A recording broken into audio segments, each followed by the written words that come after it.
sunset is rain. I watched that meeting too, the golf course guys.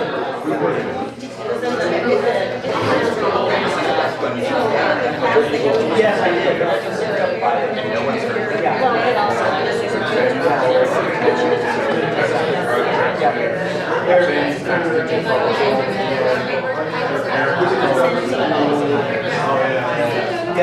All right, so if I can have everybody's attention, we're going to go ahead and call this council retreat into session. Do we need to do roll call? Don, do we need to do roll call? That'd be great. All right. Okay. Go ahead. Alex Calcoffer. Councilmember Jake Marson. Councilwoman Diane Chris. Mayor Pro Tem Sean McCoy. Councilwoman Prieto. Matthew Cockett. Harold Dominguez, City Manager. Sandy Cedar, Assistant City Manager. Jim, Assistant City Manager. We need to do the. I think that's probably good. All right. Okay, Probably should so, stop before you. and Eugene is here. We have a quorum, and the mayor is absent. The first order of business. Thank you, Mayor Pro Tem. I would love to introduce our facilitator for the day. This is Barrett Abrams. And he's going to, why don't you tell us a little bit about your experience? And then we'll get Thank you very much. Hi, everybody. My name is Barrett Abrams, and I'm with Confluent Policy and Strategy Group. I appreciate the opportunity to be invited here. My firm specializes in two things. One, leading strategic planning efforts with governments and government agencies, and facilitating, whether it's work groups, task forces, or other conversations and collaborative processes. So we've done a lot of work with the state. We've worked with probably a dozen different counties and cities. And I got to know Harold when he was sitting on the RTD Accountability Committee that my team was facilitating. So excited to be here with all of you and look forward to the conversation. There are a few things on your desk. There's an agenda, some things to fiddle with if you're a kinesthetic learner, or Harold. The mayor's on her way. Oh, good. Okay, very good. There are also lights on your desks. What these lights are for is to help us to indicate and gauge how things are going for you in the conversation. If you're feeling good about the conversation and you want to keep going, you're going to make those lights green. Yes, It's that's like the right. toddler's bedroom light, it's great. However, if you're kind of like, I think I'm about over this, you know, then you will turn that blue. And then if you are done with this conversation and you're ready to move on, go ahead and make those red. So those are there for you so that you can kind of let us know how things are going and help the facilitation move things along. Does white have a purpose, or? I think it's just pretty. I don't know. That's an idea. Oh, okay, I like that. Little light bulb. Yeah, that's right. Yeah, maybe it's the idea of light bulb. Sandy, what's the difference between just leave it on Marcy instead of your Blue is, I'm about done. Oh, white could be a question. I think we'll just facilitate that as questions this time. I know at one point we used these for the questions, but I think they've gotten to be a little bulky, so, yeah. We're hoping for a nice free-flowing conversation with council today. You'll see that the council agenda is really very light on staff presentations and very heavy on council conversations. So this morning is really set on learning about yourselves, learning about the community, or sharing your insights about the community. Each of you filled out the pre-work. Thank you so much for that. Eric will be using that as we go through the day. And then we'll talk a little bit about efficiencies, things like emails and some kind of logistics things before we take lunch. And I mean, hopefully it's raining, but if it's not raining, then we'll take a restorative walk down there to the bay and spend take a little break time. So. All right, with that, I'm turning over the first section of this is the WETHOS evaluation that you all took. And Harold's going to lead that section. So. Yeah, so I'm going to go ahead and start with a little bit of a backstory in terms of how did we get to the point where we're utilizing WETHOS. Since I've been a city manager, so I think I'm at 21 years at this point, I've worked with a psychologist in terms of assessing team dynamics within the organization that's under my direction. And this psychologist that we work with is actually, we brought him into facilitate a council retreat at one point where it was pretty contentious, and we had to use every bit of his superpower in that conversation because it got really contentious. And so when I started working with him, I started utilizing a DISC assessment, which a lot of people are familiar with. This DISC assessment is a little bit different in that it not only tells you where you sit, but it tells you where you move in stress. So if you're familiar with a DISC assessment, mine is almost, my dot is just to the left, almost on the center line of an SC. And then my tail moves all the way to the tip of the T. So in that analysis, I'm an SD. We have then moved forward in working with him where when we hire people, we utilize job fit tests. So that if you're familiar with the book Good to Great, right seat on the bus with people in terms of matching skill sets with what you're trying to hire. That then evolved into working with this individual when we had challenges within our structure. And we began using an assessment called a print assessment. The print assessment was actually pioneered on police departments in Texas, specifically designed to show people what your best self is, what your shadow self is, and then what happens to you when you go to your shadow self. And it was primarily designed to help public safety officers reduce the opportunity for conflict. That's a very expensive test, and we only utilize it when we're having struggles. I have used the Lethos early in my career. It has evolved into an AI platform. And I say all of this to you because we have run a group of us through all of this. And what was really interesting is what we saw in the Lethos is actually what we saw in all the other tests. So we know that there's consistency in terms of the results that we're getting. And when you look at this is a larger group that we're running through, and generally it's the groups that are involved in the development review. So the larger the group, if you see the circle at the bottom, that's really talking about what's the cognitive diversity of the group. So what we're looking at is how different are we, what skill sets do we bring to the table, and what does that mean for us as we're staffing projects, we're processing information. Because what we're striving for tactically is not to have a group that is really monolithic in terms of how we see the world, so that we make sure that we're looking at everything in the system and understanding, making sure that we have people that are helping us identify unintended consequences. And so the connection to this that you're going to see this afternoon is actually the connection to systems thinking. Because having a diverse group that's cognitive of these types of issues actually makes you better at systems thinking. Erica, can you go to the executive team? While she's doing this, the cool thing about this is that it's AI based. So for folks that have taken this test, can you go to the overview? If I have to have a conversation with Sandy about a particular issue in a particular point, I can literally go into a screen and say, I need to talk to Sandy Cedar about her folks not meeting deadlines. How do I need to do this? And it actually will tell me what I need to do to talk to Sandy based on my communication style and Sandy's communication style to ensure that it's a clear conversation in what we're trying to do. So when you look at the executive team, and this is really the direct reports to me, for a small group, we have a moderate cognitive diversity score of 54. When you get to this number, it's hard. What I will tell you is, as we fill positions and as we think through this now, one of the things this doesn't include is that it does include David Hornbacher in this conversation.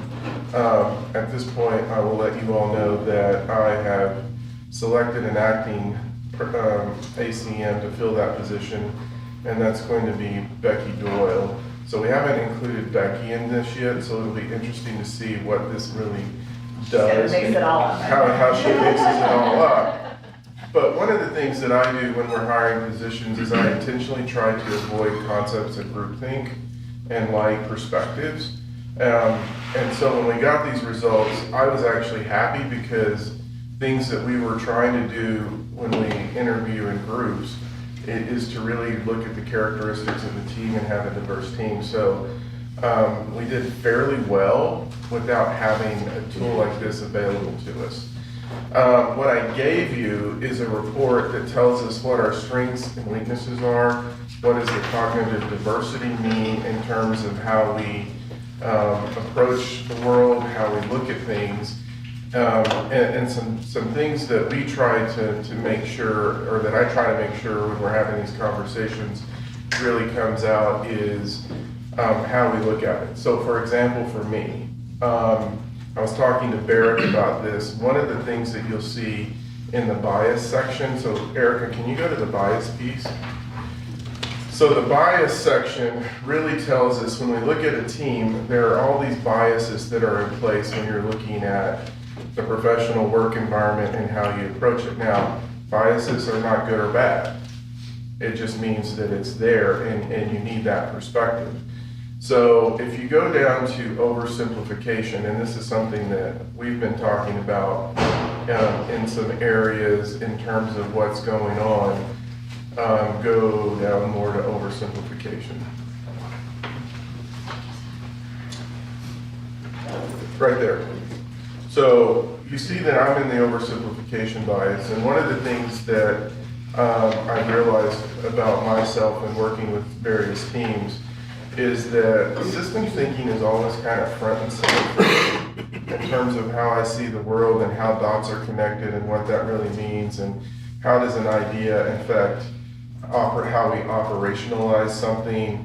And so Jen and Sandy are pretty good, and Zach, about working with me in terms of, at times I can see the world and I can see, sometimes when you're talking to me, you'll see me kind of looking up. And that's something in me where I'm like visualizing everything that you're telling me in terms of how it fits together. And so I have a knack of kind of pulling all of this and going, okay, here's where I'm seeing, here's what we need to do. But what that does is that is an oversimplification of complicated processes, where then that's where you have other people around you that can take those concepts and then kind of structure them for those folks that are more focused on precision. Because you have to make sure that you're communicating across all of these perspectives so that everyone on your team kind of understands it. So kind of the working relationship that Sandy and I have is we're similar, but we're not exactly similar. And so if you look at her profile, what you will see on mine, and Eric, if you can go back to that, is pretty high on vision. I'm focused on relationships. I am, there's a little bit of a lag in the internet. So if you'll go to group members and click on me.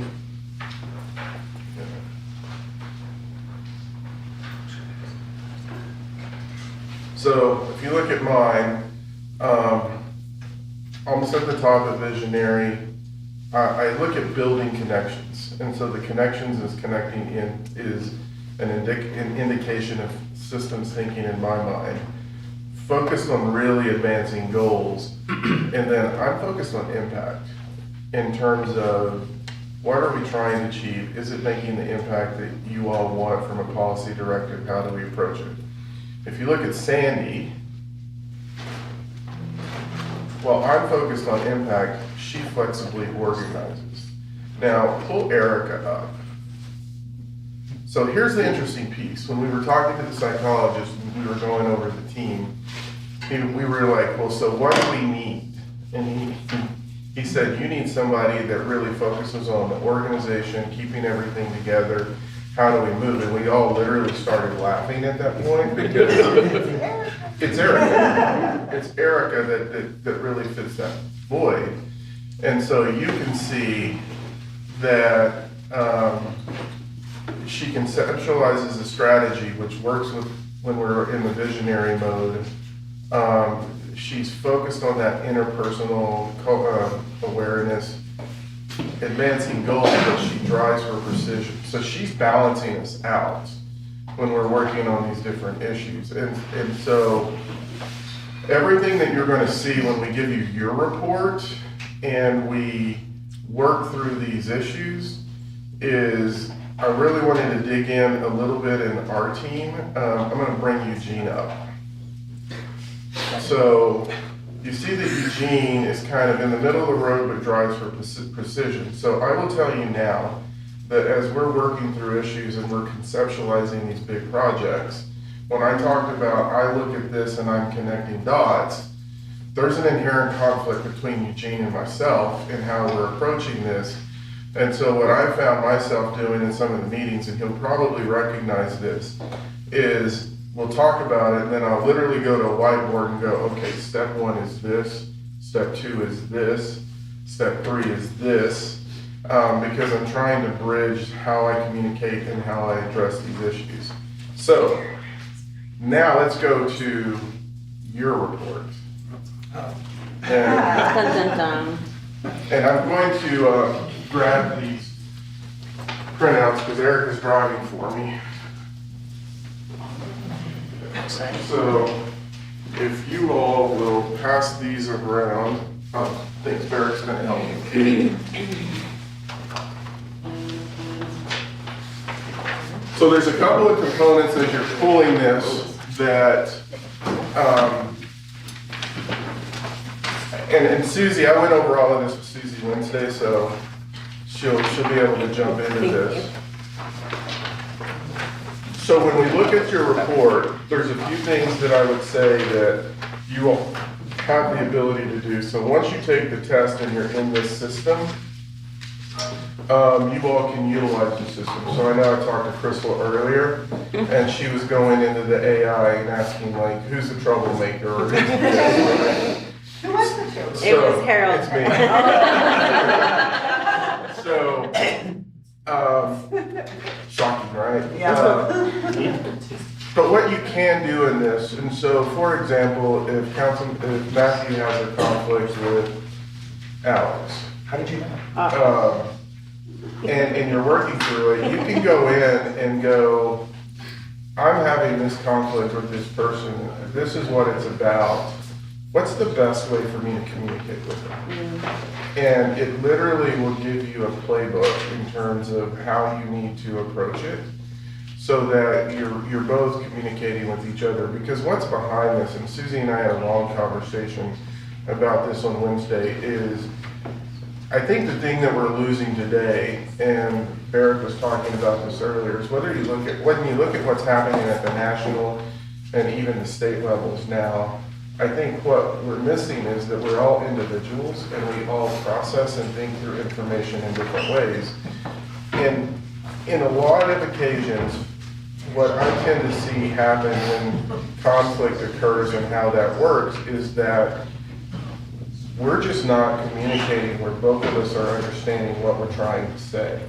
And so this helps a lot in that world. Now, when we look at your cognitive diversity score, there's an interesting thing that is occurring in this, is that when we first ran this number, Erica put me in as an administrator for your group. And I think your cognitive diversity score was somewhere in the neighborhood of, and I got the numbers wrong earlier, a 30 or 35.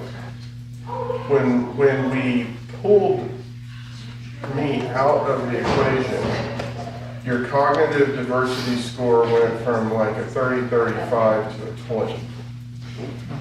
Then, when Susie took the test, the cognitive diversity score went to a 32. What did it start at? Well, it started with me in it at a 30 or 35. But with everybody else minus me, It was a 20. 20, yeah, see, So we knew that there were going to be some changes in this. And so when you look at the cognitive diversity score and what that means, and you look at where you're seeing, you can see kind of then how you're going to look at the world as a group. Mm-hmm. The key piece on this is when we start moving into the conversations in the afternoon is really what I look at personally on this is what are my blind spots? And what are we missing in the conversations? Because one of the things when your cognitive diversity score is low, and it's not good or bad, none of this is good or bad. It's just about you all as a group are going to be more apt to look at things in a very similar way. Now, what's the unintended consequence of when you're in that kind of conversation? Yeah. And in my group, when we're having that conversation, one of the things that I'm very mindful of is what am I missing? What perspective am I missing in the conversation? And that's when you hear things, that's where groupthink starts becoming something that you have to be really, really mindful of. And what does that mean? You all move fast when I'm looking at, well, there's a tendency in this to move somewhat fast. There's a tendency in this to probably, and this is probably a struggle, if I ask you a question, is how do you connect a policy decision to an operational, how do you operationalize it? You know, before you go too much farther, Erica, can you show the people's names on this? Yeah. I thought that was intentional too. Like, Oh. No, keep us no. thinking like, Yeah. also there's 2 oranges and 2 blues, so it's hard to know Yeah, which it's one of hard us to is who. Yeah. So, Now, I do have a question. I was wondering too, is if we took this, I don't know, 10 years from now, would we still have the same results? Here's- Because I think, you know, over life, an individual would evolve. you do, and so here's the thing, this is probably not the right one to show that. Yeah, You generally, in all of these tests that I've talked about, will tend to be very similar to yourself.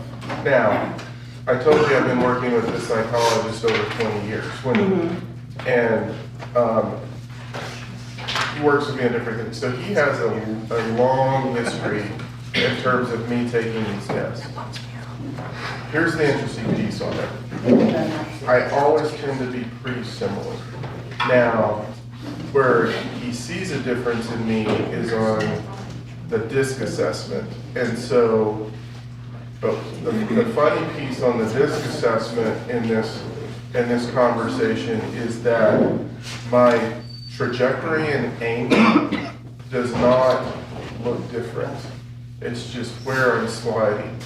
So when I first came to this organization, you can clearly see that I look the same, but I slid more out into the D area. And that was a product of the circumstances that I was dealing with. So I had a team that reported to me that was really struggling with getting along with each other, working toward common goals without bringing personal interest into it. And so what that really forced me to do was really live in my D category. But that is not a place that I like to be. And so I get grumpy when I'm sitting in there for a long period of time. And I get pretty domineering because I'm tired of being in that space. yeah. What he has found is that he saw me when I was really in place and had the ability to do some things to, I'm not in place where I have the ability to shape things because you're assuming things, to now, if you look at the team, I've really made the selections on the team, I'm now looking more like I did in my natural state. So you will evolve Yeah. this based on your conditions. Yeah. And it can't change. But if we look at Alex, Just a quick question, can we hide Erica from this person? no, you can't. That's a flaw in the system. Well played, Erica.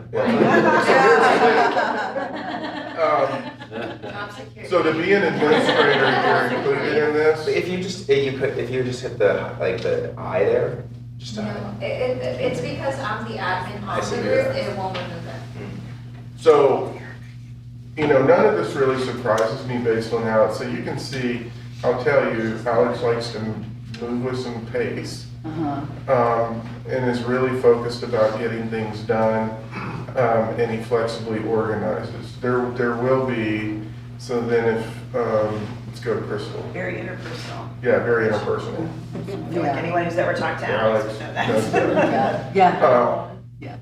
some similar characteristics, but a potential conflict between Alex and Crystal that will occur is Alex is going to want to drive something, and you may get lost in the details. And so where a conflict could potentially show up in one of the conversations is you're kind of like me. You'll see the world and you're like, I want to go, here's the answer. Yeah, yes. You may want more details. And so then as you're working through these policy conversations, those are things that can show up that everyone Brings the needs to be details. cognizant of. Let's go to Susie next. Yeah, I'm all over the place. It's my ADD. By the way, I'm not sick, just if you see with clear, it's allergies. Yeah, it's really Yeah, bad right it's, now. the allergies are bad, yeah. Oh. I had last night. Party. Benadryl knocked me out. Go ahead. Susie and Alex are going to probably work better with each other because there's a piece of where they're gonna see it and understand it and wanna Same move. way, yeah. And move in this world. Visionary, interpersonal, Lots of interpersonal. lots of interpersonal in this. And that's the thing with this group. You have a lot of interpersonal where what could happen in this is if, let's go to Matthew now, we'll pick on Matthew. Again, some speed. He's going to balance issues. And Matthew's going to try to move people. Yeah, And so in that trying to move people, you can see kind of as you're working through issues, pushing it, can you look at it this way, have you thought about this, those types of issues, but want some accuracy. The other piece there is because there's such high interpersonal, that means that you're going to want to take action on emotional pleas from people as opposed to factual data, because if you look at the factual side, there's nobody that's really struggling. So we're all telling lies? It's just something to note. yeah, like that is a Big, right? strength, that is a strength of the team. Clarifying question on that. So is this system set up in a ranking structure? Like where it's like, it's 1 through 5 in terms of most visionary to least? Or is it a different kind of spectrum? Like, and how does, like, what does that actually mean? Like, because it's using numbers, but it's also having different end points on the spectrum based on what's written up there. And sorry, I'm striving for accuracy here. You are. I know, yeah. I'm kind of looking at the titles within, Yeah. so it's Yeah. not really a what's better, what's not better, Yeah. or what's right It's and not what's this. wrong, Right. but it's kind of just the style of leadership, and It's like the I don't know, characteristics that and- fall in that column. in It's that not column, your- and I don't even view visionary as practical as opposite ends of a spectrum. Correct. Right. So it doesn't even almost feel like it's a spectrum, No, it's not just really. more of these categories. Which way are you going to lean? So the 1 Yeah. through 5 are just about which category they fall in. They're less of a ranking. There's less of a ranking. Who's most It's more, interpersonal? it's more x-axis than y-axis. Yeah, It's more looking at your. It's just the way the results, Yeah. it gives you a number, and if we had a day, because it literally takes a day to do this, we would bring Riley in, because the numbers tell you other things in terms of other issues, but But it's not this a is not a ranking, it's about where do you set on this particular behavioral spectrum, and what are your natural tendencies, and so the piece on this is, why you keep hearing me say, there's not a good and a bad. This is just how you will process and see the world and move through different things. And at the end of the day, it's really about understanding what are you potentially missing based on your perspective. And so one of the charges that I give my folks when we're working on issues, slow me down. If you read our report, the truth teller in this that balances us is actually Jen. And so, Yes, it even says to prevent an echo chamber, the Yeah. group must actively protect and encourage Jen to direct behavior. Nice. We're different on the spectrum, yeah. so that's all it's about. That's all this is about, is understanding how do you see the world, how do you communicate, how do your team members see the world, how do they communicate, and then as a group, where are you likely to miss something Yeah. in a conversation? That's all this is about. If we go to Sean, Sean looks a lot like Alex. Then if we go to Diane, looks a lot like the mayor. So what's happening in this, if I just look at this and you go, what are you missing? What you're missing as a group is somebody that's sitting there going, do we have the readiness to do this? Are we being objective in the conversation that we're having? Do we all understand each other? Do you know who that was? That was Shakita. That, Probably. That could have been, Could have been yeah. Aaron too. It could have been I Aaron. think it would have been Aaron, It could have been yeah. Aaron too. So when you. If he wanted to talk, Right, but you know, often Shakita. But wouldn't that be you, Harold? no. No? That's actually probably, and you'll see this when we engage, you'll see, that's Eugene. Yeah. That's a little bit of Jen. And so when we think about this, That's why we're always. you know, one of the things that we want to do is then overlay my direct reports with you all. Because when we think about how we have these conversations, and you'll hear me say this to you, we've gone through kind of a history with council, a council that asked for staff's opinion, a council that was very clear about not having, you know, this is our policy world, this is your operational world. And so the more clear we get from a staff to a council perspective in terms of how we sit on this, the more we can start balancing this out. So it's really a tool for you also to say, if this isn't in our conversation, who do we bring in to kind of provide us with that information in terms of what we're looking at? And it's also about team building, not only with you all, but team building with you and with us, so that we're making sure we're looking at everything, which will then tie into systems thinking this afternoon. So we looked at everybody except Crystal and Jake in isolation, kind of like this. Can we? Okay. Yeah, I think we saw Crystal. Crystal, it's- It was, Pretty good. you. There you go. So like, if we look at Diane and Sean, fairly fast moving on both sides. So, you know, it's kind of like if you put, on our side, you put Valerie and me together, Fairly. we gotta be really careful, because we can outrun folks pretty fast. Let me throw this out there. What does this say about our community that they elected us all and we all have a real strong visionary component? Is it that the community is wanting a vision for the city more predominantly? It could, or it could basically be something that, and I'm gonna look to Barrick on this.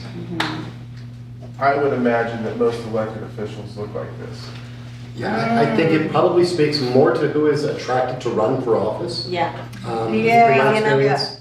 And not only who's attracted to run, but who ends up connecting with your voters. Because if you go door to door and are just breaking down factual, pragmatic things, that's not what gets somebody enthusiastic. That's not what Practical people, it's never a good time to run, you know what I'm Yeah. saying?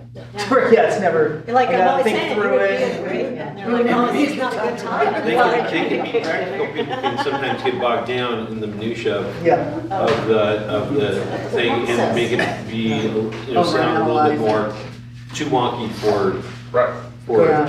the average person to take in. I spent a chapter of my life running campaigns before I moved into this. I'm sorry. And what I would tell people is, people don't vote on facts, and I think we all know that. It's an emotional decision people make overwhelmingly. So who is going to connect with them? It's somebody that defaults to vision. It's someone that defaults to the relations.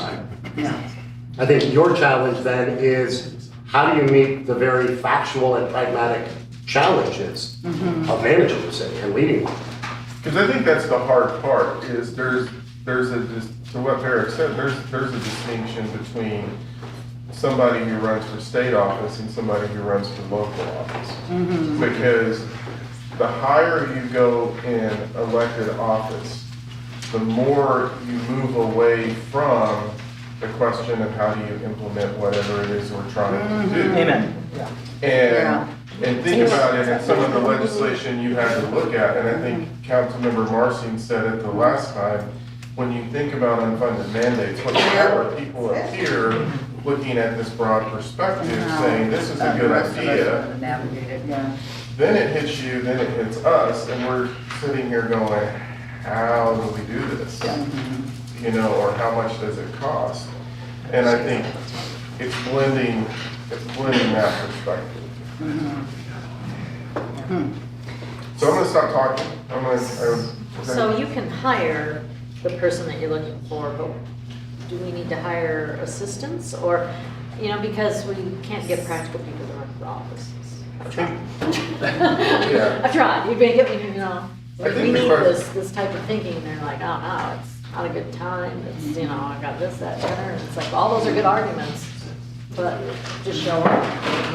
I think that the interplay between council and staff. That's what I was gonna say. It's like, that's where we lean on. So I look at some of my, so what, an area in order where we're more diverse.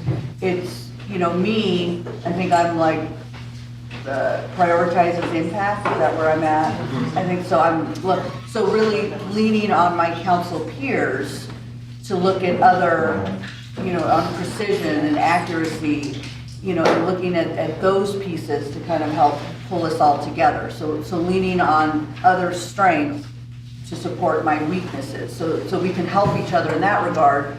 So in visionary, where we're way up here, in envisions possibilities, conceptualizes strategies, that we lean on staff to how is this going to actually play out, you know, building those frameworks, looking at our resources. So that's I'm where. also wondering about task forces and you know, just to put a pin in it for later. I think Yeah. that's where the boards kind of contribute to. Yes, and that's, I think that's the intent of, you know, what we have in our boards, and we'll get to that discussion But even later. though I kind of have a shorthand, and now we know why. Yeah. Yeah, I think that's it, is how do you use your boards and commissions? Yes, How do you yes, use staff? How do you do those things? Yeah. But you can't have somebody take this test before you hire them. So like, No. or, you know, with boards, you can't be like, hey, before we, you know, choose to Right. appoint you, take this score. But you know what? Yeah. How many of you were surprised with some of other people's scores? I mean, Or you kind of felt that in them? I'm still trying to break it all down. And I was like, oh yeah, I could see that. Oh yeah, I could see that. So it's like the personalities that they convey and the skill sets that they show, I think are reflected without even having to take that. When I think too, how do we get the skills that we're missing? And so, like, we can't like possibly understand the full city system in a short amount of time, right? With the knowledge that you have, but how can staff help us to understand the systems on a higher level? So that way, when we're considering policy decisions, we can see it kind of on a high level, how that's gonna be implemented, if it can be implemented, and do we have the finances to implement it, right? And so that's the piece, at least I can speak for me, that's missing is, once I understand a system in full, then that's the last piece that connects me to like a strong solution. But that's the piece that's missing, at least for me as a new council member. Yeah. So I make, like, we're using the term skills and trait, like characteristics and things in maybe a way that I feel like might be not the most productive here. In that I think these are more tendencies. Right? It's not saying, because like, Chris, to your point, like I don't think I wouldn't argue that, I'd argue that most of us have a sense of practicality in different ways in how we approach things, but it's what is our default tendency when we're approaching a certain issue, right? I don't think, I'm glad to see that the mayor prioritizes impact, but I don't think I would argue that any of us don't prioritize impact. Yeah. Or don't care about impact. It's It's a just question not, of doesn't how. come as naturally. Or it's a question of how we think about impact, or where in the processing that we get to that, or what are our kind of inclinations or tendencies when we're approaching our goals. So Now, those kind of answers get you up to structure. correct. And, structure. That's why you're in the pink and we're down here.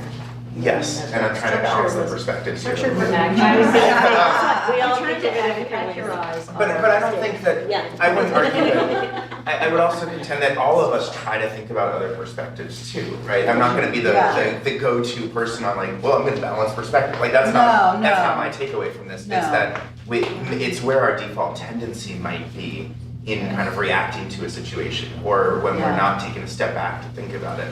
I think we can all get to different places depending on the issue, the topic, or the community conversation, but it's where our default tendencies might be, and it's where maybe we are best suited to kind of lean in a certain way. And I've talked to Harold, am I missing something?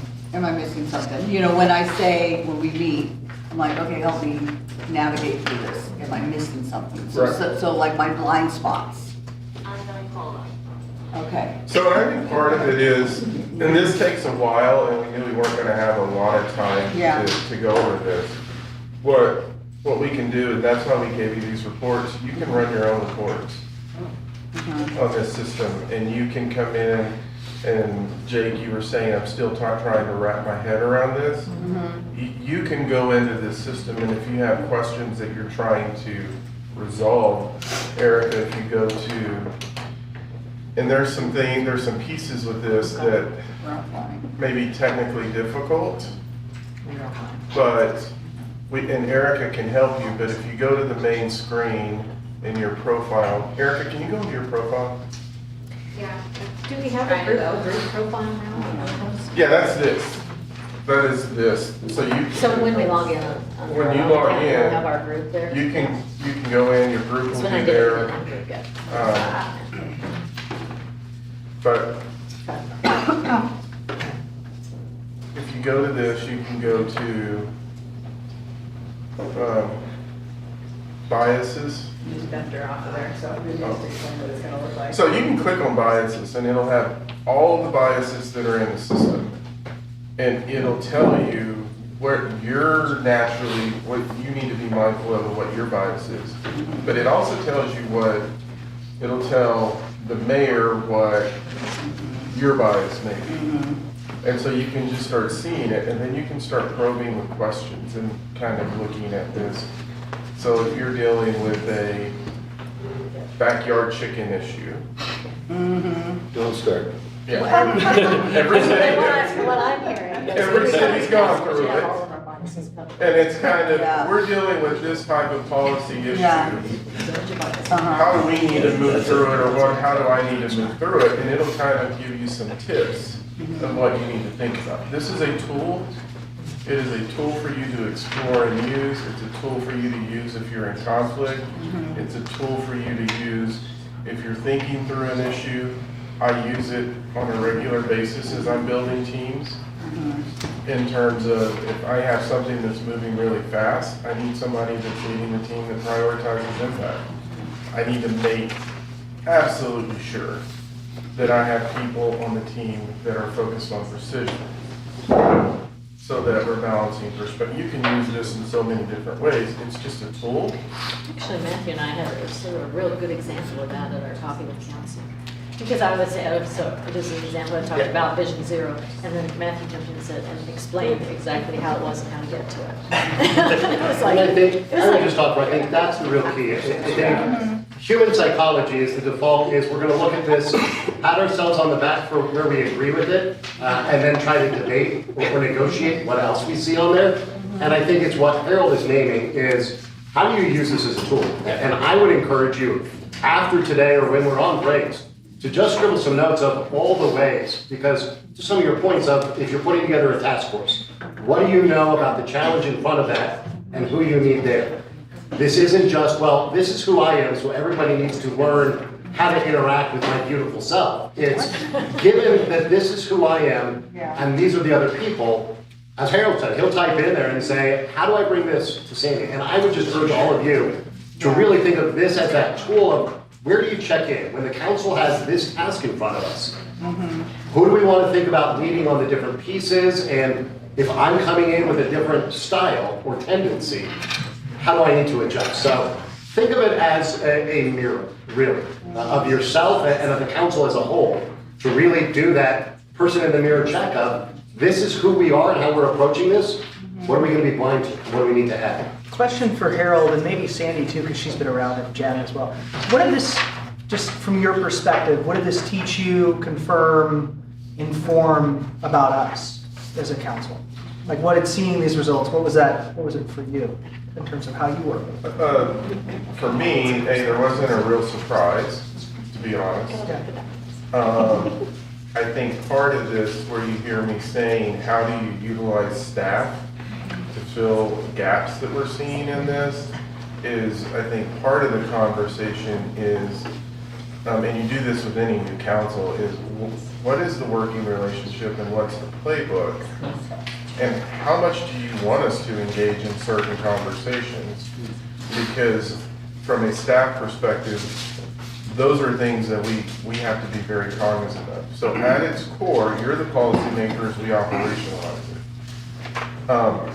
How we work as a team is going to be really important in terms of what is it that you want from us? Do you want us to say, we think you're missing something in this one, and here's what we think you're missing, and we need to pay attention to it? Or do you want us to stay out of the policy conversation? Because I've worked with probably 20 different councils, and each council has its own perspective in terms of how they want staff involved in it.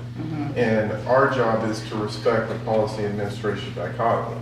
And so our relationships with each council is dependent on the body itself in terms of what they want. And that's a pretty pure form of public administration.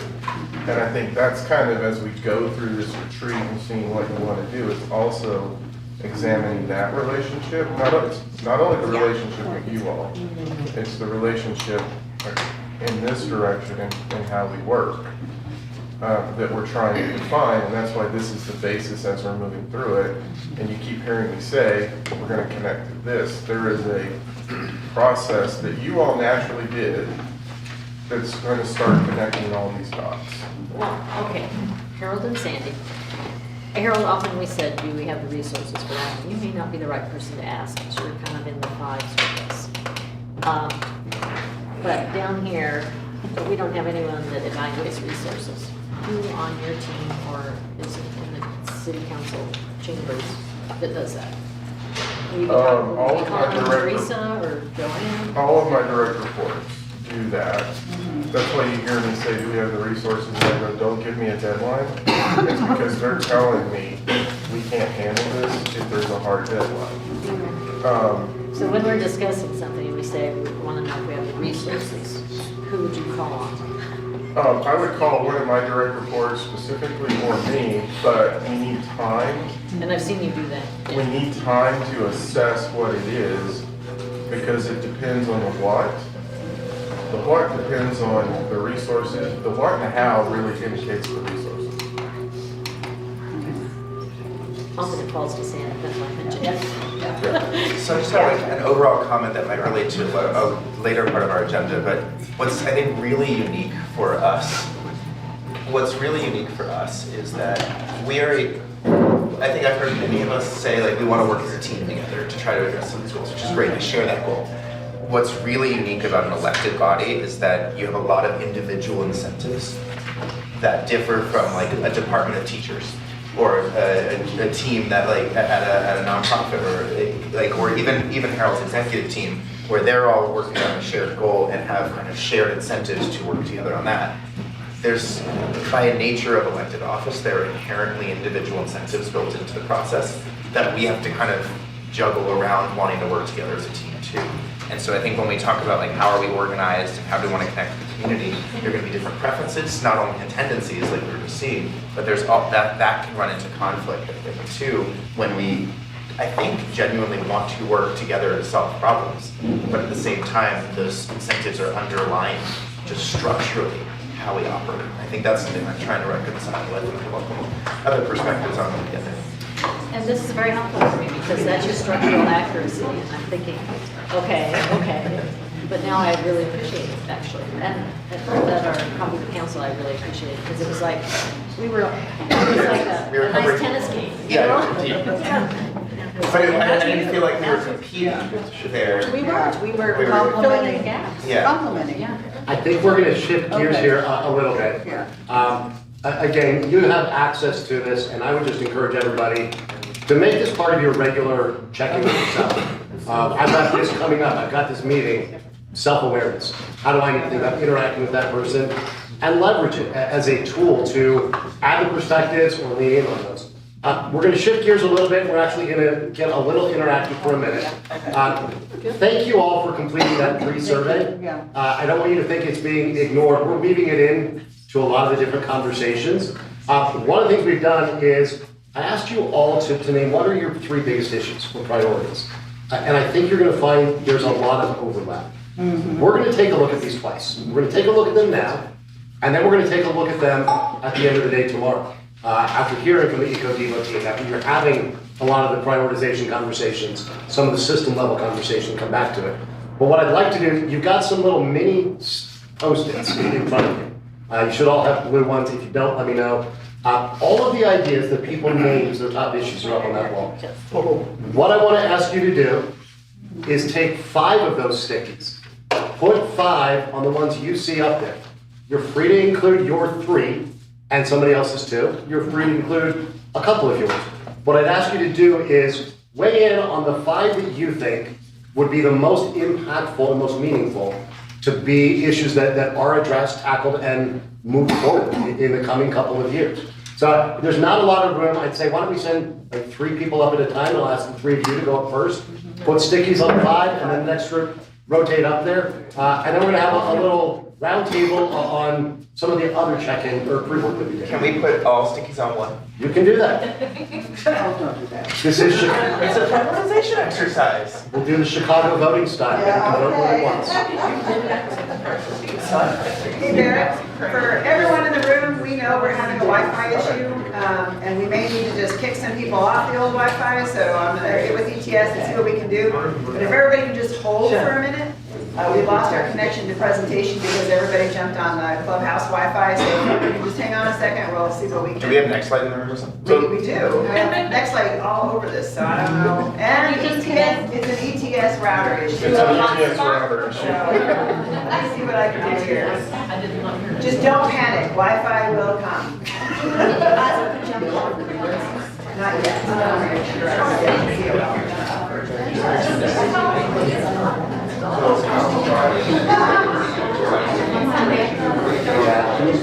Some of it is, a 2-day or 2-day strategic planning.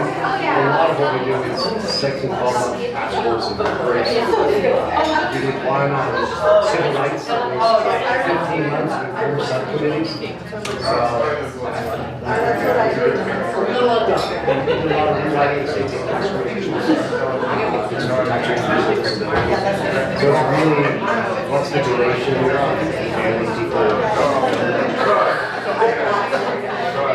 And I'm saying, so if we're to do that.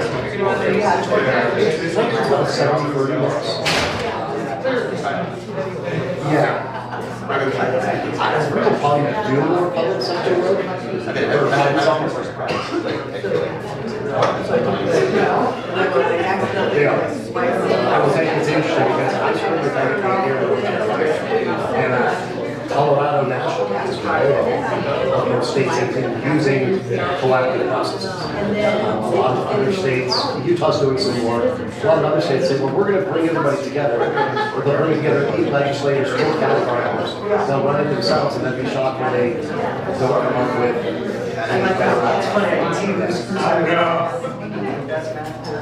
I personally, I find it complex. Where people are managing the state process on. Nobody likes it. Everybody comes through and say, It's going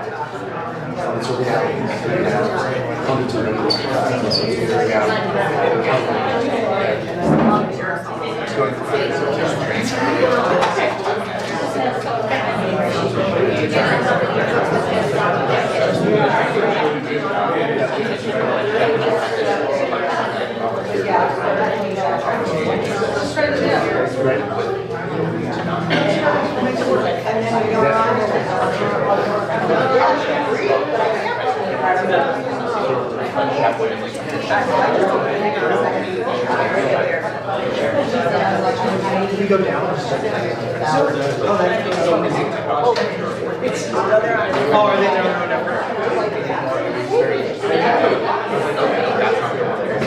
All right, friends, ETS is working to pop up the COL internal system, so I'll let you know how that's going. In the meantime, everyone who just jumped on the Clubhouse Wi-Fi, if you could pull yourself off of there. We need to make sure that the presentation is going to be clear. LPM, I think, is set. We want to make sure that London has that. What I said is if you're not the direct report, Dawn, Erica, folks that are doing it, just get off Wi-Fi until we say If you're something. going to get off the Wi-Fi for a little bit, that would be. Let's take another 3 minutes to get all the council members to get your stickies up there. Yeah, rotate up there.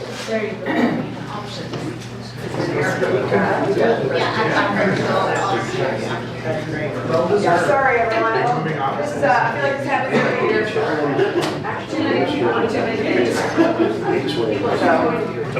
They just want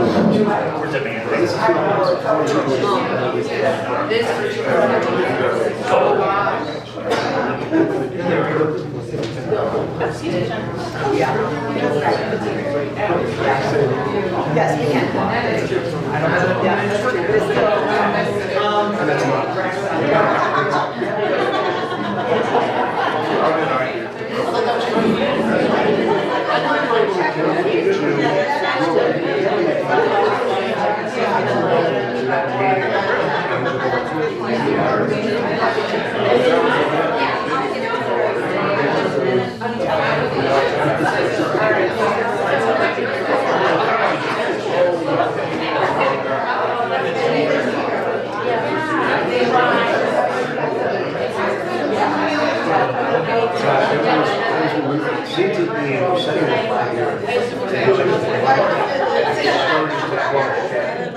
what they've got on the zero emission vehicle.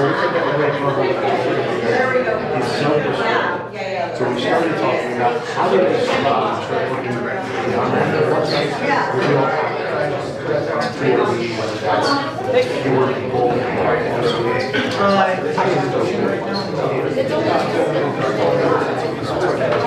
Well, you know, we found out with TLH too, we figured out that we say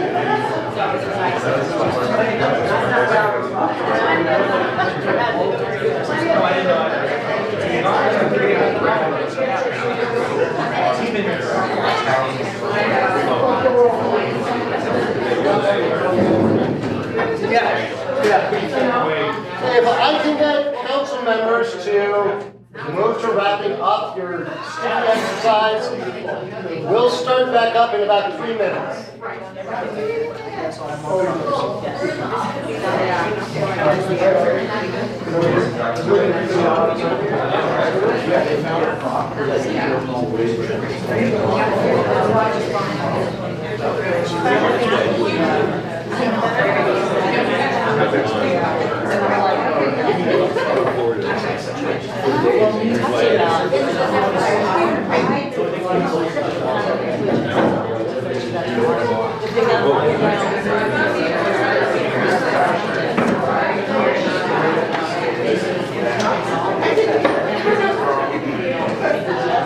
Pet and dog parade, sorry. Do you know what it is? I was in the pet and dog parade. Yeah, And so, so we're talking about the library. Storytelling. About this parade too.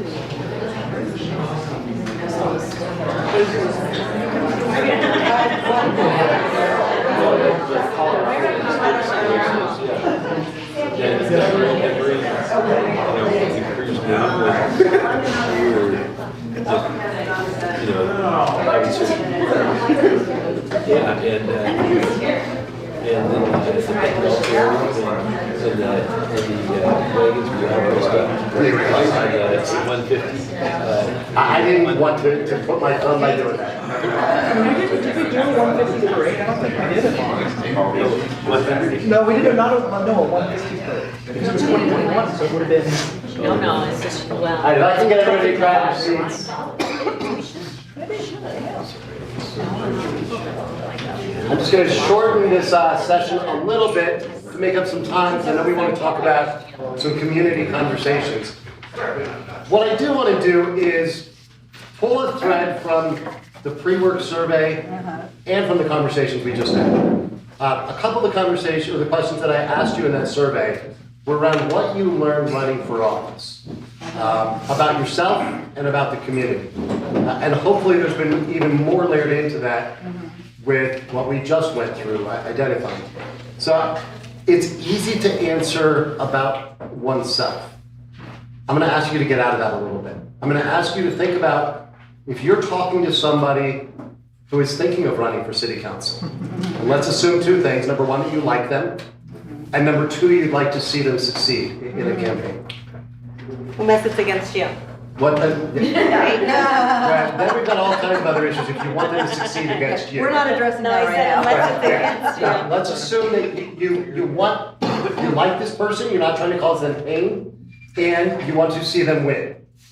My question for you, based on what you learned about yourself and the community, and what you just layered onto that in this exercise, I'm curious, what is the best advice you would give somebody thinking about running for office?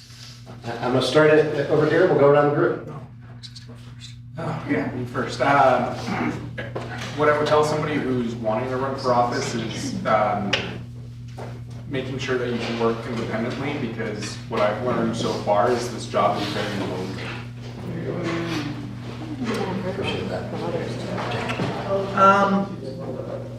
Make sure your family's on board and not tacitly on board, not like, yeah, sure, that sounds good, but like fully committed and understanding the commitment.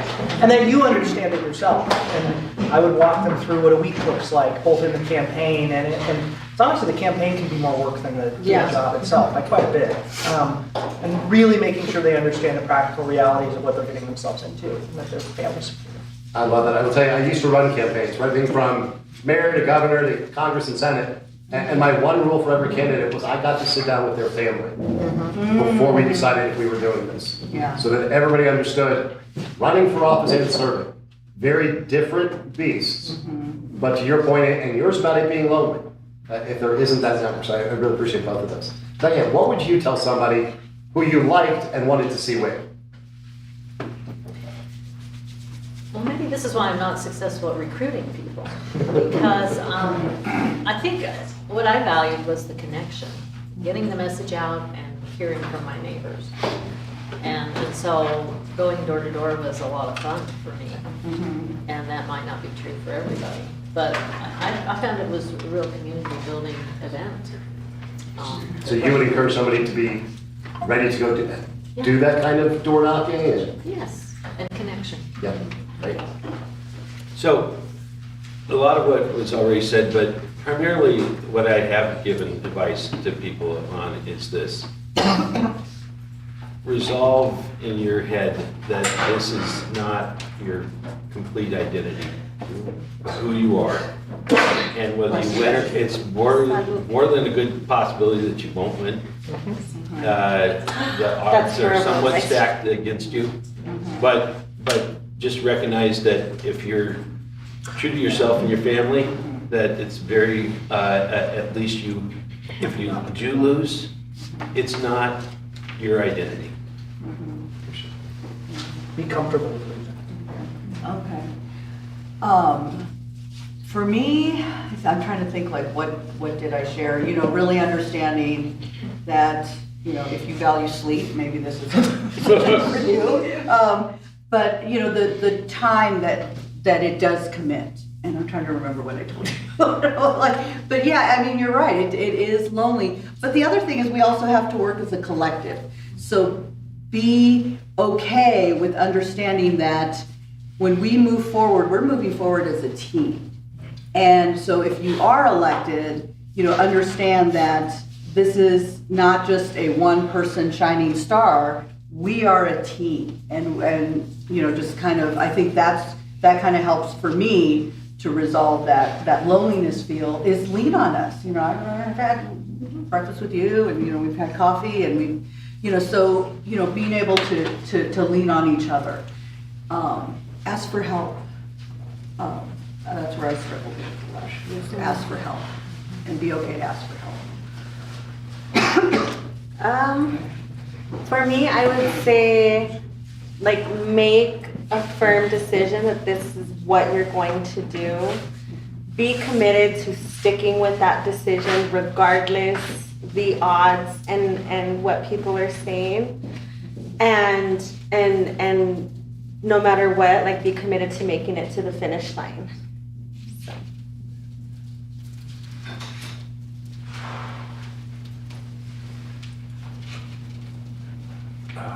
I could go in so many directions with this. I'm sure you guys are all wrestling with it. I think what's really interesting about running for office and then doing the job is that the interview process has very little to do with the actual job of government. And there are some overlaps, don't get me wrong, right? When you talk about communicating and educating the community, hearing from the community, but the interview process you go for is probably one of the craziest job interview journeys that you will ever go through. And it is so divorced from what the actual week to week looks like. Yeah.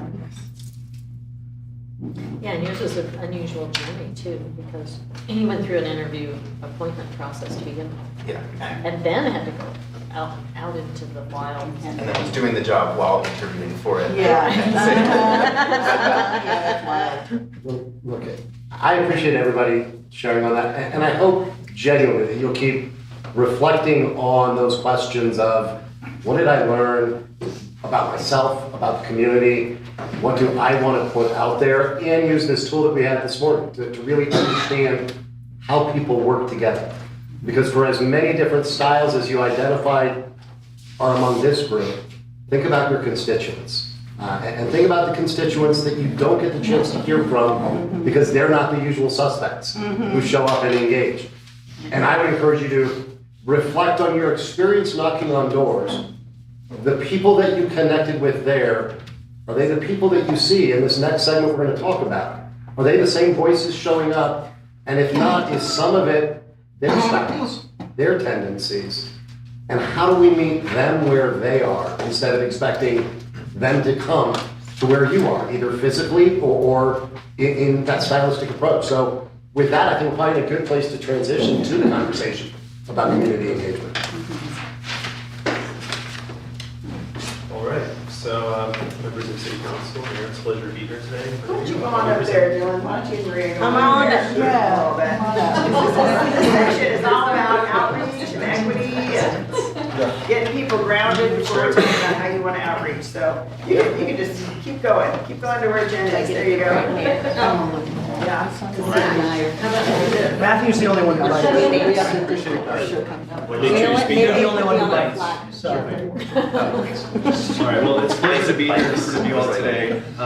We are going to have the Community and Neighborhood Resources team all presenting segments of this presentation. So why don't we just start with a line of introductions. I'll go ahead and go first. My name is Dylan Zamora-Silva. I'm the Community Engagement Specialist for the City of Longmont. I focus on Vision Zero and also community engagement internally with the Community Engagement team. I'm Maria Costado. I'm a Recovery Resource Specialist for the city. And I also do community engagement as well as other projects with internal for community resources. Good morning, y'all. I'm Angel Sanchez. I serve as the Social Equity Coordinator in the Community and Neighborhood Resources Department.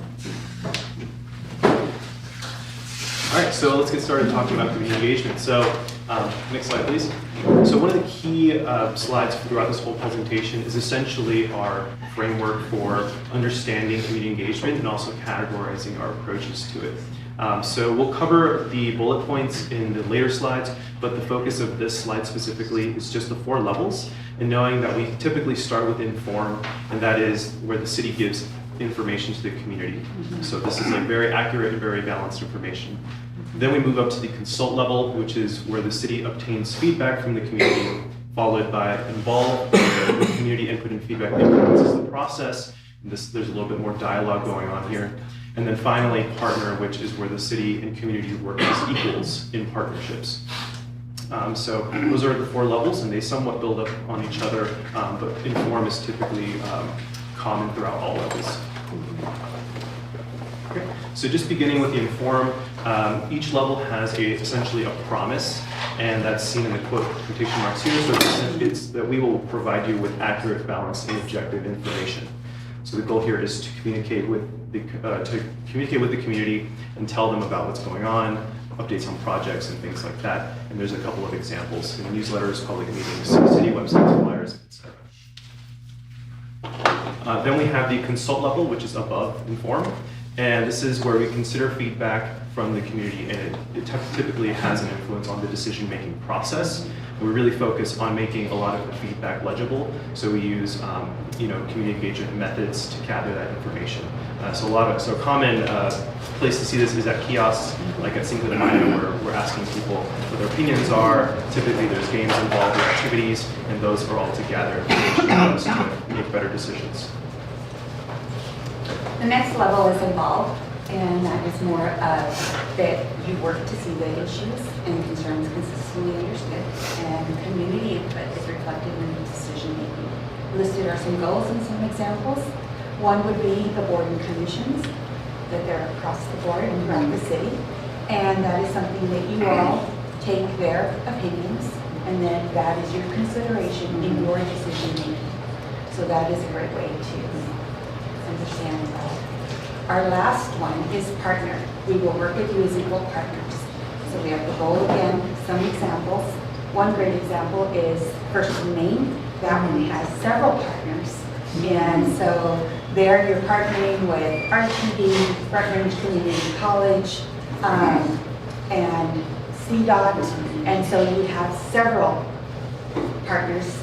And a great with that example is, they're all working on First and Main Street. And also, right now at this time, we're looking at partnering with Front Range Community College to get them relocated to this area. And the last one is our community engagement team. Dylan coordinates us all. We have an internal team, and so we provide trainings, do project consultants, and also facilitation support. So throughout the year, we have set up trainings that any staff member throughout the city can participate in. And we do, for example, the methods that you just all did with your blue stickies. And so we also have another training coming up that is strictly for methods, the different methods you can use to communicate.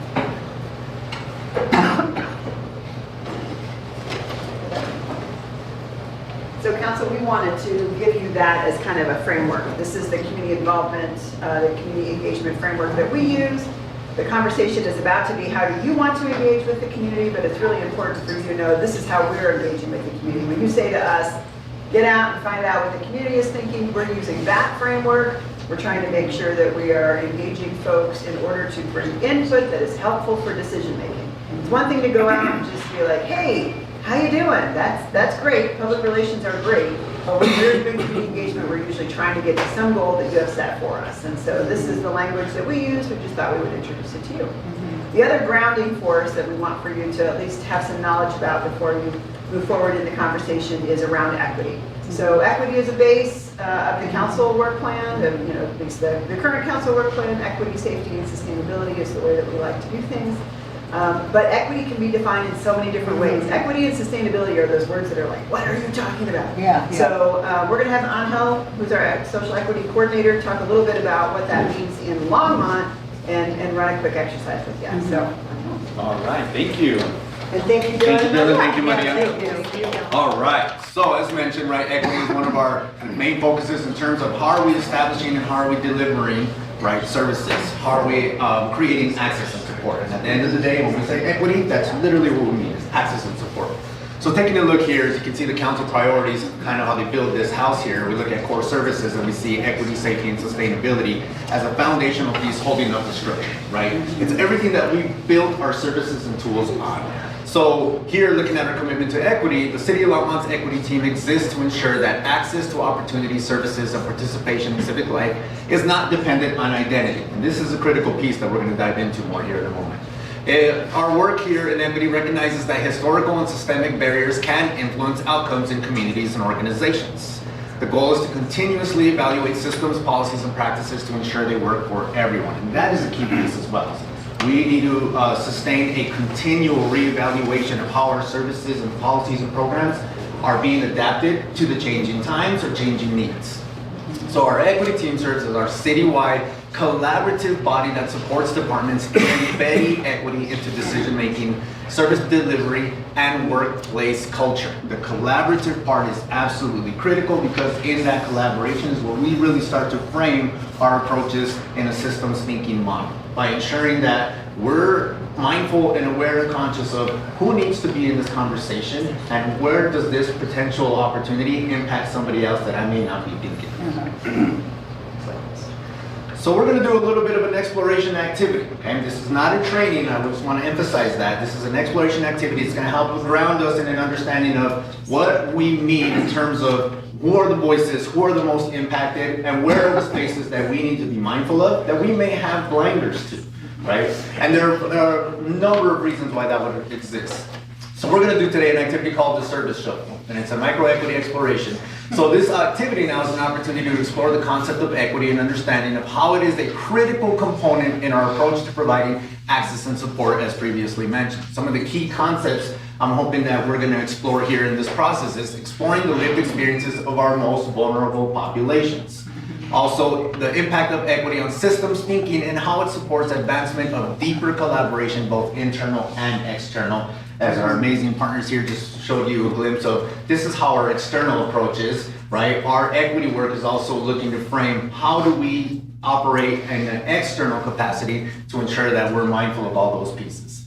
Understanding access and support is the primary focus of establishing equitable practices, and then recognizing that our position and the role we play in support of city systems, processes, and procedures impact this, and how do we need to be mindful of that from the position that we hold. So with that said, we're going to dive into a little bit of an exercise. Now, I am going to ask you all to shuffle a little bit. I hope you don't mind. If I can get council members, McCoy and Popkin, to work together.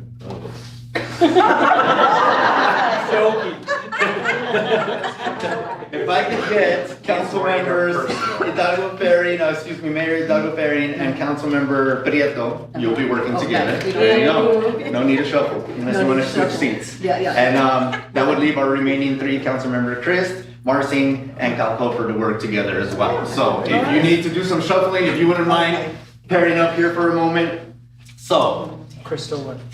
I'm gonna scoot down and see. Okay. And then that way. now this activity that we're gonna do in these next few minutes is gonna help us see how our different residents experience city services. Now, Oh, never mind, they're going. Give me just a second. yes. I tend to get ahead of myself. No worries, take your time. Okay, so we're looking at this not as an abstract concept, right, but as actual people navigating real barriers. So I'm gonna hand you all here, each group, right, a scenario. Basically, this is a persona that you're gonna operate from and thinking about a very specific service that I'm actually gonna give you as well. Okay? Questions, comments, concerns, tips? I do accept tips. No? Let me rephrase that. I meant like rolling in yellow snow kind of tips.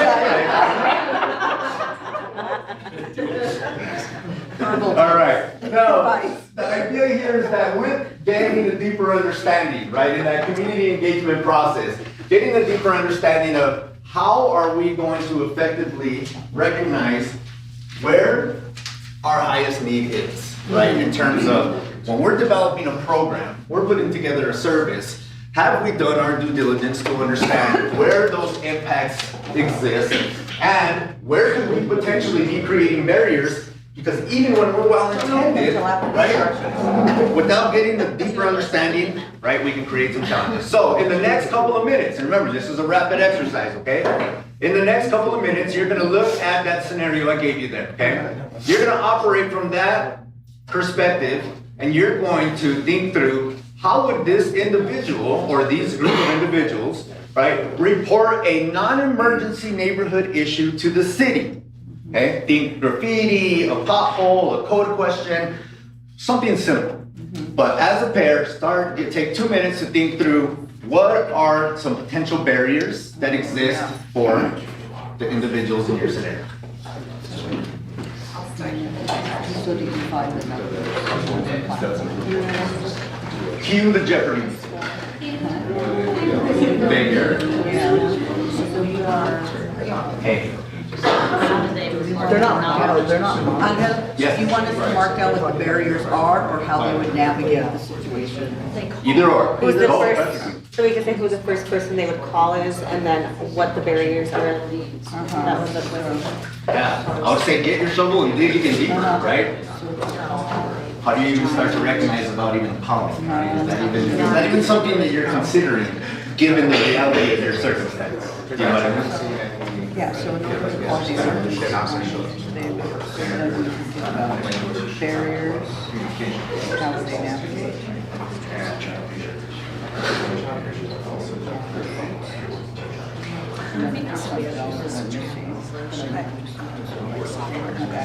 I see it, even find it. So we're applying my teacher. Yeah. And I have bilingual, you're right. But even The kids are the condition parents are typically kids are often. Yeah. All right, as you're thinking about this, I'm gonna throw in another little wrench here. Oh, no. You can also think about how the city could make a small change that can impact I don't know, I think. access. Oh. Yeah. Putting translation tools across the website. Resident representative can access, they may not even have to connect. Does it? About 30 seconds to wrap up any final thoughts. Can you rephrase your last question? Yeah, just thinking about what small change the city could make to improve access. So in your next 15 seconds. Oh, no. There's less words in Some of our vulnerable resource centers, like the senior center.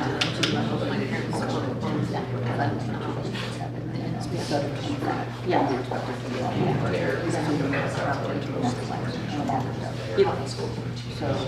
Yeah, so it's Community resource centers, we're partnering with community hubs, which are and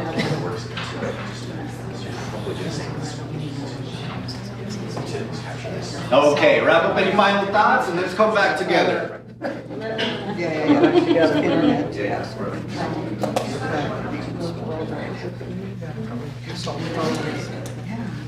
Okay, so in the interest of time, and because you have quite a bit of stuff to cover together, we're gonna do just a quick, a quick exploration of what might have popped up for you, right? So thinking about what barriers showed up, right? Are there different challenges that may not be considered as part of a process, right? So things that came up for you as a group. So really quick, right? Really quick examples. If you want to go ahead and just popcorn, anybody hop in.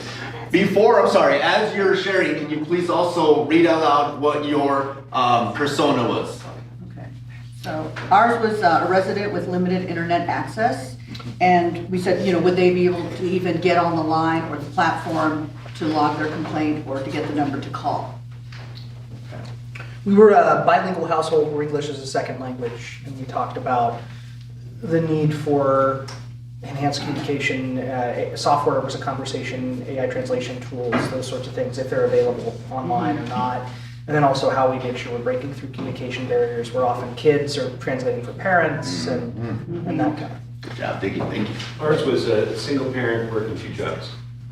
And we brainstormed a little bit about the issue around maybe being at the right place at the right time, maybe in their day-to-day sort of schedule, like maybe outside the grocery store or at the farmer's market or something like that, where they might be there and just kind of, like we did a table at the farmer's market where people just come up. And recognize that if you're not there for their normal routines, they won't maybe respond. And John also suggested a similar venue of like schools for reaching this demographic of like whether there's specific school events or something that would have a city table at too. All right, awesome. Thank you all so much for sharing. But as you can see, right, barriers all across the board for very different scenarios and circumstances that our communities navigate. Which is why it's so critical that our community engagement piece, right, is framed from an understanding of equity to say, what are we not seeing? Who's not in this conversation, right? The net that I'm casting is from my perspective, and it's informed by my own biases, wherever those may have been built from, right? As was stated earlier, those don't necessarily mean they're good or bad, but they could also place blinders on us. Yeah. And so if we're not doing our due diligence in community engagement, our equitable approach to providing the access and service that we need to support those individuals, right, may fall short because we're missing voices at the table. We're missing an understanding of real life scenarios that folks are navigating. Yes. So, and then I think a true example of that was during COVID. So I taught 5th grade at the time. Of my 25 students, I only had 2 that had access to the internet. And the expectation was that kids were going to get online and, get through the, WebEx and all that. And so being able to partner then with Nextlight, Valerie, and, making sure that by spring of that year, by the, towards the end of the year, I think mid-April even, all my kids were connected to internet and we were able to pick it up. And so that's where it was school district, city, different, working with the other apartments and landowners to get that connectivity there. So that was one of the things that we looked at as a possible solution, is really leaning into our partners. Great example, right? And then we know the situation shifted again, right? Yeah. Because that still applies. So that continual reevaluation is so great. Reevaluation. So again, really quick exercise, and then again, this is just to get us thinking about how equity isn't about complicating, right? Obviously, it's about really designing services that work for the residents who need them the most. And so these kinds of activities help us to set up an understanding of where those barriers are that aren't always visible to us up front. Those conversations are gonna bring us those aha moments, right? I didn't know that I don't know that. And now that I do, I can do my due diligence to bring that into my space of knowing and have a far more informed approach into how I'm gonna support that. And it may be that in that recognition, oh, hey, Nextlight needs to be your partner here, right? And now I'm reaching out so that I don't get so far ahead. Now I'm having to pause and go all the way back because I forgot somebody, and now we've spent more time trying to accomplish an opportunity and deliver a service that's critical. Okay, so thank you so much for participating in that exercise. So at the end of the day, how this all connects, right, is in a systems thinking model. Yeah. So really looking at, right, how we're strengthening the partnerships across the board, internal, external, to inform our decision-making processes and make sure that all of these components you're seeing here bulleted are informed for the most effective place possible. And understanding that we may not have a full 100% capture. So at the end of the day, the other important thing is here, how do we build adaptability and the opportunity to change a process that's going to continue to offer support and access, right? So looking at some of these pieces here, right? And these are really the programs that we see that CNR helps to support in our work in terms of how we're going to accomplish these things, right? Looking at mediation and conflict resolutions, neighborhood programs and grants, right? And there's so many pieces of what we do that really connect systems thinking as a model to approach how we're creating and producing services, how we're examining and reevaluating policies, and how we're building and developing programs. I'll just add really quickly Yes. that I know that one of the questions was, who do we call upon when we need to know what kind of resources we have? And so even in utilizing the WECOS test, we score on the creating the frameworks and assessing our resources. So whenever you have questions, I know you're gonna have so much information coming at your way the next 2 days, but if you have questions on how to engage with the community, who to call upon, we want to make sure you all know that we are here to support you in your work. We have the Neighborhood Group Leaders Association, who's been a program of ours for over 40 years. We have the Longmont Multicultural Action Committee, which has been identified as the most diverse committee in all of Boulder County. So when we're thinking about all the voices in our community, we see ourselves as that bridge to local government and the community, so. Yeah. So thank you very much. Again, a bite-sized example of some equity exploration that we get to do as staff, and I'm more than happy to support deeper equity conversation and training with you all if that's something that you're interested in. Like Diana mentioned, reach out to us in CNR and we're happy to support. Thank you so much. I appreciate your time. Thank you, Angel. Thank you. We're gonna bring up one other staff person just to help with this conversation. So Lynn and Anna, if you guys wanna come on up and talk with me about customer satisfaction survey. The idea is to show you all the ways that the city currently has outreach efforts going so that you can call upon those in your conversation around outreach. So Lynn and Anna, feel free to take my chair, take Jen's chair. Oh, there you go. They're just gonna give you a 5-minute where we're headed with customer satisfaction survey and then take a break. Right before break, excellent. All right, my name is Lynn Yarney, I'm the manager of data and analytics for the city. I'm here with two colleagues. I'm Anna Castro, data analyst. Alex Erickson, I'm the waste services manager, but I'm here today as an graduate student working on a project with them. We are so glad to have them. We are here to talk with you about the community satisfaction survey. As a little bit of background, this is the survey we run every 2 years, on and off for the last few decades. In 2024, we pulled the survey in-house. We had been contracting it out for the history of the survey. In 2024, we saw the opportunity to leverage some of the funds that we could use for the consultant to purchase the Qualtrics software platform, ran the survey in-house basically with the intent of proving the concept, proving that we could do it. We kept everything the same. We used standard questions. We had the same approach as the prior consultants. We essentially replicated results, and yay, we did it. This year, we are looking to make a few changes. We're leaning heavily on continuity. We want to make sure we have backwards compatibility, that we've got data for trends analysis over time. But we have the opportunity now to start making some tweaks. First one, we're looking at updating to a digital-first strategy. The intent and thought behind this is that we'll be able to reach a broader swath of the community. We'll talk a little bit about that momentarily. Second, we are looking to clarify the content and questions to a sentiment analysis. Prior, we've looked at, the questions have grown organically over the years to focus both on services and sentiment. Because it's an every 2-year survey, we're looking specifically at that sentiment piece. And now with the software platform, we have additional opportunities to pull in some of that more service level assessment as part of a broader survey strategy. Okay, so the improvements that we're looking at this year, clarity on purpose, again, that looking at some data quality issues that we've had in the past, updating some language to address data quality specifically. And specifically, we're very, very interested in increasing participation and representation. As of the 2021 survey, we had a relatively limited set of the population contributing and responding to the survey, so it was a significant weakness that we're looking to really start addressing this year. I have a quick question.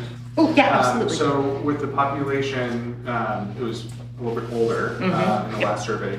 So as we're starting to hopefully collect more of the community, when we're looking at the trends, how are we going to understand or remember that the demographic might be different? Yeah, absolutely. And so that's where we're really excited to have some data and analytics support to make sure that we can include those pieces in visualizations in the data representation, and how that looks when we get through the whole thing. We're still going to be working out over the next few months. But absolutely, the hope would be to to have like a delineation point or some sort of note or reminder nudge that the data that you're looking at is not necessarily coming from the same portion of the community. It's a really great question, thanks. Just to be clear, we're not supposed to be seeing slides right now. Correct. Okay. Yeah, no, we're just talking at you. All right, let me have Anna tell you a little bit about what we're going to be doing content-wise. Awesome. So as Lynn said, we're going through an iterative review of the entire survey. Obviously, we'll get to the strategy and sampling process in a bit, but I'll talk about what my role that I'm in, and that's the content review. So we basically took all of the question sets from prior surveys and we set up some criteria to evaluate each of them, and primarily remind everybody on the team that this is a sentiment analysis, not necessarily a transactional survey. So if you go and you have opinions on, you know, the interaction you had with a very specific employee after a service, then there will be opportunities for those transactional pieces. But right here, we're asking you to evaluate experiences like over the past 2 years. And in that review of the questions, we're keeping that in mind. The other thing that's big is the equity lens. So several of the people on the team are making sure that we're reminding ourselves, like, for example, we asked a question about voter registration. So given the given context of, you know, the situation right now, is that something that we still need to ask? And then additionally, we also are going through like a plain language review, because we may intend to ask a question one way, but ultimately if the survey taker is interpreting it differently because of lack of clarity, lack of plain language, we need to make sure that we reel that in. Great. Thanks so much. Let's start sampling. Yeah, so high level, my project is to take the demographic data we have from the survey, compare it to census data, identify the underrepresented groups, pick the most underrepresented groups, and then work to do interviews and interactions with them to understand what changes we can do to this survey to make them more likely to engage in the future. We do plan to include weighting strategies so that we know the data is never going to come in perfect, but the hope is always the better data coming in and the less weighting you have to do, the better it's going to be versus taking not so great data and trying to weight it to make it look right. Awesome. So that's our plan for this year. We are really excited about these opportunities. These are things that we've been thinking about for the last 2 years. And as data people, a good survey just feels good. So really looking forward to those pieces. Thank you so much to the CNR team, the equity team, the communications team, and everybody who's helping out. Yeah. Alex, I have a question. Yeah. When is the survey coming out? We're planning to launch this summer, so early June. And it'll come back. Oh, sorry, go ahead. We'll run through the summer and then we'll present results this fall. Okay. Yeah. I'll go ahead, Kristen. Just a couple questions. You can go first. Yeah, I think just generally I was there, and I think Becky and I kind of chatted briefly prior to being elected about the last survey result.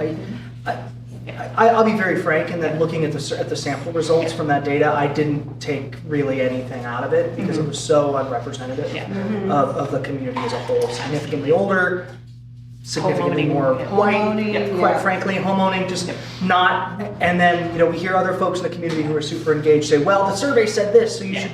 And I think and that's a hard conflict for me as a representative. Reflective of what everybody's feeling. Exactly. Yeah. Right. Overall, And I guess my question is, maybe this is an obvious question because it's a sampling and are we working with neighborhood and community resources, the equity team, specifically to meet people where they are? If that means we're taking iPads to, wherever folks are going to be, that's a thought. I don't know what the plan is there. I was curious. Yeah, I mean, that's effectively the questions we're going to be asking. Yeah. Like, okay, you haven't done a survey in the past. Why not? What can we do in the future to make it easier? And if the data says, show up at community events with an iPad and give me the 5-minute conversation to do that, and to help them work through it too, because that can be part of the barrier as well. It is. How long does the survey take to complete right now? It's significant. The last year's was 20 minutes. That's unreasonable for a lot of folks. Exactly. Yeah. Exactly. Okay. So I think it's a really exciting opportunity. We had, again, prior maintained the surveying sampling strategy that had been used over time, which was primarily mail-based. Primarily, we had some postcards and we encouraged digital participation, but we got a lot of print. And that sampling strategy itself lends to the representation that we got. And So I'll just say, speaking of one, I'm really excited to hear the changes that are being made, and I'm really hopeful that you'll bring us back something that is actually representative. absolutely, we're gonna be working on it. I just have a couple questions, and just thinking about the survey rollout and kind of being along with Jake, hearing some of council's concerns, the last survey and how it wasn't reflective of the full community. I work for a nonprofit. We definitely work with a vulnerable community in which we're like always giving surveys to and trying to find ways to get their feedback so we can improve our services. One of the things I would say is so does these surveys come to council first before they get rolled out? So I believe we've got the approval path at the moment will come through council. Okay, perfect. And then just another suggestion for future rollouts and kind of the methods that come with it. One of the things I was thinking of was, we didn't find out that we didn't reach a large part of the population until it was too late. And so what I would recommend is maybe like updates throughout the survey. So if the survey is, 3 months, maybe every month or midway throughout, we look at the data that we're receiving, who we're receiving it from, kind of just in a raw data form. And then we can change tactics and methods on how we're putting that survey out based off of the information that we're getting. I think that would be helpful too. That way, council doesn't get it at the end and say, oh, we missed this group. Well, we had an opportunity to do, change something throughout, and so that's what I would like to see, both for staff and then for you folks as well, if possible. That sounds fantastic. And then, can someone talk, so we're talking specifically about the resident survey, because we have a couple surveys that we implement through the city, correct? Can someone give me some history on the resident survey and what is the data, the information that we're trying to collect? So there's like the needs assessment, so obviously that's needs in the community, but what's the purpose of this survey? It was more around satisfaction with services and, kind of staffing and things like that. So originally, gosh, I feel like the first survey we did was like in 1998. Did you say 100 years ago? Last We started off with, what is your satisfaction with city services? And we actually used to go through and have every department listed, but people don't see services as departments. We've evolved that over time. But the concept was, how satisfied are you with your city services? How satisfied are you with, how things are going in your community? And then we added some indicators around, what are the things you're struggling with? Are you struggling with rent? Are you struggling with, what are the things that so that we had kind of a capture of how are we doing as a city? What do people need from us moving forward? Sometimes council would put policy things if you knew that there was a ballot issue coming up or something like that. We've done that in a few years. So, that kind of a thing. So it was kind of a temperature check. I would argue that every year the council would say, we should do something with these results, and most years, there's not much you can do with the results because it's really a temperature check on how the community is feeling about stuff. Perfect. And then just to Jake's kind of point, just making sure that the surveys are short, like there was something that was mentioned earlier, like, well, why haven't you filled out these surveys before?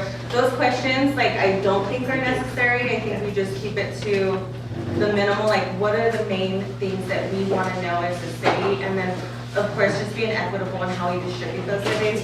Some people don't know how to read. And so making sure when we're out there trying to give people these surveys that we're offering, hey, I can do it for you, you can do it. Some people are, don't know how to use technology or get nervous or even, so just kind of really being creative in how we're putting that forward.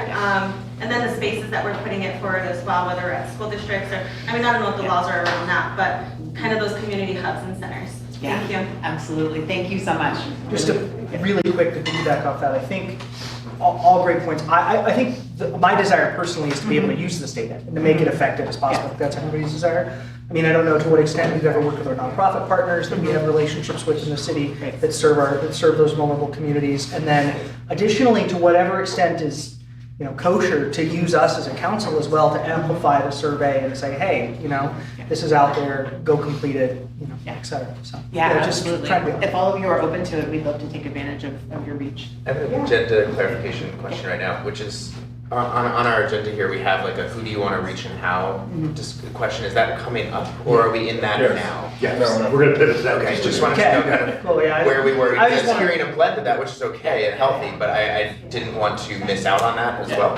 Yeah, it's a baseline to go into the conversation. Great. What I would say that they didn't say is that when we took the survey on and did it internally, and then we looked at past surveys, we were actually seeing the same situation that occurred when we hired it out. But when you do it internally, you can see the depth of the data. Yeah. Because a lot of the assumptions they were making and were weighting it. And then behind this, there's two pieces. There's one, a statistically significant survey, and one that is just a survey based on going out and doing. So they're going to be balancing both of those issues to make sure that we're addressing that on both sides. Can I ask a question? And maybe this is encapsulated in everything that you just said, but are you seeing that there's any bias in the way that you're asking questions? Or the questions that you're asking? Yes, so I mentioned before that there's a content team and we're looking at the question and there's people from different departments. And just for example, growth conversation that we had, we asked them what your perceptions on growth. A lot of people will say we're growing too fast, but then in the next question, they say we need more retail. And then surprisingly, there's too many jobs. So there's some contradictions happening. And so we're trying to refocus how we're asking some of these questions to make sure that we're getting them at the community level, how you feel about the growth in your community. Do we need to separate that out or clarify whether we need, housing, growth in housing versus. So how are you accounting for that? Are you saying, is it more, and I understand there has to be some multiple choice of what type of growth is acceptable to you? Is that how you're going about it? Well, one, I think the plain language, like clarifying the actual language of the questions, and going through the formal plain language process, I think takes a first pass at that, right? I think just some of the questions themselves in prior years were just unclear. So that's the first step. Including translation in that plain language review right from the start, even if the language was clear and concise in English, it might not actually translate very well to a clear, concise Spanish question. So involving translation services earlier. Exactly, connecting with the equity team, making sure we're in touch with communications, so taking advantage of the expertise in the city that we do have to rein things in a little bit. And I should say, this will be our first pass at this, and we do want to maintain that continuity component. So looking at this as the start of a continuous improvement process, where we're going to do the pass at the things that we know, we're going to make some progress. Chances are there'll still be room after that we can keep going on progress after that. So what about methodology for that? So just one other down the rabbit hole question. What about methodology for that? Are you going to ask those questions in a different way? Because it's kind of hard to be linear in that type of scheme. Yeah, it's very hard. Yeah. So we do have, so I mentioned housing just a moment ago. We do have several programs where we already asked about housing, including one where we ask how difficult, in the past 12 months, have you or someone in your home had difficulty paying for housing or finding adequate housing? And the challenge in adding like multiple questions that are getting at the same thing is we're adding to the length of the survey. Yeah. And so we have to remind ourselves at the end of the day that if we keep expanding that question set, we're getting a lower participation. And so that is a challenge, but we're still trying to address it in different ways. Like I mentioned earlier, asking about how you feel, like just general perceptions, and then how you feel personally, like is it impacting your household? And so that's the method we're trying to balance out. And we've gone well over the 5 minutes. Maybe during break, if you two want to connect. Okay, But I do want to honor people that might need to use the These are restroom. practical questions. Yes. So, we get on board with practical questions, but there are other methodologies out there, and I just want to understand. Yeah, I think the intent of this is to provide the baseline with what Barrett's going to bring forward. When we come back to the council with a more detailed presentation on this, I think it's at that point where we'll dig into And I will just name, I think throughout today and tomorrow, there's gonna be a number of conversations where we could take a 20-minute conversation and stretch it for 2 hours. Yeah. We're trying to get at some of the key things we need to hit. These will serve as things for future work in the coming weeks. But you're gonna find me stopping some conversations occasionally so that we can move on to what I'm gonna suggest. We're at 10:44. Let's take a quick 6-minute break. 10:50, we're gonna come back. We're gonna have a brief conversation about how do we connect with the people that you want to be hearing from. And then we'll move into some other conversations before going into this our lunch break. But 10:44, let's be back at 10:50. Thank you. Thank you. Thank you Thank very you. much. Staff, if you're having a hard time connecting, please.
Yeah. Because I think where we go automatically is, this is the thing that was a miserable experience or waste of my time.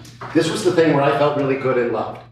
And what I want to talk to you about is, who do you really need to talk to? Who are you not hearing from? And we can backwards map that into what are the settings for that. And that can look like anything from community coffees to I worked with another town where a member had a hike with your counselor and just met up at a hiking trail. And I'm not saying that's it, but what I do want to have a conversation about is two things. Number one, who do you most need to engage and be able to talk to? And second, where are they? Because frankly, this can't be a conversation about what feels good to you, what's convenient to you. Yes, I want it to be enjoyable. Yes, I want it to be productive. But I think we really need to focus on how do you get the voices that aren't at the table. And it's not by telling them to come to you when it is convenient. So what I first want to do is a little bit of a lightning round of who are the voices you don't hear from enough, but the work that you do may have the greatest impact on things for them. And Matt, since you snuck away, I'm going to go to you first. Yeah, that's fine. Let's go there. I was just thinking about that specifically. I would say the two groups, they're kind of somewhat related. We talk a lot about housing and growth. A lot of our decisions that we deal with impact housing and growth for our city. And I do not think that we hear from renters and residents in mobile home parks enough. And I distinguish those because some people in mobile home parks, there are different ownership structures, different rental structures. But I would say from the housing standpoint, that's who we hear from the least. And I think from an affordability standpoint, that's where our decisions impact them the most. And I would say one little asterisk on that, just to add, I think that's also those are the hardest constituencies to campaign and like engage during a campaign effort too, partly because there's building security for apartment complexes. Multifamily is a harder way to hit doors. There's lower voter registration sometimes when people are more mobile around based on addresses, based on the data you have. I want you to hold on to this. We're going to go through who do we want to reach, and then we're going to come back and revisit what are the common threads of what does that mean about how we think, where we go. Who do you think has their voice is underrepresented? Families with school age children. Definitely. They kind of got their hands full, right? Got their hands full, too busy to engage online council nights or coffee with council, don't have childcare. And a lot of our decisions impact them the most because they're facing, a larger part of the burden, so. Mayor. Okay, so that and people with disabilities and people struggling with mental illness. I agree with Crystal. I had an idea of trikes and strollers in the park, sort of But just thing. name That type of thinking. But who? I think it's young families. Diane, who do we need to hear from more? Well, I've been engaging with the spiritual community. They're actually under a lot of duress, and a lot of people aren't going into spiritual leadership, but they're significantly a big portion of the service industry, or service members in our community. Working families with young kids. Parents and things. Same renters, also the commuters that go to Denver. So now let's talk, and I think we've kind of got some chunks of people. We've got families with kids. We've got renters, and we've got people that are here to sleep, frankly, and enjoy their weekends. I want to talk about all three of those. What are the barriers for that? Not to you. What are the barriers for the families with kids, or for the renters, or for the folks who are commuting? What's the barrier to them attending an opportunity to engage? Is it time? Is it childcare? Is it meals? Is it translation services? Is it accessibility for the disability community?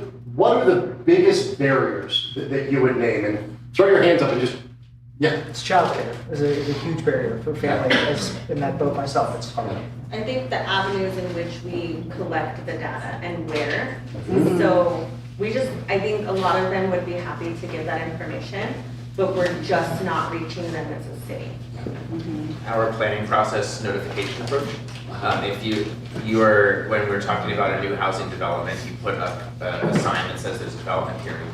And that's for within a certain radius of people who live there currently, but the rental market itself is more dynamic and elastic across the community, and so there's more of a mobility where people might be looking at things across. The awareness of it. Correct. Yeah. I think a lot of our meetings are also very intimidating. So Yeah. if somebody has Our very little process. time and no childcare, the motivation to come up and speak at one of these meetings is very intimidating.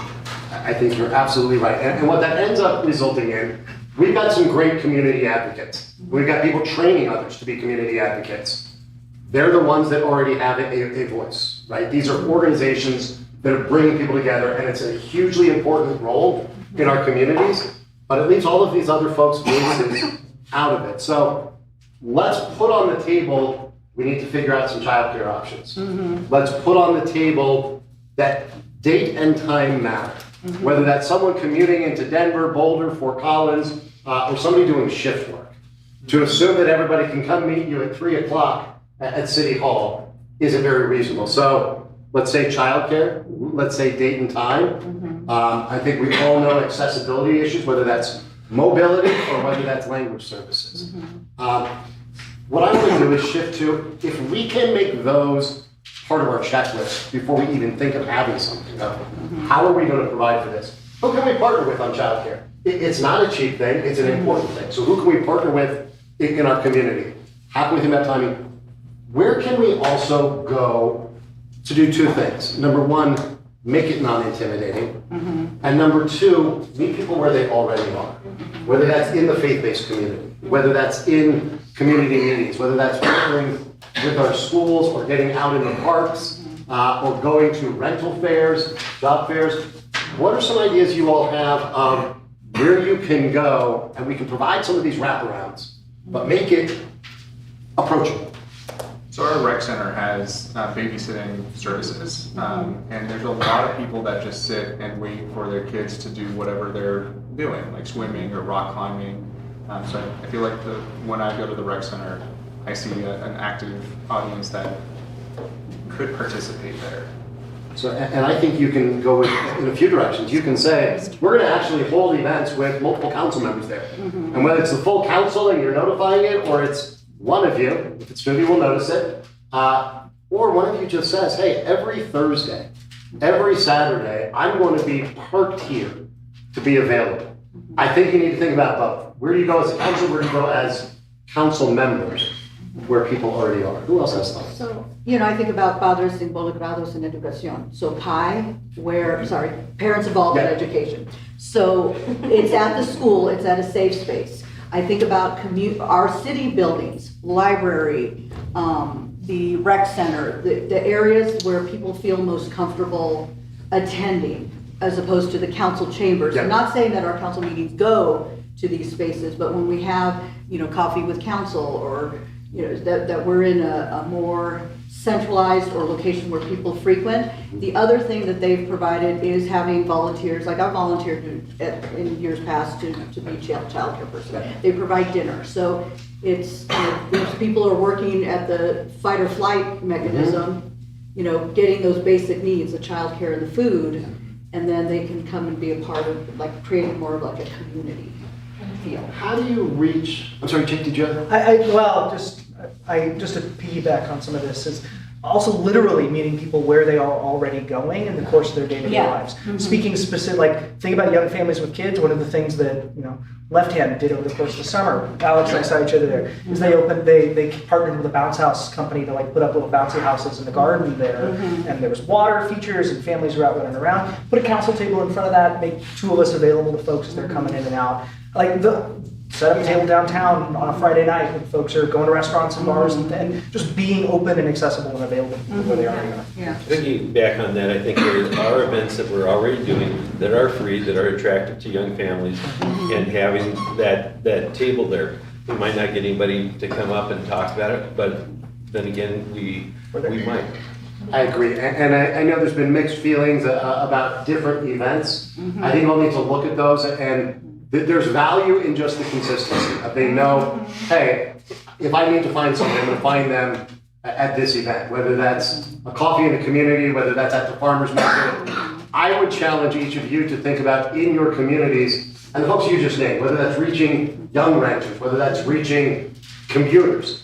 Where are they, and what's something you can commit to doing quarterly to go meet them where they are? And I think, absolutely, do things as a council, but I think incumbent on all of you to figure out at least once a quarter, if not more, where can I go that I don't know the people?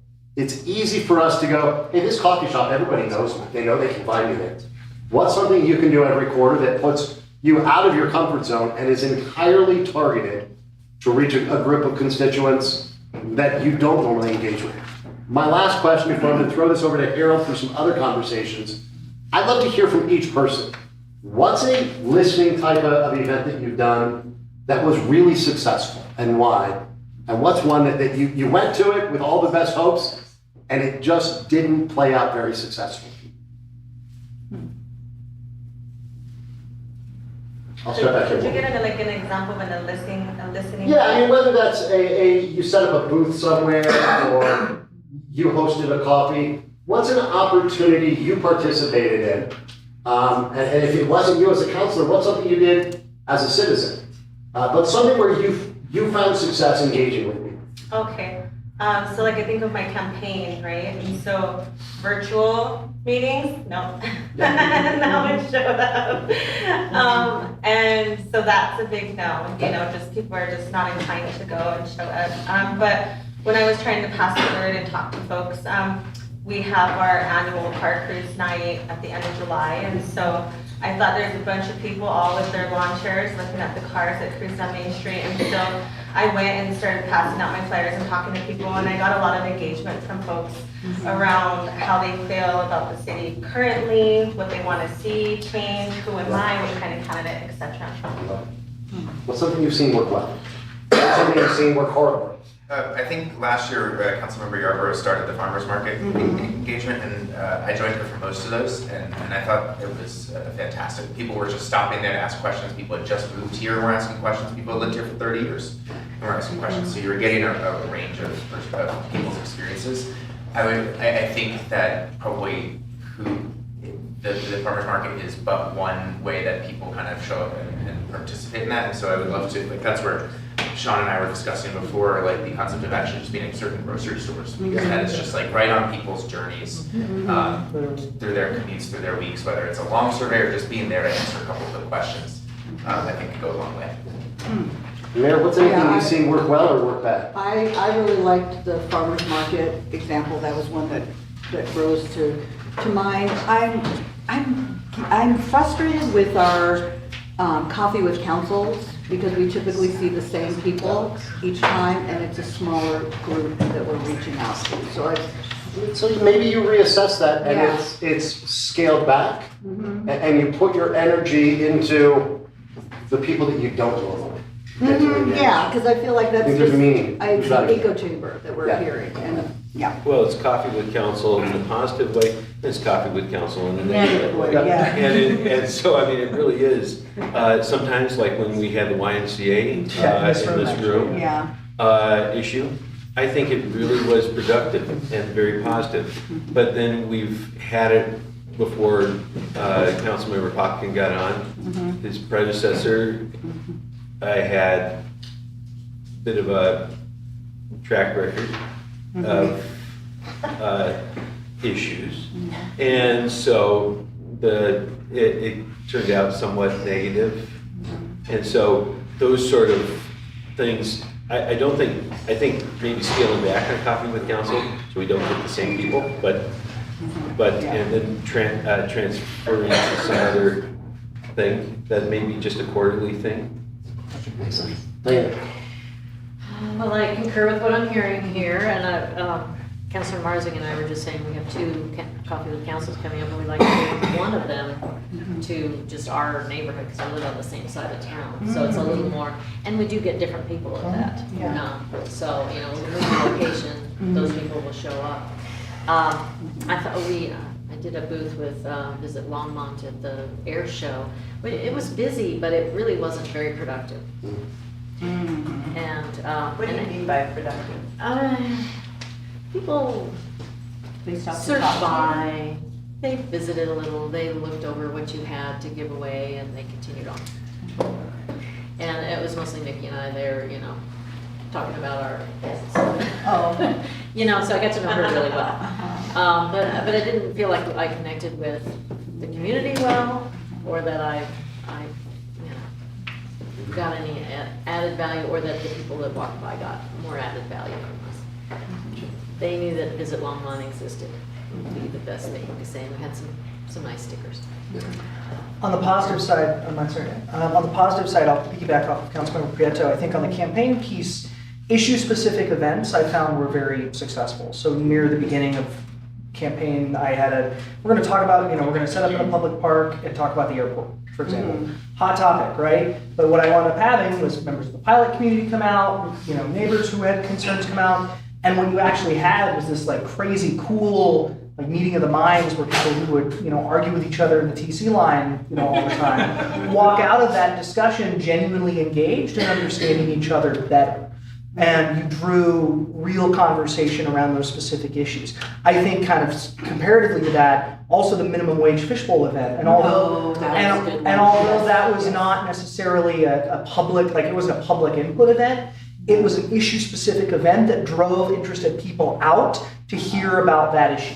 If we are saying, hey, we're going to have an event focused on this topic that we know is of community concern, come on out, right? On the negative side, I'll piggyback off of Coffee with Council. It feels stale a lot of the time to me.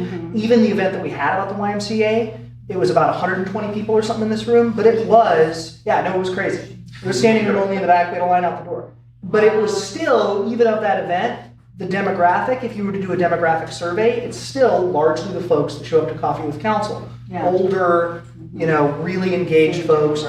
Yeah, I would rather see us cut one of those every other month and switch it to like an evening weekday event at a, you know, meet people literally where they are, do like a similar town hall style event. See in the park.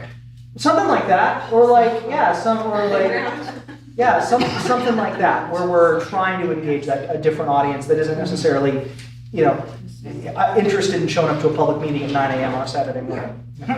Yeah, and for me, Coffee with Council as well. So if there's a topic, and it's hard to, you know, figure out what the hot topic's going to be, but for me, Coffee with Council makes sense when there's one topic that we're going to be talking about, and we're saying the same thing to everybody. But for me, I really enjoyed the one-on-one on the campaign trails, those events where you could set up and people could come up to you and have, you know, a one-on-one or a two-on-one conversation. So it's more personal, so they can get the information that they're actually there. Because again, the intimidation factor, when somebody's in a large event, they might be too shy to speak in front of a big group of people. And then the other thing that I want to do is try to find people who are trapped in something. So one of my ideas is like, maybe I ride the LD1 on at 8 o'clock in the morning and say like, hey, like, I am here for your entire ride. Let's have a conversation. Business on the bus. On the bus. Business on the bus. Here's kind of some closing thoughts I'm going to leave you with from what I'm hearing and what we're talking about. And I think this will probably continue into tomorrow's conversation. Number one, don't do it just because you have done it. And it sounds like Coffee with Council. I can assure you, the people that show up there because they have something to tell you, they're going to find you. Yes. And they're going to tell you. So orchestrating your time around that probably isn't the best investment. I think you can adjust that. I would encourage you as a council to identify a couple of new opportunities. There's something different, a lot of what you're putting out here. I would also ask each one of you to leave here with your short list of these are the 2, 3, 4 constituencies that I feel I haven't connected enough with and their voice is underrepresented. And you've named a lot of them. Yeah. And then you personally commit to where you're going to find an opportunity with some frequency, whether that's quarterly or otherwise, to engage with them. Then create one standing thing that you're going to do. And it can be you're going to hang out at the pizza shop, you can get on a bus, you can go to the park, but one thing where you become, this is where I can find that person. And the final things I will say is don't conflate what you're interested in for what they're interested in. I think it's very easy. So I would ask you to be a public servant first and a politician second. I think it's very easy to say, this is the issue I care about. Yeah. So I'm going to go to where people are going to care about this issue that I care about. Yeah. Instead, think of the voices that aren't advocating. Think of the voices that don't have the time to show up at city council.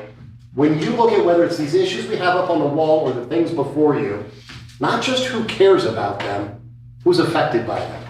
And let that guide where you go and who you seek out. Do you have a question? It's a question. Yeah. It's a practical question as a new council member. It's like, if we come out of here and we have all these awesome ideas, it's maybe for Mayor or Sandy or even Eugene potentially, like, how, like, I get nervous about taking a public, like, okay, we're gonna, you know, me and Alex are gonna go down to this place, or we're gonna, like, that feels to me like something that we all need to agree on and then create an implementation process. And I just don't know how, like, the actual logistically how we do that to get it properly, you know, everybody's on board, it's scheduled, it's posted, all that, all the things that it needs to be to do the right way. I think that sometimes, for me at least, is a barrier. Yeah. Yeah, and I think that, and that would go into how do we represent Longmont regionally? So like in our next conversation Also, stuff. yeah. I would suggest that you go ahead and spend a minute before we jump to the next discussion and answer various questions on your piece of And We'll pull them together and maybe bring something back. yeah, and I think the value of bringing in Barrett is we can see, you all have interested, it's been interesting just to sit back and watch, and we're not trying to manage this.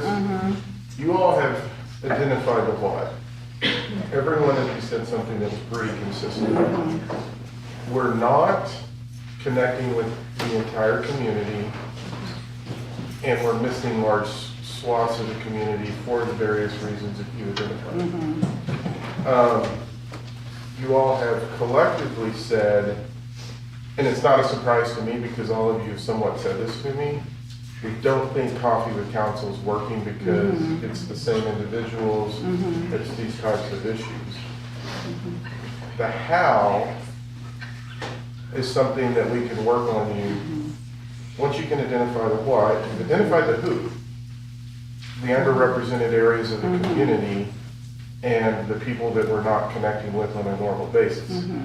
So you've identified two big components. As you're taking this, I think maybe this comes in tomorrow. Now we kind of start getting into the how and those other pieces as we're evolving through the conversation.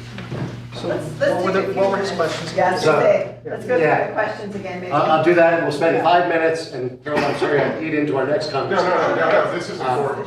So, I would encourage you to write down, number one, who are the constituents that are the most affected by the issues in front of the council and the issues you've identified as priorities? And where are they that you can go to them? And then Sandy and Harold and I will work together to pull this all together and bring a framework forward. Still gonna be a lot of individual leadership for you as council members, but identify who is affected and where do you go connect with them in a way that you're going to them. So who are we missing and where do you go to connect? Yeah. Okay.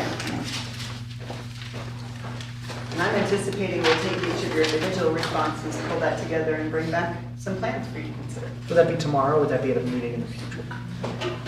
Don't know yet. Is Sandy pulling an all-nighter, or is she? Yeah, we'll probably be talking after this. I have just something to add. It's like my mind, it's my brain. So we connect with them, we give feedback, but then it stays here, right? Does it impact our policy decisions? Yes. But if Diane's not interacting with those families with small children, then she's not taking in that information that I obtained throughout my outreach. And so I think the next thing that I'm thinking too is like, how do we get that information and then share it amongst one another? And then like later in my notes, I wrote like, even on our boards, like Susie does the board for the homeless families in Boulder County. I don't know what the hell's going on with homeless families in Boulder County, and I'm not getting reports via email or anything. Nothing against Susie, but and it works that way throughout all of our boards. Like I don't go report on council or youth council or any of the ones I'm representing. So how do we make this information shareable to where we can actually That's- implement? Yeah. And no, I'm glad you're asking that, and I don't want to cut off the conversation. Yeah. That's part of what we'll come back to you with. I think there are two critical things. Number one, that the constituents you go ask to talk to you, number one, know what you're going to do with their input, and know that you actually do that. And number two, to your point, I think it's critical that you figure out a structured way that you share that all out with one another. Because you being the only one who knows it, and that informs why you're introducing a resolution, or you're advocating, or you're voting, that doesn't help the rest of us. So let's figure out, and we'll bring that back to you as part of the project plan, of how do you describe to those constituents what you're going to do with that input, and how do you share it back out in a way that everybody can have done. What were the other questions? That might relate to the pre-session conversation too. Yeah, Yeah. that's, This is- I'm still All mulling of that these one questions over. in recession. I want to hear from everybody. So who are we missing? Yeah. Where do you go to connect with them? What was Yeah, the and next- then on the back side of that is going to be getting clear with the constituents, what are you going to do with their input? And how do we ensure it gets shared across the council? Okay, and that can be part of the next Yes. conversation. Yeah. That's part of your kind of nuts and bolts discussion. Yep. which is Yeah. next, yeah. Okay, so those are the only two things. Yes. Who are we trying to get to and what are some ways to? Where are they? Yeah. Where are they? All right, great. And then when you are done, you want to pass those over this way. Oh, we're actually giving them Yes, some? if you don't mind. Oh, okay, okay. Okay. We can't do anything if we don't get Yeah, community. yeah, so I made a new page for those, I did right? not, Right, Larry. okay. Good luck reading my chicken So scratch. I'm gonna have to. Well, I think, I think we've heard some great ideas. Who has notes to share? We want to be able I to. am almost done. I know my handwriting changes when I'm told somebody's collecting. Good, I hope so. Mine's just bad generally. Yeah, mine is too. Yeah, it's good. Let me talk at the sake.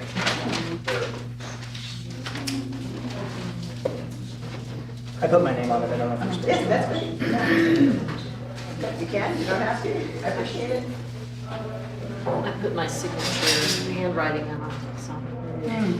So I know you all are seeing lunch beginning to get here. It's gonna take them a little bit to set up, so we won't plan to break you until. And you know why? North Main has a lot of specific.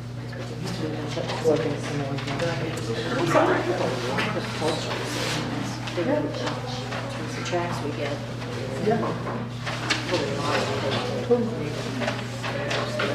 One of the grocery stores I think now is a lot. Yeah, save a lot from Goodwill, that little spot. Get somebody to make it look. My problem in Ward 1 is it doesn't connect to the city. It feels disconnected. Yeah, well, they just feel like the city doesn't stand out that way. Alex, I think we're fair. Selective. I didn't realize. You wonder, who's taking the notes on all this? It's part of the allure of it because it's sort of daunting. City Hall. And even as we talk,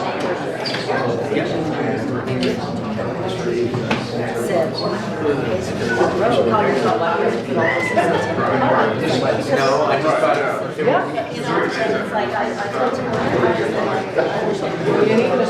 All right, why don't we wrap this up? Harold's got a session for us that I want to make sure we have adequate time on before we break for lunch. So if you get those done, just pass them down to me.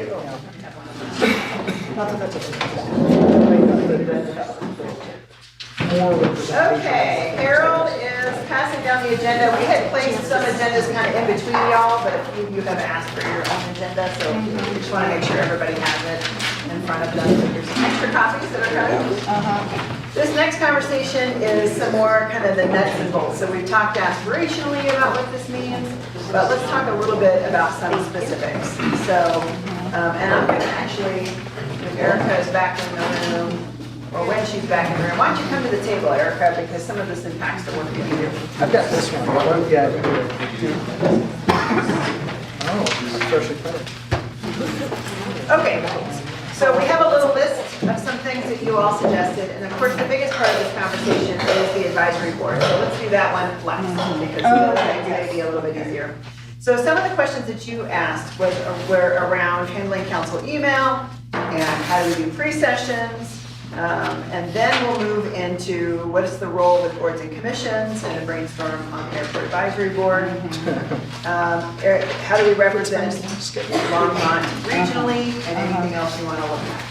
So this first one, I'm just going to invite Erica to make sure she can hear what we're talking about, since she's the one that really helps to manage the council email.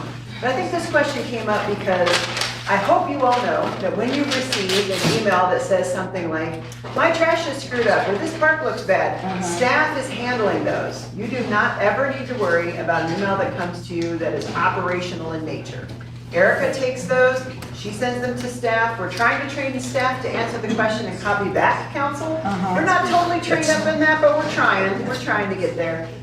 So you probably heard from some and not from others, but be assured that those emails that are operational in nature are going to the right staff. Just to clarify, those emails that are operational in nature that come through the city's form. Correct. Are what is directed Is there. what's directed Because sometimes to all that, 7 of us will just. It's just a direct personal And then we email. don't see that. So I just wanted to We gotta clarify, like, forward those to you. Yeah, please forward those to me and Erica. and we should figure out whether you're getting 7 forwards or 1. That's But, like, okay. even if you We can have 7 forwards. That's all right. We know what's happening in those. But it's a waste of everyone's time at some point in efficiency, because then each of us is taking a look at it and figuring out where to send it, and then you're making sure that it's the same thing coming from different people. Yeah. So there It's isn't. okay. There's Is there a way to filter before they come to us? Okay. Only because as soon as we start applying filters, we start to create There's a- some weirdness around your access as council members. So we do spam filter you, like we do try to make sure, because you should have seen some of the things you used to get. We do spam filter, but we don't necessarily filter. Don't let that come up in a quarter request. But I think what you all wanted to focus on was all 7 of you get a question about policy. What do you do? And with that, and we've never had that discussion that I know of. We're here to support you as staff. And I would say, if you get something individually, just send it to me and Erica. Like, don't even worry about it. Don't worry about trying to suss it out. Just send it to us and we'll make sure that we're managing those. Okay. Also, sometimes you'll get policy things that sound like, somebody should be notified of this. Like when you got, 2,700 emails about the airport, right? We forwarded all of those to Levi so that he had the benefit of seeing all of those. And I think many of you also forwarded all of those to Levi. I would tell you that when we think somebody needs to be copied on something happening, we'll also take care of that on the statement. Yeah. Including Harold, because Harold does not get those. It's just me and Erica. that get Okay. those. And the open records box, of course. So I think the bigger question for you all is how do you want to manage the ones that are really for council? Here's the policy question. I think you ought to do X, Y, Z. Because do you all want to respond? Do you just want whoever to respond? I believe that was the question that, I think you're the one that brought this one up. Right? Yeah, because like for me, being a representative award, is it appropriate for me to respond to a resident in Ward 2 or Ward 1? And, for the at-large folks and the mayor, are we not contradicting each other? That's the part that I'm most concerned with. And it's tough because you can't copy each other. Exactly. So, are we saying the same messaging and not confusing the resident? Yeah, and that did happen with Marcy and I, with a woman. He gave her 2 resources and I gave her 2 other resources, and they were different, good resources, but it just seems like our brains are going in different directions and stuff. And you can't, unfortunately, because of open records, know what each other said necessarily. So how do you want, this is really your choice on how you like to manage these different things.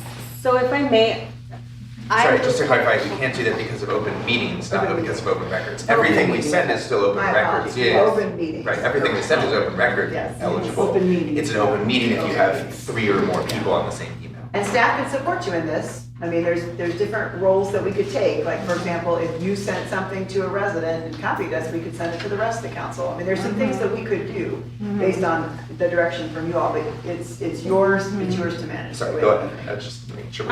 Yes, thank you for the correction. No, you're fine. I'm trying to find my notes. So yeah, and I think there's different ways we can do it. So I had suggested that we take a month to respond, and that helps kind of us receive like a diverse range of questions so we can learn and grow in our council position. But I did hear from other council members, well, no, I'm specific to this ward and I do want to be a part of those conversations. So You don't mean take 30 days to respond. You mean you take a month, you take a month, you take a month. yes. Oh.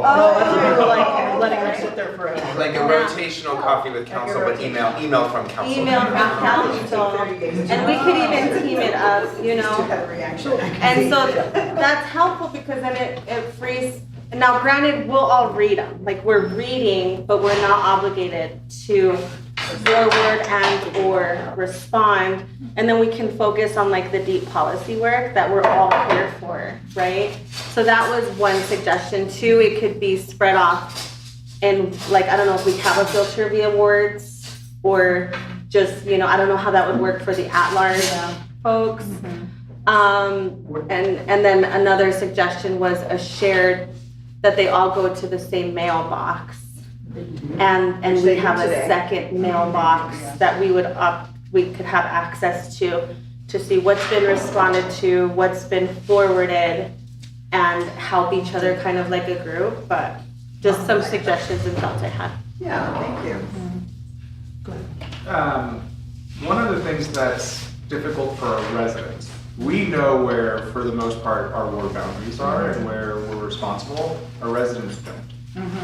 So sometimes they'll send something and they don't hear from any of us because, or we don't, sometimes it's hard to tell if it's an FYI or if you actually want us to respond. Do you want to respond? Yeah, So- yeah. Maybe that's a question on the survey we can Yeah. have. I thought there was. Do you want a Well, response? to that point, that's exactly what, you know, residents usually do not know what ward they're in. So they're always calling the office and saying, hey, I live in so-and-so, which ward?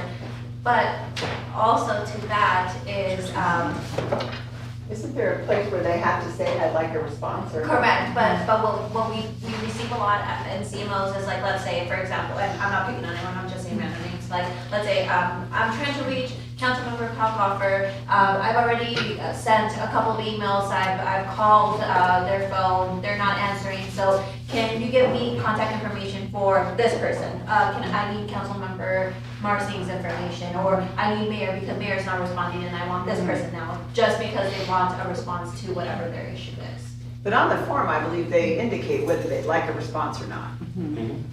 So sometimes people do say no. I don't know.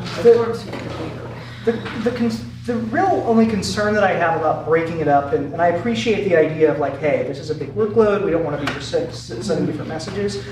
Especially on the policy questions, there are gonna be things that come into us that we disagree on. Just like among the 7 of us, like we've taken some 4-3s already, some 5-2s, just some different questions that our approach is different on.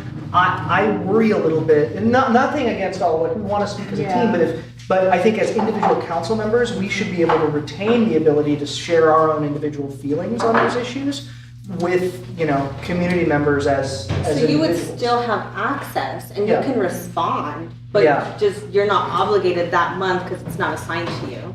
Do you understand? Yeah. To that point, the thing is that as long as the decision hadn't been made, you know, you can say, Yeah. I hear where you're coming from. But this was the. But this is that. I'm not convinced that a rotating sort of thing is as effective as we are thinking it's necessary. I think what I think is I've seen happen consistently is that those that feel strongly about that sort of communication part will do a reach out to that individual. When somebody emails me about something and I'm not certain about it, I loop in the oftentimes the mayor, but the staff to direct that policy part so that they are doing that. And I don't think that that our bandwidth is so tight that we can't handle that. I kind of feel like somewhat of this is a a solution, trying to find a problem a little bit, but it's just I don't know that it's been an issue or anything. I just kind of feel that it's like, that it's maybe kind of a newer folks kind of getting a grasp of what they're looking for. Yeah, because for me, I direct anything that's operational, I just, like, you guys, there you go. The policy one, you know, I'll give my opinion. Yeah. And I'll say, and then some emails, I'm like, what do you want me to do with this? Yeah. Like, I don't even know, like, there's no question embedded in there, you know, it's like, those are the ones I struggle with, it was like, you know, what do you want? Like, do you want a response, do you not, did you just want to, I'm like, so that's kind of the one I'm grappling with. Yeah. But, yeah. So I wanted to jump in with maybe two suggestions here, because I understand where Councilmember Prieto is coming from on this. And as someone also who is relatively new but has like now a year also on council, like I've seen the same instincts from you three that I had when I was first appointed, of kind of that desire to be both actually responsive and perceived to be responsive. And those are real, and like that, those are real. Like that perception of responsiveness and availability, paying attention matters in terms of your own personal credibility, and I get that. I also know that like it is a lot of time. It is a ton of time to be as responsive as you think like works for you, or is comfortable with your like reputation or what you're willing to commit. So I wanted to suggest two things in the spirit of moving this forward, which is why I went to green, not blue or red. Oh yeah, I didn't get to use that. I don't know if that's exactly how we're using green today, but that's where I'm going from. So the first thing I want to maybe note is differentiating between requirements or expectations and norms on this. Yes. Right? I don't think wherever we come to on this conversation does not have to be inherently a requirement that Jake cannot respond, or Diane's not going to respond, or that Crystal first, that I think if we come to that understanding, then like there can always be someone else, but maybe there is a little bit of a divide and conquer approach. Now, how we do that, and I'll offer a proposed suggestion there in a moment. The other thing it sounds like what we heard from Sandy was we can generally operate with the norm or expectation that staff is going to handle operational things. I think where it's been a little confusing for us, speaking for all of us, but maybe not entirely, is that like we haven't consistently seen that response. Yeah, what's the line? And so then there's not a link, then we aren't able to know if it just doesn't lend us the trust that is happening on a follow-up. Unless we see it. Right, and even just like thanks, staff is going to look into this. Like, even if it's to us or back to the resident, ideally, just saying from a customer service standpoint, hey, thank you for this, we're gonna look into this with back, and you copy either whoever else is relevant. The relevance there comes to my next point. We can definitely do that. I just want to really, really remind people that they cannot reply all. We've been real sensitive about this in our office, and so Can you BCC council? I hate to do BCC in a transparent kind of process. Yeah. But let's continue on. Sure, that's fine, we can figure that out. But yes, as long as we all understand, and as the public understands that, like, we are juggling with emails, this open meetings requirement, where if 3 or more people are on responding to this email, it becomes considered a rolling thing. So I just wanted to acknowledge that. Here's what I wanted to propose from a possible way to handle this from a norm standpoint, and not a, you have to follow this, but just to make this a little bit more digestible. I'm gonna call it, for lack of a better phrase, a 2x2 approach. So, because you can have 2 people on, but not 3 from an open meeting standpoint, from a conversation. For ward-specific issues, we have the ward representative is expected to respond to that, and we designate one at-large buddy to basically be that counterpart. And it can be based on, where you live, or based on interest in certain topics that might come up more likely. But that inherently, that one of those 2 people is responsible for responding, or both, to that issue, and you copy the other person. So if, let's say Jake and I were buddies on it, and an issue came up in Ward 2. Whoever got there first to respond, great, you copy the other council member in this buddy system. And then they know, then there's this awareness from a 2x2. It doesn't mean I can't jump in and add my 2 cents or disagree. Yeah. But the expectation is that one of the 2 of us is going to be that primary customer service response on a policy question or something else that's coming for council response. That's the first thought. Where we get to policy issues, it becomes a little bit more tricky. And we may not solve this across the board for every issue. And frankly, I think it would be a win if we solved it just on board-specific kind of things that are happening. But on the policy approach, I think we could potentially take it where, this would be a little bit complicated if it starts to become a regular thing, I'm realizing now, where you copy the relevant liaison to the board of the topic.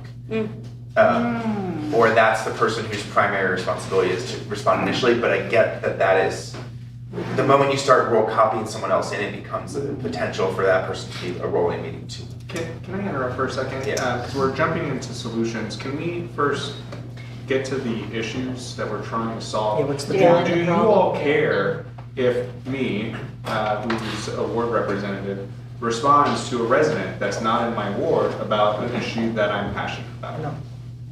So, what I appreciated and in years past was when, and I think, you know, you're pretty good at doing that, is CCing the ward person.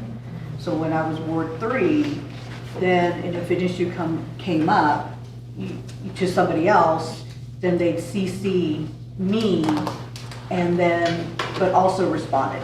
So it loops you in as a ward representative.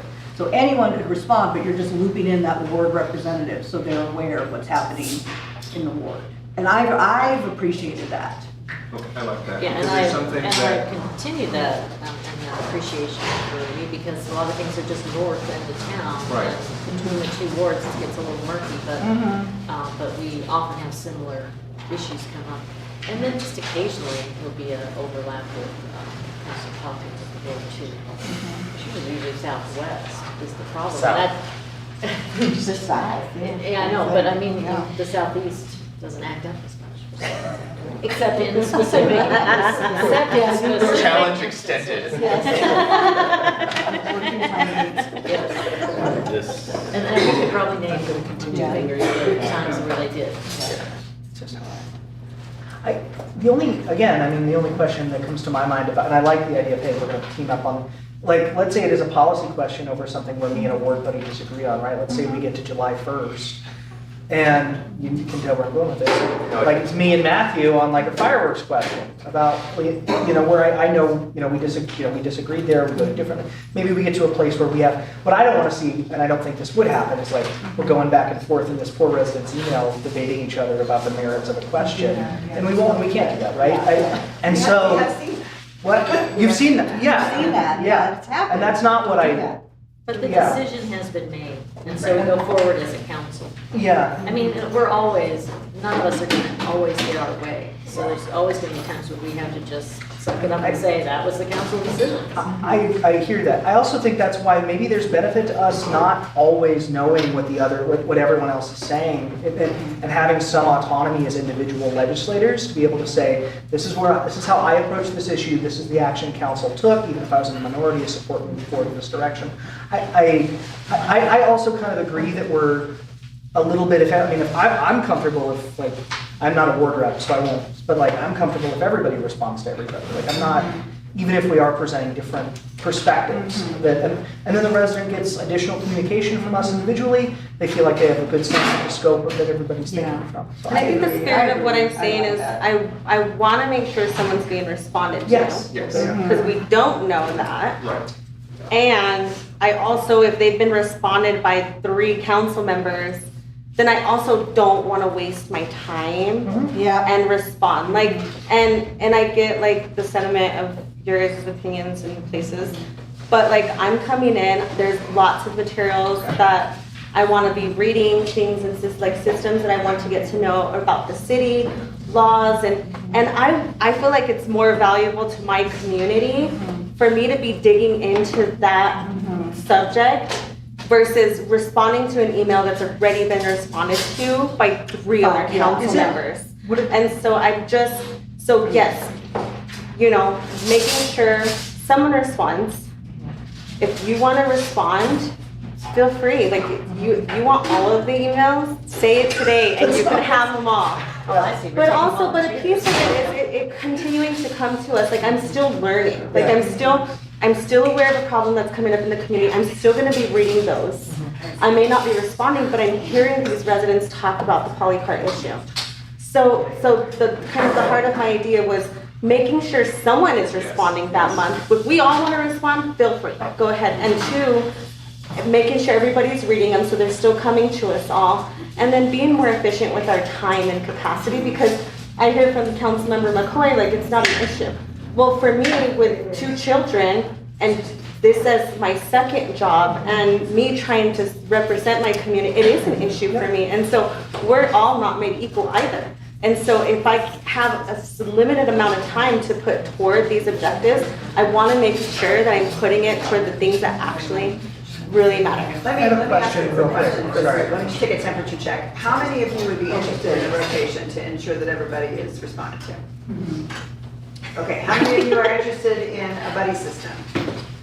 Oh, no. Okay. Yeah, I have a question. Sounds like- And you know what, Dawn brought up a very good point, that if we remove our council hat and think about resident, like think about ourselves as resident, what would we like to see? So maybe kind of looking at it from that lens.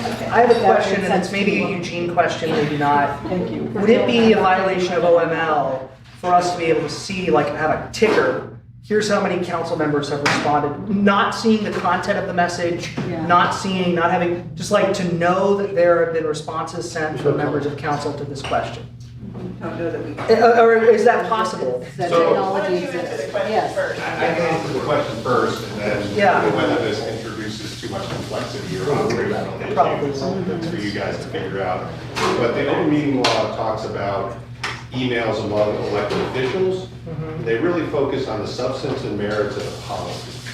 And they specifically exempt like emails to all of you to schedule, or I take that as sort of administrative tasks or procedural tasks. It's the substance and merits of the policy. How that gets implemented in this context, I think is super messy. And I do like bright lines, don't reply all. But sometimes we want to know, is council available for a special meeting, or Laura board, or whatever. So that's what the OML says. Okay. So no, I don't think a ticker. But like implementation, like, because Erica can't see it, or I mean, you have to go in and look and see who can see So it. actually, to that point, I think it's funny that you guys are all like debating whether to like, who's responding or not responding. I'm seeing the opposite problem. I'm seeing multiple of you responding to the same issues and sending over to staff on policy or for services. You can see all of it. So that, correct, so then the issue is becoming that, like, when I reach out to staff or, you know, to respond to the resident, oh, well, we've already done that, like, we've already responded, but you guys have not seen it, or you're getting different answers for like, one council member over another, over on the same resident or same issue. So I guess just to pull us back to Councilmember Kalkhoffer's original question on the problem we're trying to solve with this conversation, I think of 3 things that I've heard from the group so far. One is like awareness of responsiveness, number 1. Like to let people know from a customer service standpoint that like this has been received. And there's a couple ways that has impact. 2, time and efficiency for each of us individually and for staff at large of like, we don't want, you know, August to have to respond to 15 different versions of the same trash email to the same resident, and then to have to let us each know, like, got this. And I know August is very happy to do that and has done a great job with that. But like that on steroids for a bunch of issues adds up over time and is a use of taxpayer dollars in and of itself. Like, why are we talking about this conversation? It's efficiency of time and dollars. And then lastly, support for each other, especially as some people are getting up to speed on issues and some people are more experienced with issues. It becomes a little bit complicated with open meetings stuff, but I'm wondering if maybe this is a conversation where we've shared enough of the concerns and potential interests at play, where maybe Sandy, Eugene could maybe think about, and Erica could maybe think, are there a few ways we can make this a little bit clearer, but maybe not a consistent, 2x2 approach on every single issue, but maybe word-specific issues we have a little bit more clarity on. Or you just generally know, like, this person is on the hook for this, loop in that at-large representative if you want help with that. That's a great point. I think we've heard the concerns, and we can certainly bring back some proposed solutions. Yeah, so what I was gonna I say. have one add-on that wasn't mentioned, No, please. but it refers to what Councilor Prieto was saying, and that is when it comes to the council communication, often doesn't have a subject. But if it had a subject, as I can put it in file folders, then you have them all aggregated together if it's about the airport or if it's aggregated about the alleyway, trash cans, whatever.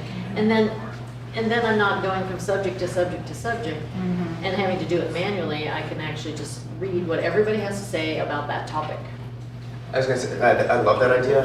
And it seems like that's just a programming issue, maybe. Yeah, I love that idea, and I was gonna add, if people don't always know their ward that they're in, but they have to put an address, is there an automatic way where we can connect address into Ward and have that auto-populate? You can certainly look at it. They don't have to fill out any portion of the form. No. They can send it to you. Sure, but if they did, at least stuff, then. but. And we do get It'd be lovely if we just had a word that we could search by and put it in the folders. Yeah, we'll take a look Make at it the easier to review those. So what I was gonna say is there's different issues. Yeah, so there's different issues in play. So the why that was asked, there's a question on operations and policy.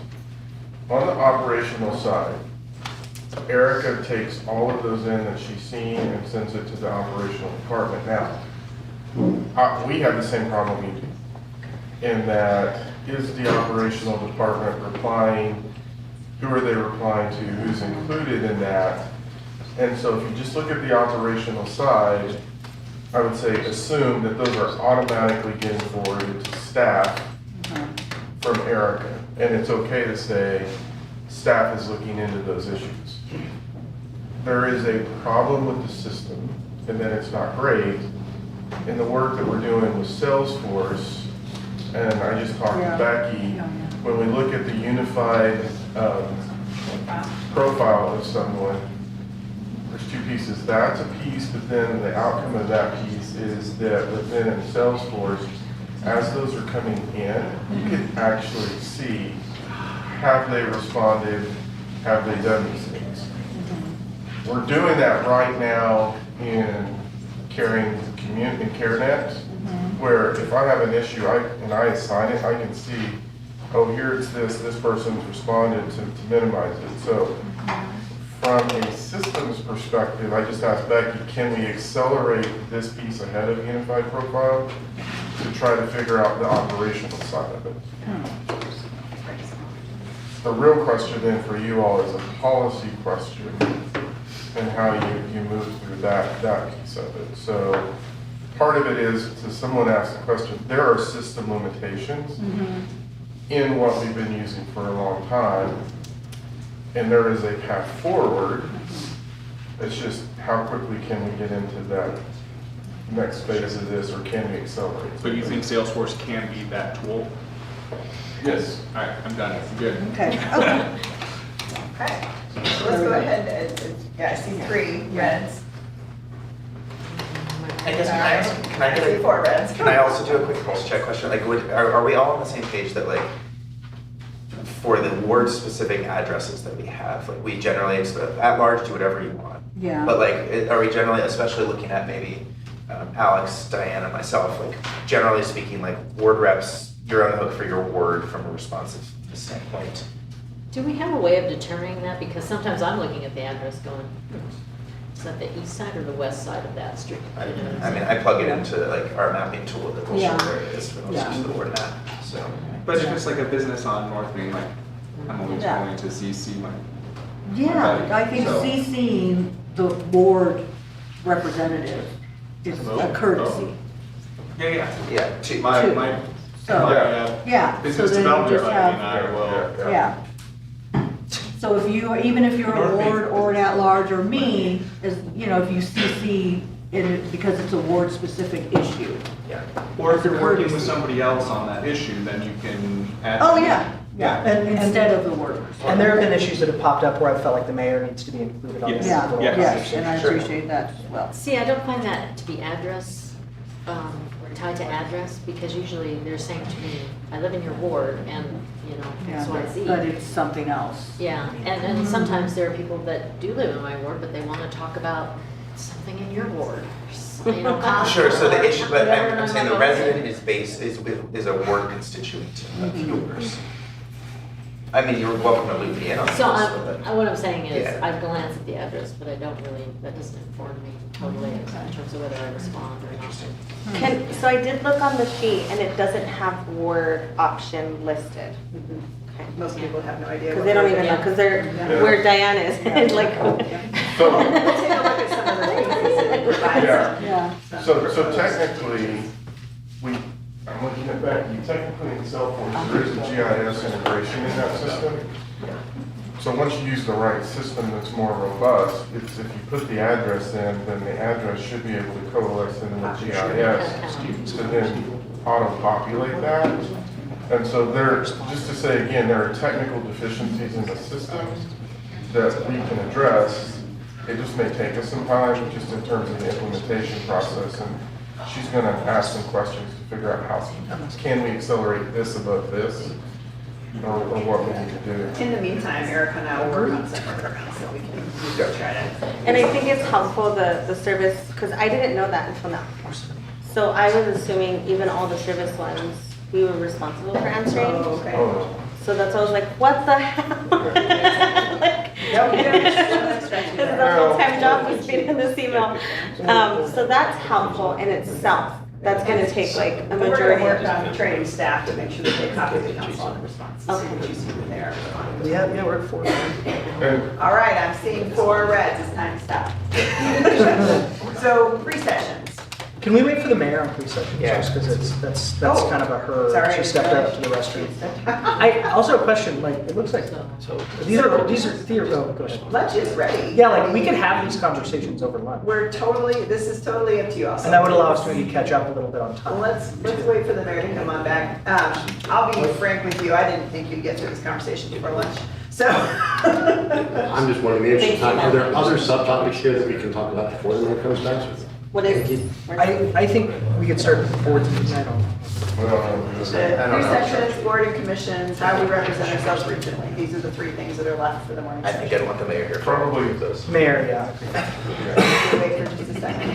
But, think about how, it's your retreat, and so we had said we were gonna break for a lunch, but you could make it a working lunch if you wanted to instead, or you can take a smaller lunch break. I have a question about Salesforce, because I used to be a Salesforce admin and I love Salesforce. Is it an open meetings violation if we see the responses? Put the notes in, the CRM? It's not? No, you just can't. You can't respond to each other. That's what makes it a meeting. But we can see. But we can see all the responses that everybody else said? Yeah. And that's okay?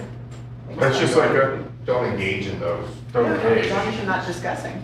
No, I think what Alex is getting at is if you can see what other people are responding, does that inform how you might respond to someone else, even if it's not to that? Yeah, even if the response comes in public. It's the discussion amongst Yeah. yourself. Okay, it's discussion with others. But if we're responding to the same resident and I know what somebody else said, that's not, okay, cool. So it's. You just can't coordinate or discuss what you're saying with another member. Other 2 members. 2 members, excuse me, yes. And then I'm assuming that we would be like Salesforce light users and not see everything in Salesforce? Correct. So we'd be like a chatter user? Correct. Sweet. Part of why, Don't make me. just technically really quick, part of why we're being really focused on don't reply all, don't do all of these things. We're just at a state right now, and I would say government from federal down to local, is that we're constantly bombarded with open records requests and those types of issues. And everybody needs to be incredibly cognizant of what that means, because they're not just, and don't even get me started on AI generated open records requests, because that's real now. That's a thing now? Yes, it's a thing. It's a thing. But they're requesting everything. So they're requesting our text messages, they're requesting our email messages, they're requesting our Teams messages. And so why we are like a dog on a bone with this is those are coming in daily almost. And so just so everyone knows, that's what happens. In the last place we want to be as staff is put in a position where we're having to bird dog this because it's uncomfortable for us, but that's a real thing for us. And a real thing, I mean, for me. And so a lot of times, just be careful with that because it's probably at the highest level that I've ever seen in my career. And what happens when we do reply all? Like what can of worms do we open if we accidentally or purposely reply all? Like what happens? Just opens us up for lawsuits. But do you have to like publish that somewhere? Does it, what? see why Eugene is over here? What did you just respond? I said, you know what you want to lawsuit. Or ethics complaints. It's a liability. I mean, it's a liability. And if it's a quasi judicial proceeding where that happens, that escalates dramatically. And even could invalidate a decision. I just said that. Yeah. Thank you, because like, we always say, do not reply all, but like, Why? Why? which is great. To be Beyond just violating. Don't push the red button. to be very clear, there are states, and the state that I just worked in, where there's even criminal penalties. Just worked in? Just worked. 15 years ago. 15 years ago, right? Last worked in, right? I've only been in 2 states, but there's even criminal penalties where they have arrested Yeah. council members and county commissioners for meeting and violating that issue. You're gonna bond us out, right? So every state's different, but just know those rules are real. I think I appreciate this conversation because I don't think we talk about it enough in the public domain, and then like the public wonders, well, why am I only hearing from this person, or why is everyone else dropping off this email?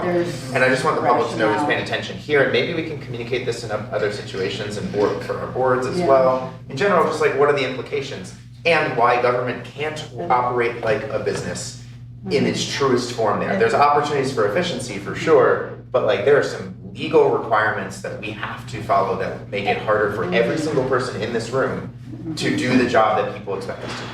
And even from a public awareness perspective, anytime more than three or more of us get invited to something, right? Like I got a call from folks at Front Range about, hey, we invited Mayor McCoy to come speak at this thing, and we'd like to invite you. I'm like, that's, hey, be aware of this. Yeah. So, yeah, and anytime what you about get those kind of Anytime events? you get those, please send them to Erica. She puts them on the calendar. Yeah, it's for you. it's from, it's a, But it's they don't a always take back. remember us. They're reaching out to you as council members. They don't always remember us. So Yeah. just send those to I'll Erica. send. That way she can notice it and it's no problem. You just can't talk about policy issues when you're doing that. Yeah, yes, exactly. Referring what No you're policy. saying, maybe we should have a little disclaimer under our signature about, open records. Only allow. All right, I want to do a Okay, check-in. yes. It is, lunch is ready. It is 11:57. There are still some sections of this that we can either continue after lunch, you could work through lunch, or we could move it to tomorrow morning. I'd like to work through lunch. Yes. Just talk I about it. think These Diane are, was the one that wanted the restorative walk, so we could Yeah. do a short restorative walk. I would be happy to watch. I do need to get up and walk around. How much time do we have earmarked for lunch? Let me ask that. An hour. An hour, okay. Yes. So what do you want to do? could we do a half? Half an hour, whatever. Half an hour come lunch back and then eat come back while here, we you can talk. eat while you're talking. Yes. All right. yeah. And would it be yeah. fair to, I'm looking at roles of boards and commission, how we represent, Yeah. well, I guess staff should be present for the We regional one do. for sure. Efficiencies, okay. And I wanted to look at the reviewing our pre-session, that's why Yeah. I've pocketed it right now, because I wanted to hear from all of you before I move forward with something. If we don't finish, perhaps by 1 o'clock, maybe we just take whatever's remaining and start tomorrow with that? Yes. Because we want to make sure that we get to the economic development. Yes, conversation. yeah, We're gonna get people to go. and we have people here for that.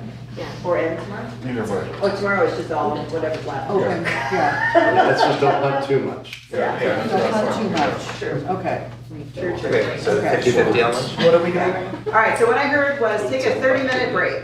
Either eat lunch, take a walk, do something, come back here at 12:30. We'll try to continue as much of the conversation, starting with pre-sessions, because that's the order of the agenda. At 1 o'clock, we'll stop to move on to the afternoon session stuff, and we can look and see what we got left. Do I need to fix my plate before I walk, or will there be food left in my I plate? believe There will be there's plenty of food, food, yeah. so if you'd like to take a walk, feel free to take a walk. If you want to get your plate, and then take your plate. Oh, okay. That's me too. I figured I would get, I told you I was gonna get through that.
They had a bad, Mayor, they had bad info for you. All right. They had bad info for you, so they're not.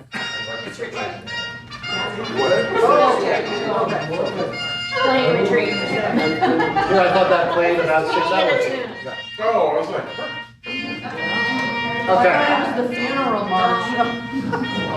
Where is It's that? always melancholy. Okay. We need Okay. to All right, we're going to pick back up on where we are, how we are organized. I'm going to move us through this with some deliberative pace. Okay. What I want to try to do is surface the challenges and fundamentally what it is you want the outcome to be in the state of things. And then Sandy and Harold and I will work together as we are on some of those other pieces to bring back some structures to it. But Mayor, I know you wanted to talk about the pre-session. Yes. So I'll let you tee that up with hopefully an emphasis on what you want to change and what you want really the utility to be. Okay, so I held off on doing the pre-sessions that we had previously been doing around sharing out boards and commissions discussions. There's been a couple of times where it worked well, where I walked away and it was like, okay, I have, some good grounding. One was around the airport discussion or the advisory board discussion, that particular meeting. But most of the time, it was just like we were going around the table and this is what I heard at my meetings, and it wasn't really substantial. I didn't feel like it was an effective use of my time, and it didn't really inform any decision-making policy stuff. So I really wanted to bring this back to see, what do we want out of these pre-sessions? How do we, I want to know how to even direct these. Where, okay, you're just telling me, you guys discussed, or we didn't have quorum, or, some of the smaller things. If you want to hear that, then I can focus on that. If you don't, I want to be able to know how to share those particular meetings. So that's kind of where I was coming with this, and that's why I held off on scheduling any pre-sessions and updates to our board meetings. But, yeah. Council members, do you have any specific requests or questions about the pre-sessions? Well, actually, I have an insight, I guess. I noticed when we go through our ethos that we're all, very vision oriented. But one of the things about that is we never circle back to find out what kind of progress we're making and if the practical elements are happening. So I think if we make that more of a work session to see where we are, how is it progressing? Are we achieving the goal that we want? Because we never go back to assess, did we achieve what we wanted? For instance, if we want to raise sales tax, like was mentioned, is it going up? Is it continuing to go down?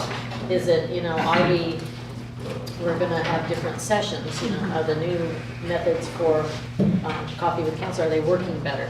Are we feeling better about them? Just a practical discussion, follow-up. So then the vision, how's it? So it's less about council liaison updates, but more about just a broader. Standing updates. Okay. What did you call it? Standing updates. Standing updates, I like that, yes. Okay, thank you. I also, thank you, and I also know from the meeting's perspective, et cetera, we're going to have conversations and discuss topics, am I correct? And we're going to have an agenda for set, there has to be some sense of this is on the agenda for the public.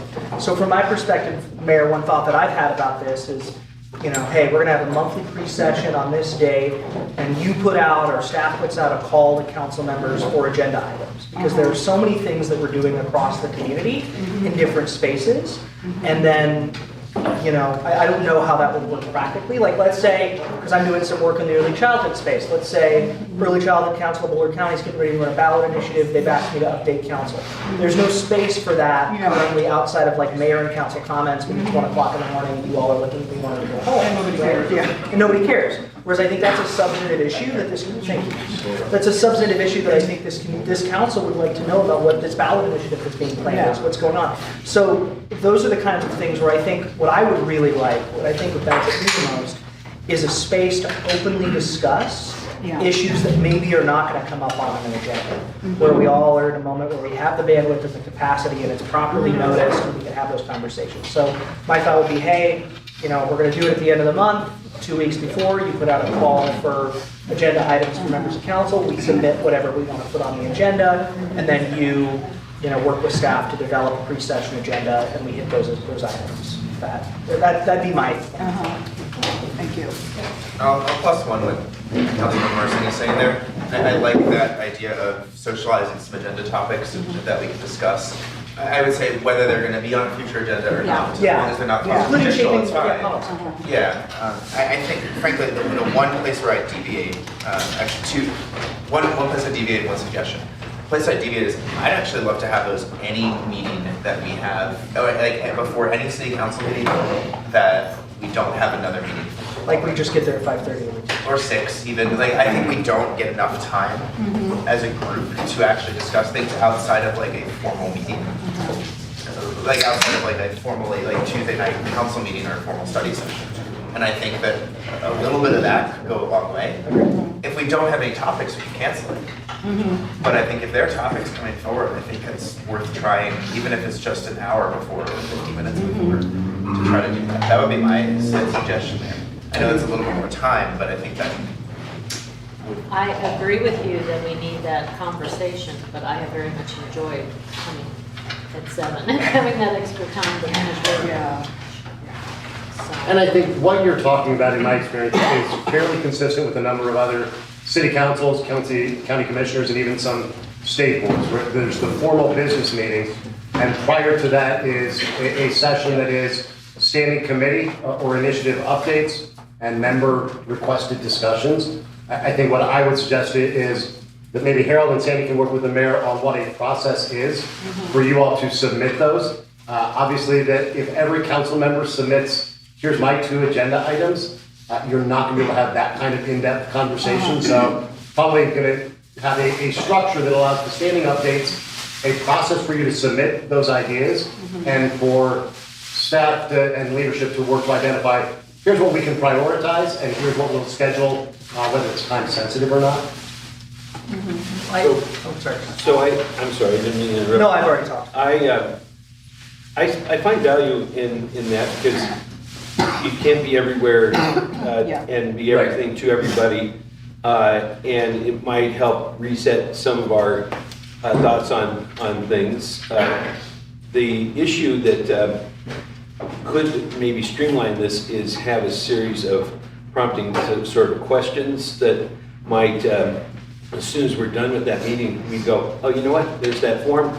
I'm gonna put this in here so that I can kind of keep my train of thought. And then when it does come to this, you kind of give some sort of short update on it. Staff shares it with everybody and it make it probably fairly streamlined. And maybe there is a question that is in there saying, you feel like, you know, on a temperature gauge, do you think this is gonna get hot, or is it just kind of just more information? So, you know, issues like we would have maybe seen with maybe the Parks and Recreation in regards to distal tall and other situations like that. You know, we're probably going to kind of get a feeling that, yep, it was going to get hot. Could have seen it coming.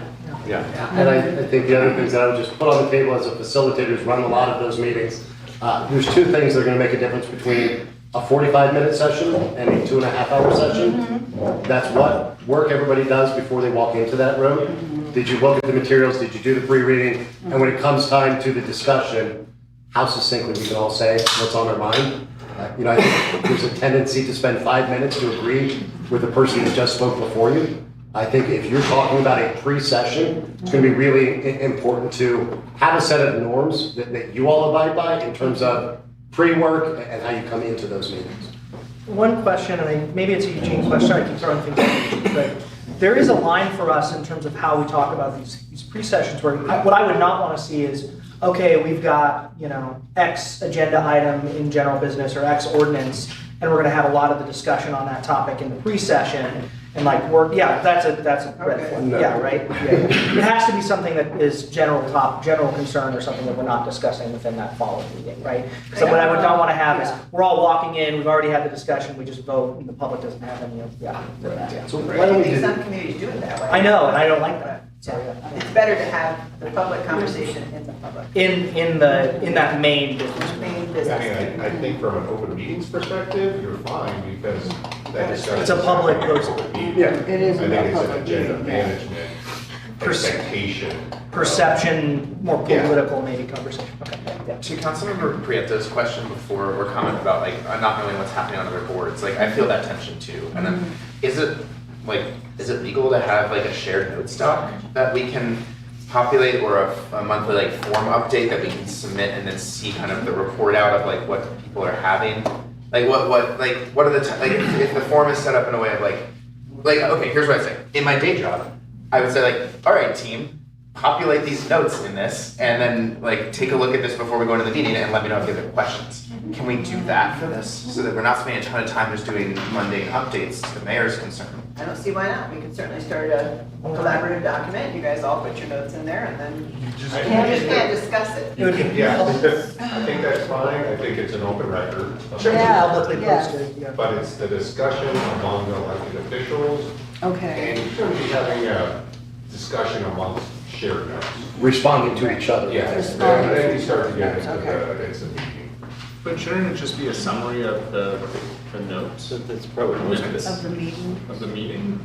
Because I know like some of the meeting minutes are long, but if we can, and some of them aren't. But if we can, boil that down, whether it's the liaison that's summarizing the notes or their notes, but we already have those, how do we summarize them? You mean the minutes from the board and commission? Right. I don't think the minutes are helpful for this purpose. And what I would say, the minutes are like for tracking things over time. But what I would say for this group, my suggestion would be like the question we should answer is, what's the most important thing, or what are the 2 to 3 most important things that our other council members need to know from this board meeting? Yeah. It's a should different be question than where what are meetings we are. and- Yeah. and are we where we need to be? For example, like historic preservation has dealt with this tension between council and the commission over their demolition ordinance, and the example from Kim Barclay.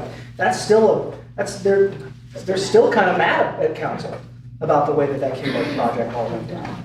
And because they didn't feel, a lot of different things. And so there's communication ongoing on that. So those kinds of things would be helpful for the council to know in that kind of a setting. But that wouldn't be captured in the minutes. No, and it wouldn't be. It's not captured, but like, hey, the commission is still dealing with this and they're trying to figure this out.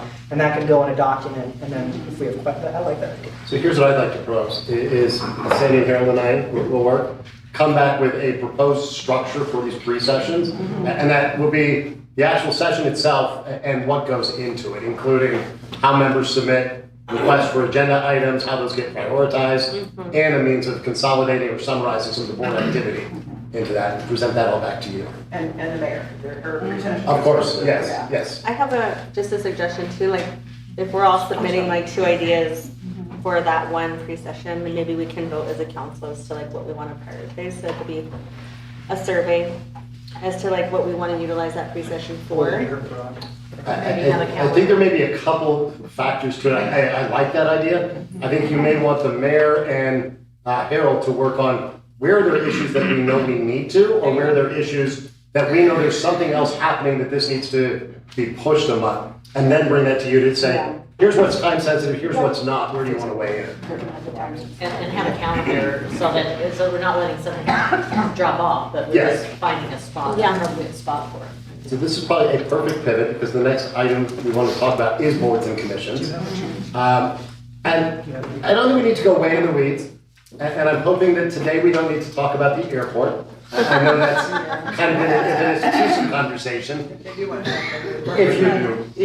do want to have some conversation, we will. Let's come to it separately. Before we do that, what I'd love to do is just hear folks' thoughts on the state of boards and commissions. And we may need to revisit this after we look at our priorities. But my question for all of you is, do we have the right boards and commissions for where the city of Longmont is today, and where you all want it to be 5 and 10 years? And part of that question is, are we missing some? And part is, do we have some that just stuck around because we created them at some point? And so I'm curious, I would be hesitant to say, let's just keep adding and adding, but are there some missing? And if there's thoughts that we need something to address something, is there something that maybe can be downplayed or let to retire? Do we have to start with the negative, or can we start? You can start wherever you would like. Okay, so I'm on the water board, and particularly this year, it has been really handy to be there, and they have been very proactive. They came to the council right away to tell us what our situation was. And they're very knowledgeable. I learn something every time I'm there, and it's very well run. They stay on time. You can just love this place. It's like very, you know.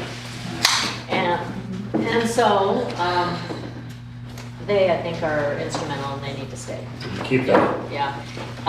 Now, you know, it goes far flung, so I'm also on the NGLA board, which is kind of, or, you know, the liaison to that, which is about the neighborhoods getting together, and that's a very different dynamic.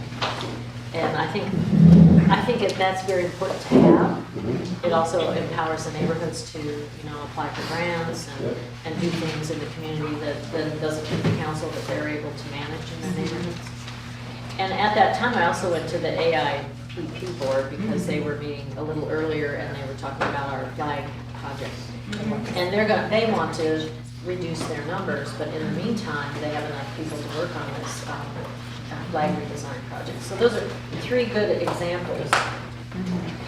I don't know what to say about the other ones. The dirt board we have to have.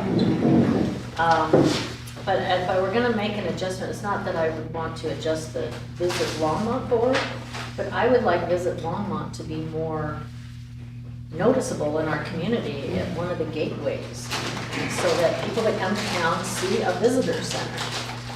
And I know that we had this conversation, Kelly Sage said that Loveland started with it on a gateway, then moved it downtown, but we've done it the reverse. And okay, so I work in Boulder some days, and one of the Boulderites said, you know, it's interesting coming to Boulder. I hadn't found Main Street for a long time, but once I found it, it's fabulous.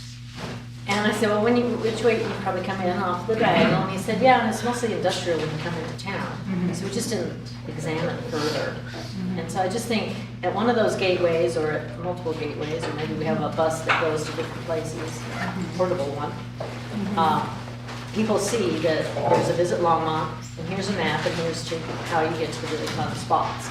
So just to pull us up a little bit, maybe there's a need for the Visit Longmont board to have its own conversation about what its priorities, what its focus, and what some of the needs are. Is that yours now? Yeah, that is mine, and that is something that is on their agenda, and there's spaces that they're looking at as well, so I think the visit center is something that they're looking at, but for me, there's some boards that I'm like, why do we have like a golf board when that could just be folded into Parks and Rec? You and I agree.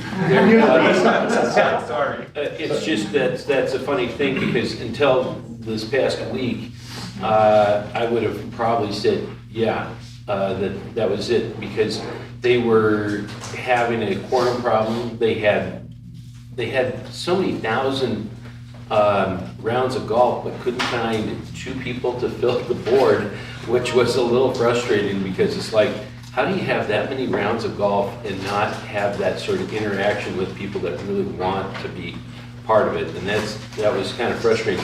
But then when I saw the board all there, for the exception of the two spaces that we needed to fill, I found that they were very effective, and they cut to the chase, got their meeting done, but they probably could do the same work, but once a quarter, and they probably have better attendance and everything like that, because they were having a lot of canceled meetings due to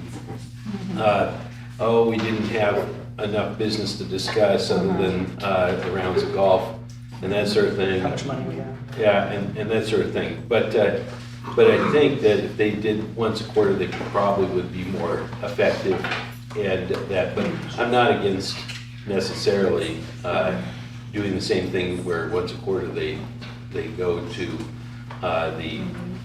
the the Parks and Recreation and report there as well. There are certain boards where, as a new council member, from my perspective, it feels like sitting in the board exists to some degree to create a certain amount of busy work for staff because, oh, we have this board meeting that's scheduled on the books.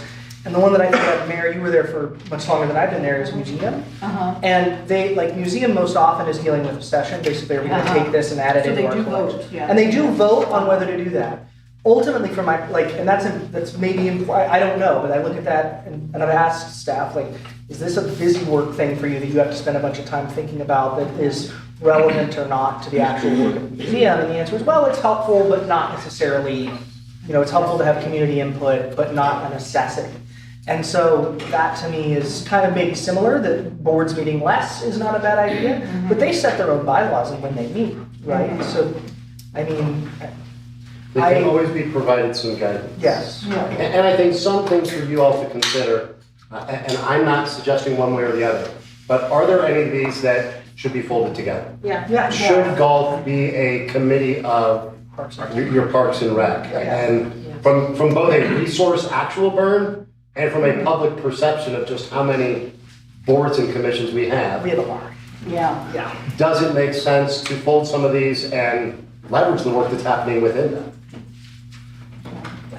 Let's keep it kind of at the high level of, are there redundancies or just legacies?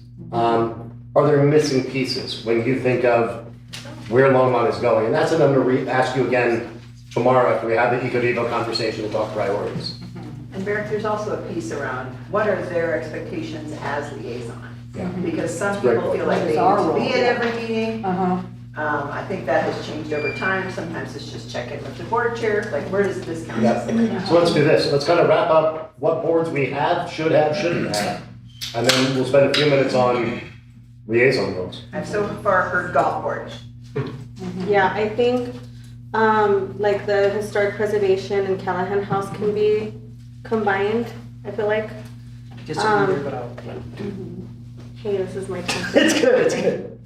And also, I'm just taking a look at our list here. I can send some suggestions as well, but two things. So I definitely think we can combine some of these. I do think Housing and Human Services encompasses too much for one board, but I'm having trouble with the systems,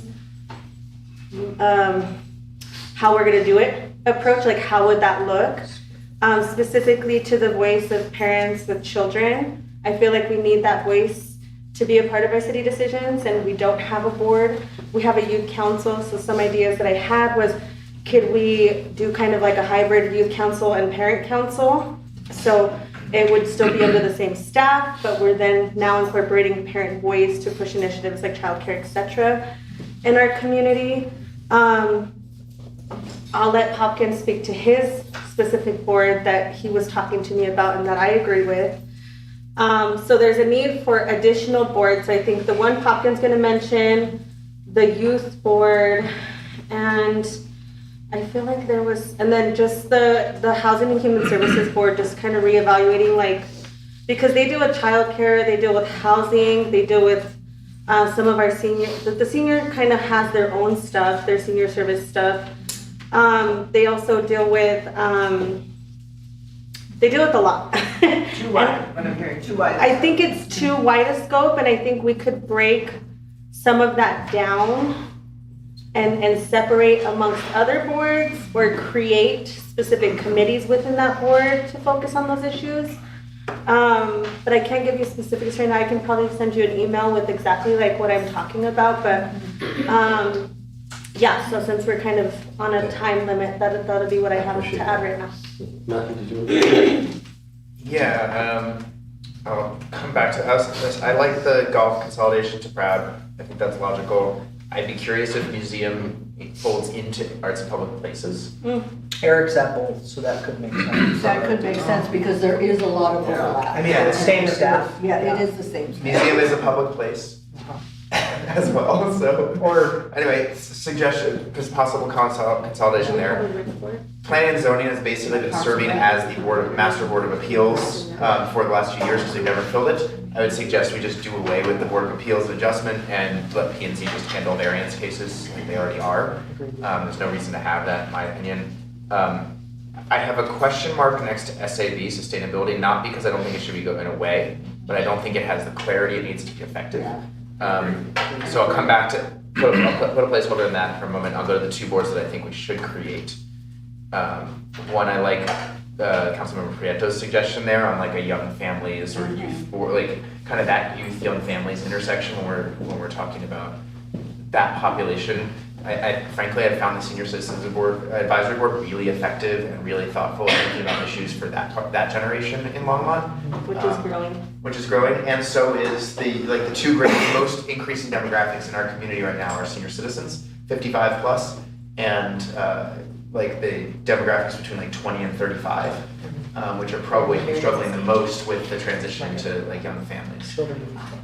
So food for thought on exactly how that's structured, but I do like that. The one I wanted to propose that I alluded to the other night was, I'm still working on a more catchy name than this, but like currently looking at like the Data and Emerging Technologies Board.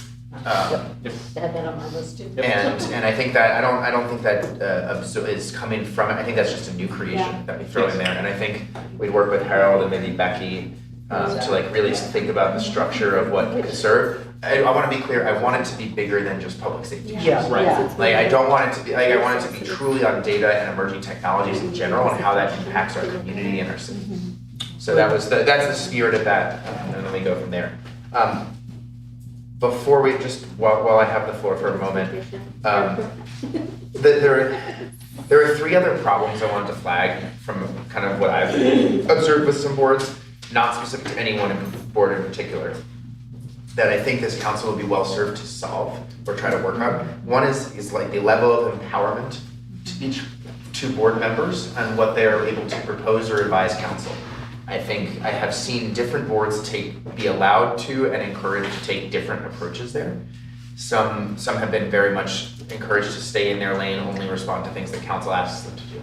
Some boards have been kind of a little bit more proactive in advocacy, and it's worked for them.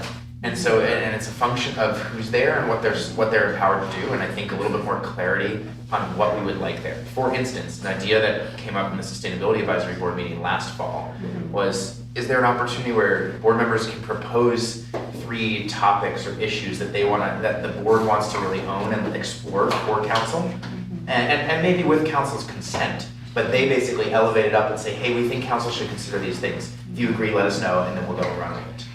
Otherwise, it's very ad hoc, and council members are just saying, you know what, I want P&Z to look at drive-throughs. I'm owning that one, right? Versus something that's come up more organically. So, problem number 1 there. 2, breadth. Some of the boards really struggle with breadth, in that they're covering more than they really know what to do with. And so I think figuring out if we can clarify or hone in some of the board focuses. Sustainability is one that really comes to mind on that one. And I'm trying to think of the other one that I was thinking of on that. So it's blanking. And then the last thing was just overall clarity of roles of what we expect from board members and then the liaisons too. So leave it at that. Golf and Parks and Rec was my suggestion to combine. I do like the museum and the arts and public places. That sounds to me like it makes sense. And then the emerging technology board is something that I think we need because there's so much new technology coming out so quickly that I think it would be in our best interest to have a board like that. My only, I appreciate Councilmember Chris mentioning that she watched the flag conversation that AIPD is having, because I know that's going to circle back to us, but it kind of, they are speaking about like taking it and running with it. I think initially when that was presented to them, that hey, council's asking us to do this, I watched both meetings, just the LPM, but it was very much like, what? This is not our still, what are we doing? This is ridiculous, we should just like, that was kind of the, and then the following month it becomes, okay, let's take ownership of this process, how can we make this work? Bring in Rotary maybe, like they're working through it, I'm not their liaison, but I watched it and I was impressed. Agree about just the way that boards handle that. Agree about golf and crab. To AIVP and museums piece, I think that's they won't love every piece of it. It's not a perfect fit because of the expertise that we ask of the applicants for those boards, artists versus historians, museum folks. But it makes sense. On the HHSAP point, I agree, Councilmember Pinto, that is both. It's a huge scope. I see the most natural split there to be the kind of housing piece, even some of the human services stuff, splitting apart from the nonprofit funding piece. Yes. That always felt to me like, because honestly what happens is once you get into on that board, the nonprofit funding cycle and the hearings and that's all you're doing, and the housing and the childcare issue, all of that stuff that you deal with the rest of the year gets left. And then developments come forward, Yes. and those are complex in their own grounds through the state. Yeah, and you lose track of both. So that feels to me like two pretty easy boards. And I just want to echo Councilmember Popkin mentioned it, Councilmember Kalkoffer, the tech board. I personally would like to see that board be CJIS certified, and I know we don't want it to be a public CJIS certified. I know that we don't want it to be a public safety board necessarily, but their ability to analyze information that comes in to deal with emerging technologies that we use in the public safety space. We just got through the ALPR conversation, right? Having their input on some of that, because like I said, I was amazed at the amount of technical expertise that exists in our community. I feel like being able to take advantage of that is important. I have one thing to add as well. And just getting a temperature check from my fellow council members. During the campaign, I had someone come to me from the library board and say, we don't have a budget, it's very small, we can't generate revenue like the museum and the rec center. And so I was talking to Susie right now, what if we combined the library with the museum, which is super different, but the intention there is so that they can build the skills and knowledge from the museum to start generating and like being strategic, and so that they can start raising money or whatever the museum's doing to be successful. The library then can start utilizing those skills as well to kind of model that same piece. What do you guys think? I was going to say something because I'm on the library board. I've just had a few sessions with them, but I was going to throw out something a little more dramatic. Why don't we marry them with LPM? I'm not holding. Why don't we marry library with public media? I would only say. That's not our board. That, yeah, they're not, yeah. So, but they're next door. But, yeah. And they could help. I know. But one thing that was mentioned was about the Callahan House and docents. The staff, the board members act as docents for events. And I think the one thing with and so it's a working board. And so the thing that I think is probably the most problematic with that board is the time of the day in which it is meeting. I think that there'd be people that actually would want to be on that board and want to participate with it if it was after 5. After 5, and, they meet in the morning, right? And they meet around 9 or so in the morning, and I think that's a turnoff to younger folks that actually have it. I look at their person who's in charge there, and she came from being on the board, and she was working at Chautauqua beforehand, and they were giving her the morning to go, but then eventually she came over as their director and everything, and I think that it would be more effective if it had more opportunity for people that work or childcare. I appreciate the perspective. I have a dumb question. What does the Callahan House Advisory Board advise council? Choose drapes for the house. It's true. Yeah. It's how they're maintaining the house, the issues around whether you bring in something that is not historically connected to the house. There's donations that people try to give that they're historical component. Yeah, how we even acquire the house. Yeah, because the council doesn't actually appoint Callahan House board members at this time, right? No, we didn't. Let's try to move to that. I guess where I'm trying to go with that, is there a way to think, is there any, I think what I'm hearing from folks, and maybe to pull this together, and leave a little flexibility maybe for staff to do on this too. I'm hearing of maybe openness to a different way to handle Callahan House, museum, library, and arts and public places, and figure out if there are enough synergies there to maybe pull one or two and I don't think we have the perfect solution. I don't think we need to solve for it today. I agree with you, aligning on the general thinking. I feel like we've done a good, and I bet staff has some opinions Yes. Yeah, I'd like So to go the, back to staff. so the first question is, I think we didn't know what to put in this, so Mhm. A, do you want staff input on this in Yes. terms of what we're seeing? What Eric's thoughts. And two, I think I'd like to some, hear from current board members. Yeah. What are your thoughts on this? and two, I think the point that Crystal brought up that I'm seeing operationally is the balkanization of the boards actually inherently creates the conversation of library saying museum can generate money this way, but we don't do it. But then all of a sudden you start seeing the conflict points because you have the senior center advisory board, the library board, the youth center board starting to, I'll tell you, they're all saying the same thing, which is a product of something that I'm going to talk about in a little bit. And so some communities actually combine all of those things. So they're taking a holistic view of everything, and you don't have that balkanization in the conversation. Only thing I wanted to add is specific to library and museum. A lot of the work of actually maintaining those facilities, supporting those facilities, they actually have friends boards that are nonprofits that support those two institutions.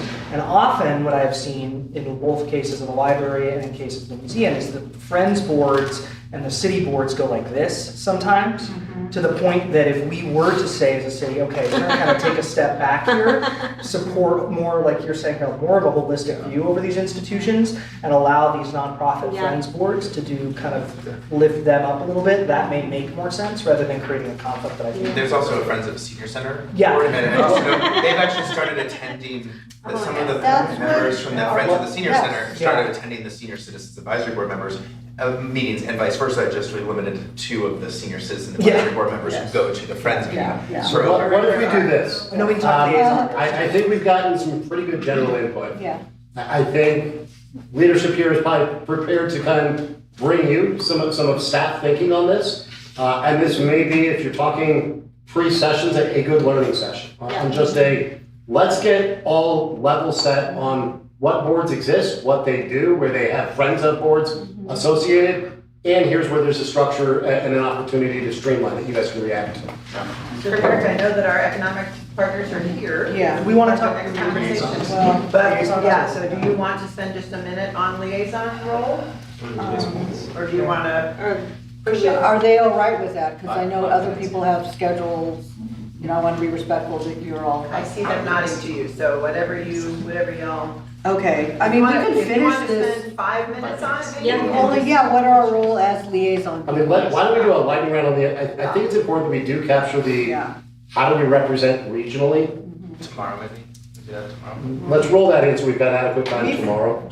I know we've wanted to talk about the liaison conversation for a long time, and then folks up here that really value. All right, so let's talk liaison conversation for just a few minutes? Yeah. Okay. Lightning round. What do you see as your role on the boards? Ready, go. So what I think we're supposed to be doing is we're supposed to communicate to the boards of what council's direction is. To say, hey, this is, some of the things that came up during our council meetings or our sessions that affect you. These are some of the things that we, as council, believe you all should be looking at. I have a hard time where the liaison doesn't have a voice until the very end, which seems a little bit backwards to me because you're basically telling them what's going on at the end and they don't have time to talk about it. But for me, I feel like I'm a conduit, me to the council, council to the board, and I'm the go-between with the staff as well. I see it similarly. I think an example of that is kind of the board appointment process, the rules of procedure conversation that was happening, and keeping boards updated on, hey, what's going on at council, what direction are you getting, and getting their feedback so it's a mutual relationship and understanding, hey, this is a thing that's going on with council, and truly trying to be a liaison in that process. And different boards are structured differently with different leadership styles and approaches generally. Like HPC is very formal in their processes where they have kind of stuck me at the end of the meeting, which is great. And if there's a question in a public hearing or something, I may ask it, but I always try to leave deference to the board members and stay out of their business as much as I can. beyond just being a liaison and a support and keeping them updated. The other thing I try to do is always make sure that the boards that I'm working with know that I'm available to them to answer their questions, to support however is necessary. We had the issue come up with Sister Cities recently when, thank you for your help with that, Mayor, as well. So it really is liaison underlying for me. I do not see myself as a member of that board in the slightest, but I'm informational only, and sometimes I try to occasionally. The ones that are very knowledgeable, that are bringing things before council, I try to help with things that I think the council would be looking for in those initiatives or concerns that we might have as they bring them, so they think about those questions before they get there. When they're neighborhood oriented, a lot of times I'm answering questions about policy and who knows what. You know, it's like a big coffee with council. Yeah, and then the ones that, and these tend to be more voting, are making financial decisions and also sometimes advocating, for instance, with the North I-25 Coalition, I've been advocating that they move that date for I think segment 1, is it? Because it might interfere with the Sundance Festival. So that was, something that needed to happen. So sometimes it's just bringing the Longmont's perspective to a group that doesn't always watch our meetings. Yeah. Fascinating TV though it is. Parks and Recreation and Art and Public Places are much more fluid and organic sort of boards. Occasionally they let you chime in a little bit and you can compliment them and stuff like that. Where others are much more like rigid and have, like Councilmember Marsden was pointing out, they put you in and you just give them that. So that's kind of how I've gone along with it. If they want your input, great. Yeah, I think I'm hearing a lot of alignment, and people are picking up pretty fast. As the liaison representative, I don't really guide. I'm more of a listening in these council or in these their board meetings, and if they ask a certain question around policy, I'll direct it. There has been on occasions where I've looped you in, and I'm like, oh, they're coming out of the realm of what their capacity, what their scope is into what operational, or maybe they're delving into policy, and so that might be something, okay, I'm gonna stop, we'll bookmark that conversation here, this needs to be a discussion among council. As issues come up, like the accessibility piece of library, there are people without vehicles or people with disabilities who aren't able to get to the library. I was able to advocate for the library lockers and, and looking at what are some of the needs of the board where there is an opportunity to rope in the rest of council on. But a lot of times I'm just listening, and if I see something deviating, I can reach out to staff to kind of let's get back on track. Update the rest of council on. And yeah, in some of the meetings, it's been council updates at the beginning, sometimes it's at the end, sometimes it doesn't happen at all, and I'm just there listening. Okay.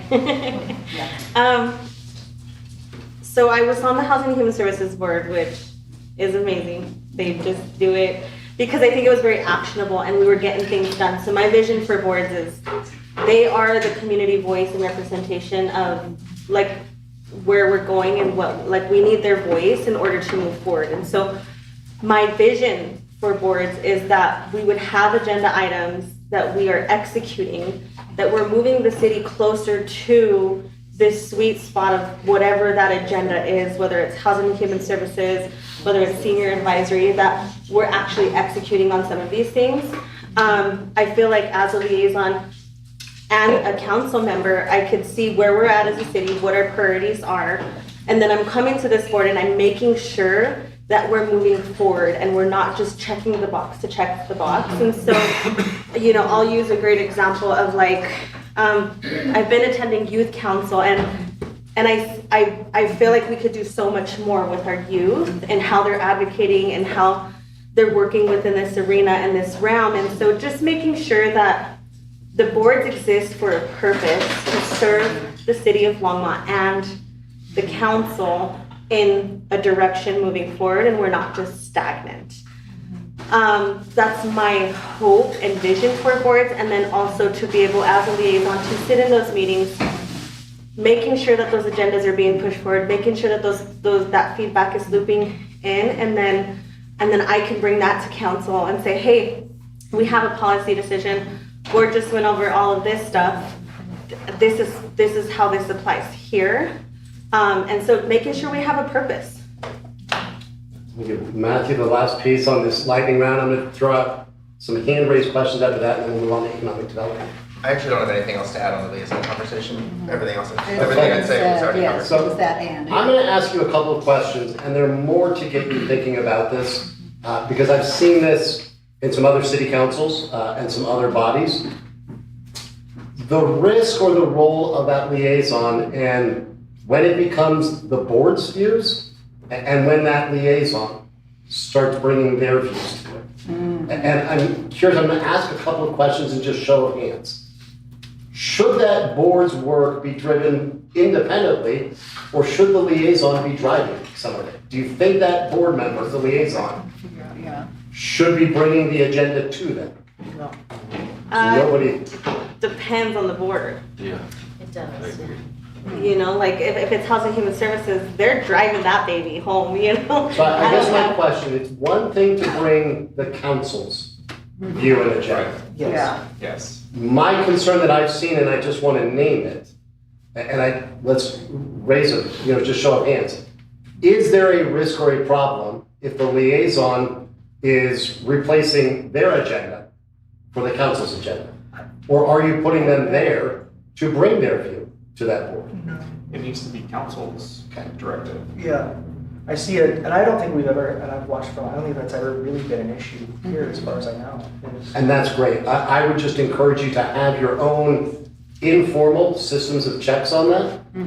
You all may be doing great there. I will tell you, I've seen it in small towns and in major US cities where somebody gets that spot and suddenly that board is driving in the direction that It's one happened, person wants. it has happened in the past. Yes, it has. I think the this last group that we've had, and you all, I've not seen that. So But I it would has just happened. encourage adopting some norms as a council that really name, this is the role of the liaison. They are there to represent the views, priorities, and agendas of the full council. They are there to provide support to that board in that effort. They are there to keep the council updated and the board updated as to the council. I think if you name that, that just makes it easier to prevent things going off track in the future.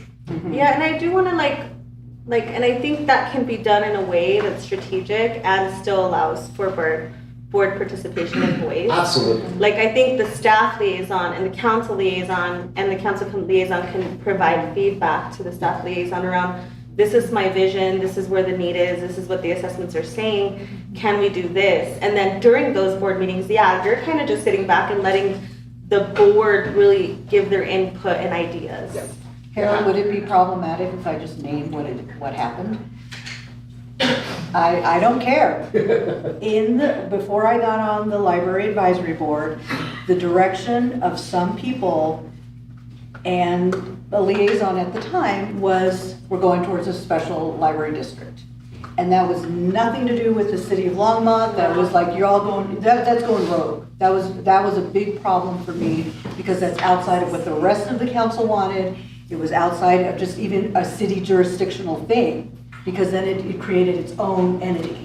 Well, don't do that. And that kind of thing, I think you can avoid that with just some system level approaches, some structures, some norms of, here is your role, and that means this is not your role. Yeah. And I think if we're talking about the pre-sessions being the regular updates and reports, sunshine. I have not seen it with this. So it's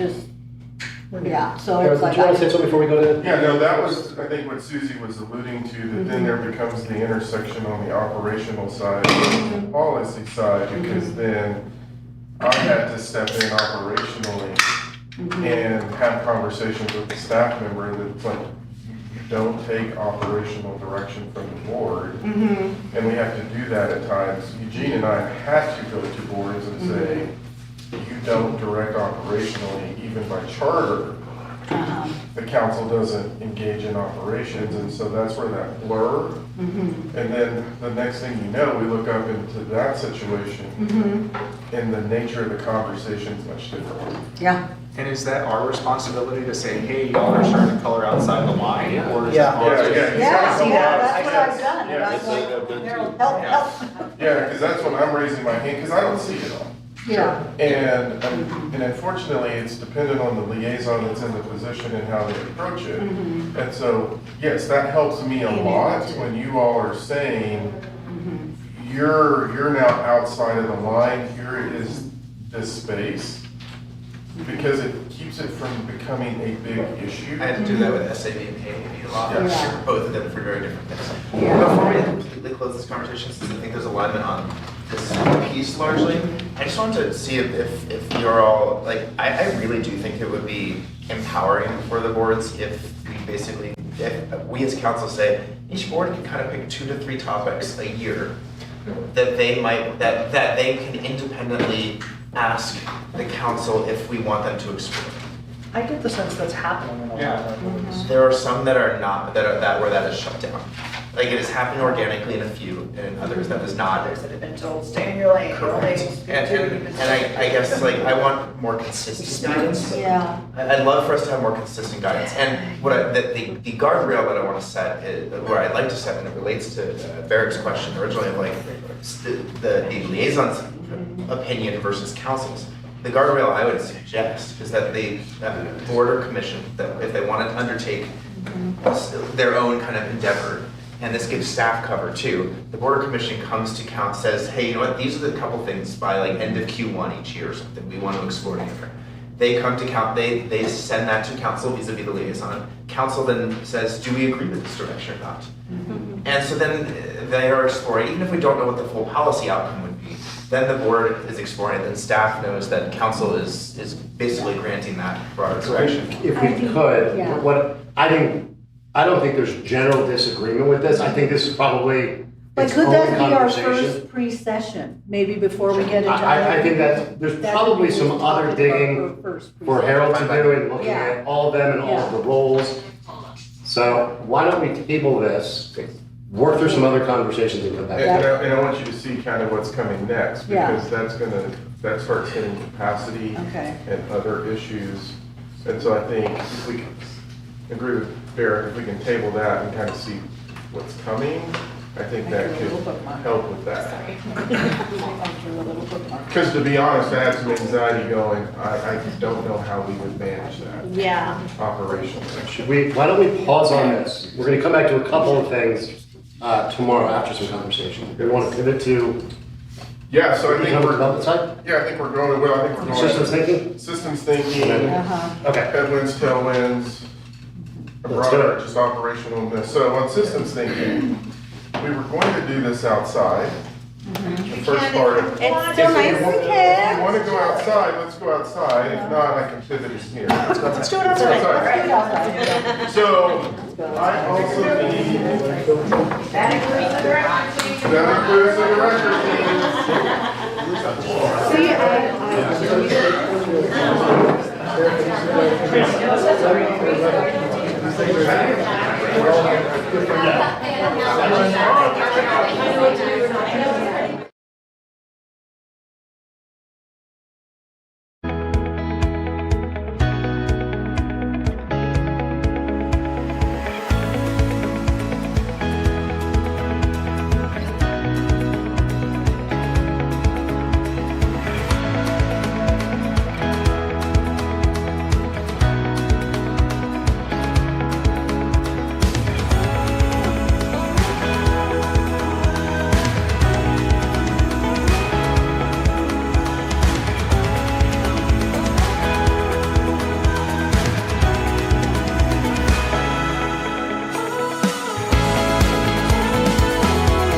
that it's not so much that it's really cold.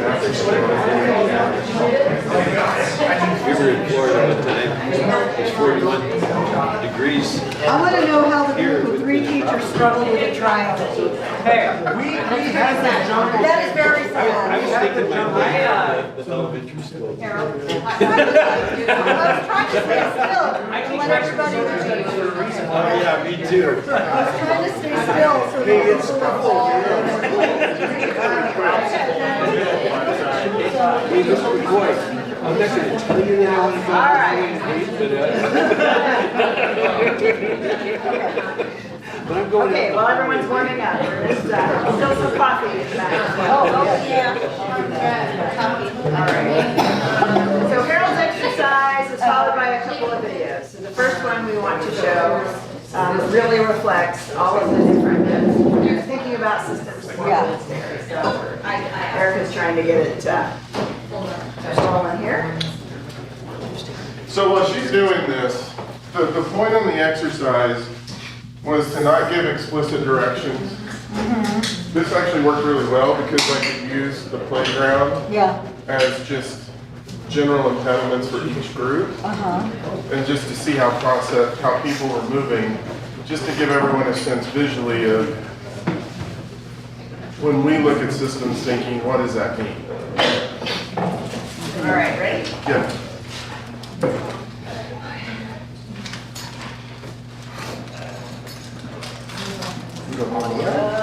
How about audio?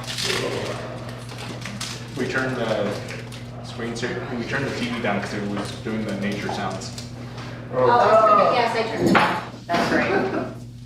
Yeah, I did stop the yoga woman. That's I love yoga, and, all right.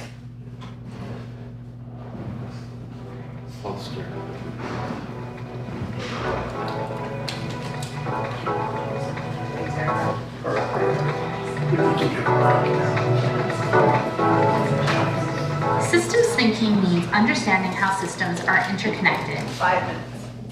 As well as demonstration of parts connected and joined together by a web of relationships or networks. Systems thinking is nonlinear. This means that in systems, cause and effect are not necessarily linked or connected with simple step-by-step chains. Connections between human and natural systems are of particular interest because they offer excellent examples of cascading effects. Cascading effects means that what might seem to be a simple outcome of a given system can actually have a series of effects on other interconnected systems. Let's consider the following quick example of systems thinking. When looking at a hot dog, you will see a delicious ballpark fan favorite. However, have you ever considered how many miles, steps, or networks it takes to produce a hot dog with all your favorite toppings? Think about all the unique steps that are involved in producing just mustard. Mustard seeds come from India, and some of our favorite fancy mustards are prepared in France. Beyond the mustard seeds, mustards require turmeric, also made in India, and paprika from Hungary or the Netherlands. In addition, salt, water, and white vinegar are also needed.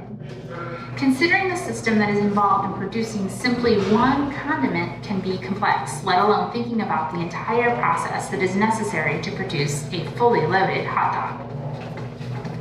People are not particularly well equipped for systems thinking. It's much easier to understand and interact with simple, linear cause and effect chains. The more complex the system dynamics, the more difficult it is to know how decisions will play out. Oftentimes, decisions or actions at one point have an impact on another component within the system. For example, thinking about our ballpark hot dog, if mustard seed production is decreased by warmer weather patterns one year, then the price for this key ingredient is likely to rise. This, in turn, could limit production, making mustard seed more expensive and or not as readily available. Within systems thinking, it is important to see the interconnected nature of all the elements and to understand that reacting to a problem in one part of the system may have unintended consequences on other components or the process as a whole. Systems thinking does not claim complete knowledge. Rather, systems thinking is about assessing the degree of system complexity, analyzing system dynamics, and making decisions that reduce the risk of negative outcomes. To develop systems thinking, Explore how things might change under different circumstances. Look at possible associations and connections beyond the information that is being presented. Consider conducting an institutional analysis, which includes a robust review of existing practices, mechanisms, and procedures currently in place. Share your findings with relevant stakeholders and discuss both hidden and visible flows. Seek possible explanations and relationships. Think more globally about how you are part of major economic, environmental, and social systems. Consider how these systems directly impact one another and how they influence the immediate systems you work within.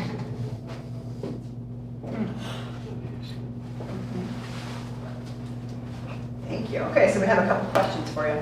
Based on the exercise that you just saw, as well as this video, how do you think systems thinking plays into the work that council is doing? Do we have 3 hours for this? Or? Lightning round. Lightning round. Or lightning round. I mean, or just what does it make you think in your roles today? Like, you know, is there something that you're like, oh, you know, here's my aha around that? Go ahead, So Alex. with this video and my recent ride-along with Ryan in code enforcement, the decisions that we make have huge impacts on the rest of the staff or the community. Let's think of the alley bins. You know, we think we have an idea, and if we don't think about all of the unintended consequences, a domino can fall in the wrong spot because something that we didn't think about either for the staff or the residents. That's a great point. I can add to that. It just speaks to the importance of the ideas that we have. Just making sure that we're doing our homework and talking with staff and really understanding the entire system before we implement, not only to make it more efficient, or also just to kind of weigh the option of whether it's worth implementing, if it's gonna have the desired outcome that you actually want. And yeah, just don't be all, quick to put so many policies out. Just really be intentional and pick the ones that mean a lot to you and the community and actually address the needs. Yeah. One thing that we talked about is unintended consequences. Mhm. Yeah, no, Yeah. go ahead, Mayor Pro Tem. No, I would say that in this case here, we just don't have, sometimes we put some things into place. Let's say, for example, we were giving the planning department, the option for some exceptions. No idea, not realizing that, for example, one development, there was 100% exceptions. That wasn't quite maybe the intent, but maybe it'd be like 4 or 5 exceptions, not every single space had an exemption. And so that kind of caught me as an individual off guard and when it was brought to me. One of the things that I talk a lot about with staff is when we make decisions, we all know every decision has a consequence. Every decision has unintended consequences. And so when we think about the unintended consequences, we're going to play another video for you.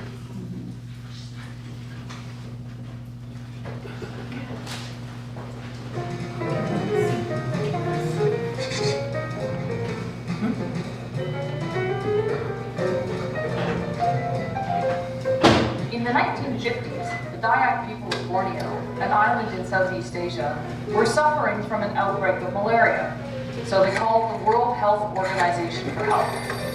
The World Health Organization had a ready-made solution, which was to spray copious amounts of DDT around the island. With the application of DDT, the mosquitoes that carried the malaria were knocked down, and so was the malaria. There were some interesting side effects, though. The first was that the roofs of people's houses began to collapse on their heads. It turns out the DDT not only killed off the malaria-carrying mosquitoes, but it also killed a species of parasitic wasp that had controlled a population of thatch-eating caterpillars, thatch being what the roofs of the Dayak people's homes were made from. Without the wasps, the caterpillars multiplied and flourished and began munching their way through the villagers' roofs. that was just the beginning. The DDT affected a lot of the island's other insects, which were eaten by the resident population of small lizards called geckos. The biological half-life of DDT is around 8 years, so animals like geckos do not metabolize it very fast. It stays in their system for a long time. Over time, the geckos began to accumulate pretty high levels of DDT, and while they tolerated the DDT fairly well, the island's resident cats, which dined on the geckos, did not. The cats ate the geckos, and the DDT contained in the geckos killed the cats. With the cats gone, the island's population of rats came out to play. We all know what happens when rats multiply and flourish. Pretty soon, the Dayak people were back on the phone with the World Health Organization, only this time it wasn't malaria that was the problem. It was the plague and the destruction of their grain stores, both of which were caused by the overpopulation of rats. This time, though, the World Health Organization didn't have a ready-made solution and had to invent one. What did they do? They decided to parachute live cats into Borneo. Operation Cat Drop occurred courtesy of the Royal Air Force and eventually stabilized the situation. Oh my gosh. Yep. So wait, which neighborhood are we starting with, Cat? I want to start parachuting cats. So one thing I just, yeah, sorry. No, go ahead, go ahead. In there.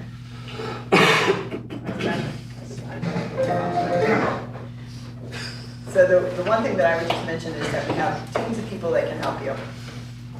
You know, this is a pretty exaggerated example, I think. But if you don't understand the interrelatedness, then, you know, you can, we don't need to get to cat drops, right? Yeah. And so part of the reason that we had the community involvement team talk to you at the beginning is because this is what we do in community engagement, this is what we do in community neighborhood resources, is to find out, like, you know, direct us to find out what's gonna happen at some of these different pieces. You have resources to be able to use as we are working through different policies and different initiatives. We're here to help with that. I think one of the things that I talk to staff a lot about is when we're looking about operational ideas, and you'll see this as we're moving through, and we're putting things into play to help manage this, is are we thinking about the system of the city and how all of these things connect to each other? So one of the things that I say when I talk to in our new employee orientation, or I talk to different communities about, different groups about city government, is if any of us wanted to create a business, we would not create a business that looks like local government. Local government is the most complex system that you will find because it is the intersection, in our case, of 10 significant businesses that we treat as independent operating units. But when we look at our funding structure, I think, Teresa, we have slightly over 60 different funds that bring the same process. And any one of those departments can do a single thing that creates what you just saw out there. And everybody's moving, everybody's shifting. And so I spend a lot of time talking to staff about we need to look beyond our own individual worlds and look at the system as a whole. So I can drive now. So when we're talking about, and part of that is where I spend time with staff is one of the things that, Yep. We're good, we're good. I don't think It was empty. No, it was not empty. No. But it did not spill much. Okay. So, Afraid that it fell on the electrical. yeah, blow the circuit out. Yeah. So one of the challenges Those are for you. He's more flexible.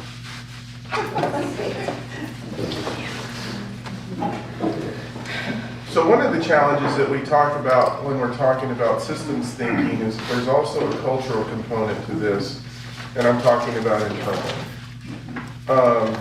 Where we spend some time is, a lot of times as individuals, we can get focused on what our idea is for our operation. But if we're not mindful of the system, chaos ensues. So what I hope you really hear today is, really core services, heart of what we do. We're doing a good job managing that, but the scope is significant. Yeah. In order to really accomplish aspirational work, focus is a necessity based on capacity. And behind all of this, I think what you're at least seeing from my perspective is systems thinking is a key to success. Barrick actually got a heavy dose of this from me when we were talking about some of the RTD issues, because what I was seeing in that conversation is they weren't looking at RTD as a system. It was a lot of individual parts. Sorry, can you say it louder for the camera? Yeah. So there's a lot of video, I think, of me saying that in the meeting. I think RTD knows how. Yeah, I think they know how it feels. And one of the things that we'll touch on is being aware of furry creatures, or beware of furry creatures. And we're all here to serve the community. So I think the piece behind this that I see in a lot of cities that we watch on is, and we've seen it around us. To be clear, if you look at the cities that surround Longmont, there's been a lot of turmoil in terms of how they approach it. And the one thing that I want you all to really hear is we are very focused on the policy administration dichotomy as staff, but we also know that we have to do that in conjunction with each other. I'm very clear, you set the policy, we operationalize it, but we have to do that in conjunction with each other to truly serve the community. You will hear me say 100 times, the minute that it becomes about what I want to do or what policies I want to push, is the minute that my wife will tell me you need to leave. Because it's not about me, it's not about what I want, it's about what the community needs and what the community wants. So behind us, our core purpose, the reason that cities are here, really the health, safety, and welfare of the community. And this gives you a sense of the things that we're working on as an organization. We literally could put 1,000 other pictures here to kind of dictate what we're doing as an organization. One of the consistent slides that I use with council is everyone's familiar with Maslow's hierarchy of needs. And what we did is we actually came in and connected city operations utilizing the same concept. And so when you think about the core services of any municipality in the United States, we're fundamentally here for the physiological and safety needs of the community. If we're not doing that, we're failing. And so that always has to be for us front and center in terms of what we're focused on.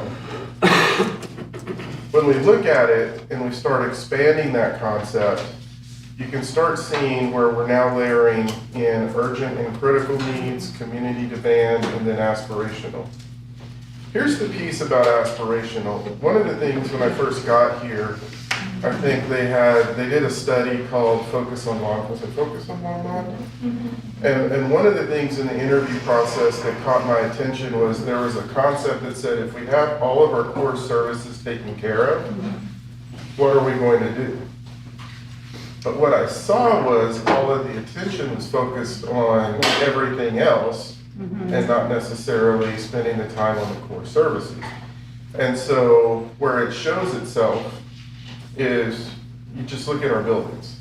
So if you look at the Civic Center, you look at the library, and you look at the S&J, we were spending a lot of money on a lot of things, but we weren't reinvesting in our facilities. And then all of a sudden, one day we hear a loud pop, and we realized that the post-tension slab was starting to fail.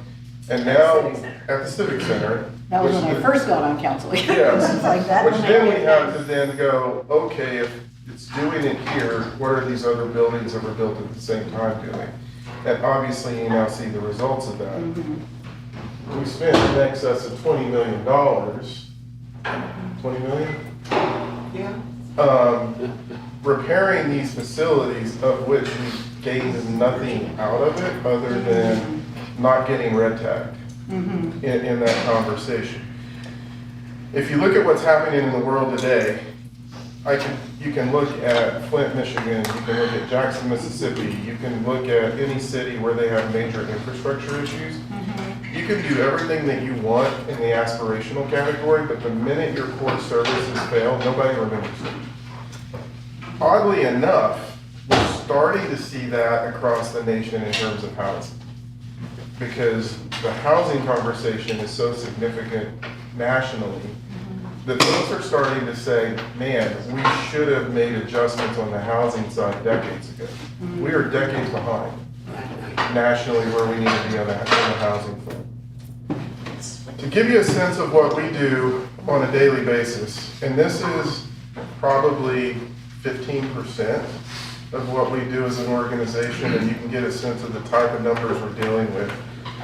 Zach told me yesterday, we had 150,000 calls come into public safety between 911 and then public safety generally. So we said, assume every call is 5 minutes. We then started doing the math in terms of what does that mean in terms of hours. And the amount of time that we spent on those 150,000 calls was actually equivalent to about 560 days. Wow. So those calls came in 1 year. It's equivalent to 560 days. That's assuming 5 minutes is the right number.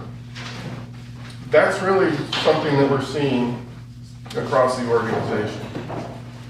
So when we talk about what impacts our approach, one of the things that, and I talk about this as it relates to housing, but one of the things that I spend a lot of time talking through is understanding what's coming at us. And I think if there's one thing that we've seen over the last, well, I'll just say it this way.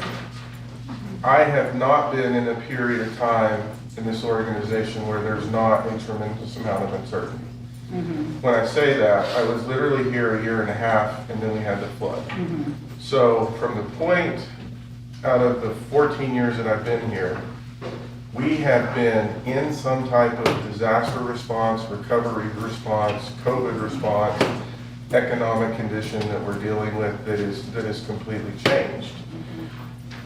There are favorable and unfavorable trends as we're moving through this, and the one thing that I think as staff and people that have been in this work for a while, we struggle with is there's a lot of things that we just don't know and we can't predict because the world itself is shifting pretty fast to the point in terms of technology and how we look at the macroeconomics.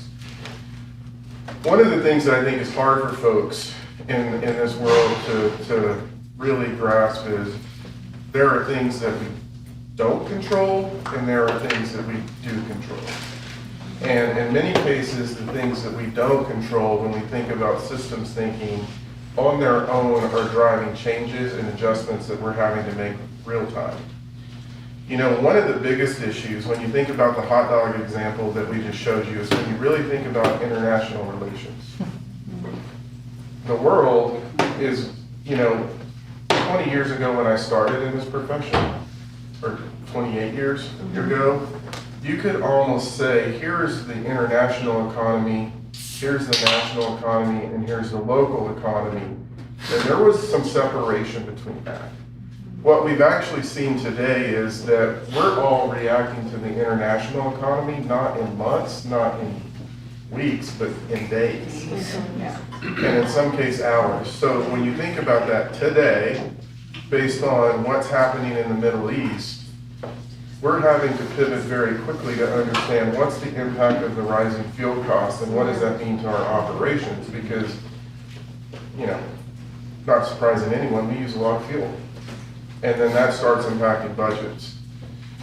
And that's just on the city operations side, there's the community side. Yeah, that's just the city operations side. Yeah. And so then when we start thinking about what that impact is over time, the immediate impact is fuel costs. The next layer of impact is going to be price of goods that we have to purchase across the organization because of the increase in fuel costs. The next piece is going to be projects because asphalt takes a lot of petroleum. It takes petroleum. Pipe that we use takes petroleum. And so while a lot of people may see the impacts of the inflation piece in a very short duration, it actually lasts for us a lot longer over time because these companies are having to recoup costs as they're looking forward based on what they're absorbing now. And the thing in this is when you look on what we do control, you know, I put staff capacity and I said maybe. There are things that happen in the world around us that directly impact capacity we have and when. So you think of a flood, we may have had capacity prior to the flood, but we lost almost all of our capacity because of the flood. Yeah. When we were thinking about COVID in terms of how that looks at the world, same issue. Timelines. So if we think about timelines, I think a lot of times as staff, we come in and we want to control the timeline, but a really good example of where we don't control the timeline is a project that you all just approved related to Front Range Community College. The timeline is actually set by them because they need a decision and they need to be open within a certain time period to accomplish their academic schedule, which then we have to start backing out of that timeline to make sure that we can meet it. So even when we do control it, we may not necessarily have complete control on what that looks like. When we think about our finance and operations, I already talked about some of these issues in terms of what we're dealing with, but the one that I wanted to point out that often gets lost is, our budgets have caught up to inflation. So when this first hit us, we were seeing probably 30% increases in the cost of projects. Well, and so over time, we've been able to catch up on our estimates on our numbers, but the challenge is we're still seeing higher than normal inflationary costs coming in. So what this really means to us is, and I think about it in terms of streets. So if we look at the number of miles that we could actually maintain in terms of streets 20 years ago, the amount of miles that we can maintain for the same dollar amount has reduced dramatically, just because of forces that we can't control. In all of this, we're still focused on operational excellence and core services, and I will say it's exhaustive, it's capital intense, and it takes time. And we also have to continually improve efficiencies, and so this is where innovation starts sliding into the organization. But with innovation, we have to be careful, because we also can't let it distract us to the point that we lose sight of what our core functions are going to be. In addition, what I will tell you about our organization is, you heard a little bit about this from the fire group Tuesday night. What I will tell you is it's not unique to them. This is something that we're seeing across the entire organization. And you're probably asking yourself, why? Why are we seeing this across the organization? Well, we're still dealing with the consequences of 2008. In that, and part of why I'm talking about this is because I think Susie is the only one that's been on council where we've talked through this issue. But one of the things that happened as a result of 2008 was cities across the nation had a significant issue. I will tell you, the city that I was in, we just made cuts to essentially reset the system and then move forward. And in the case that what we had to deal with here, there weren't necessarily cuts made, but those expenses were actually funded by one-time funds. So we had ongoing expenses funded with one-time funds, which I think the year I started, we started tackling that issue to actually utilize new revenue to fund those expenses so they had ongoing revenue so we could continue the services. So what we did in that is we actually lost capacity, the ability to increase capacity, because we were using the funding to maintain the capacity that we had based on how 08 was managed. Wow. So how does this all come together? And this is where the systems thinking starts coming in, because in transparency, I used AI to do this because I was running out of time, so I didn't have time to draft it. I was like, so wow, that's really good. this doesn't actually match our revenue, but it's a good example because every city's different. So when we think about the general fund, I'm just going to go to the general fund now. Our primary sources of revenue are property tax, sales and use tax, because that's a little bit different here. Sales tax is when you go to the store and you buy something and you pay a percentage. Use tax is actually generated by the development within our community. the problem we had financially last year was not a sales tax problem, it was a use tax problem that actually was a derivative of the instability in the international economy last 2 years. And the fact that interest rates were high, cost of materials were high, so we basically saw everything throttle itself. When you think of use tax, think of economic development, think of construction as, and when I say economic development, think of primary employment. So a primary employer locates in your community, a biologics company. They pay a lot of use tax to get their systems up and running.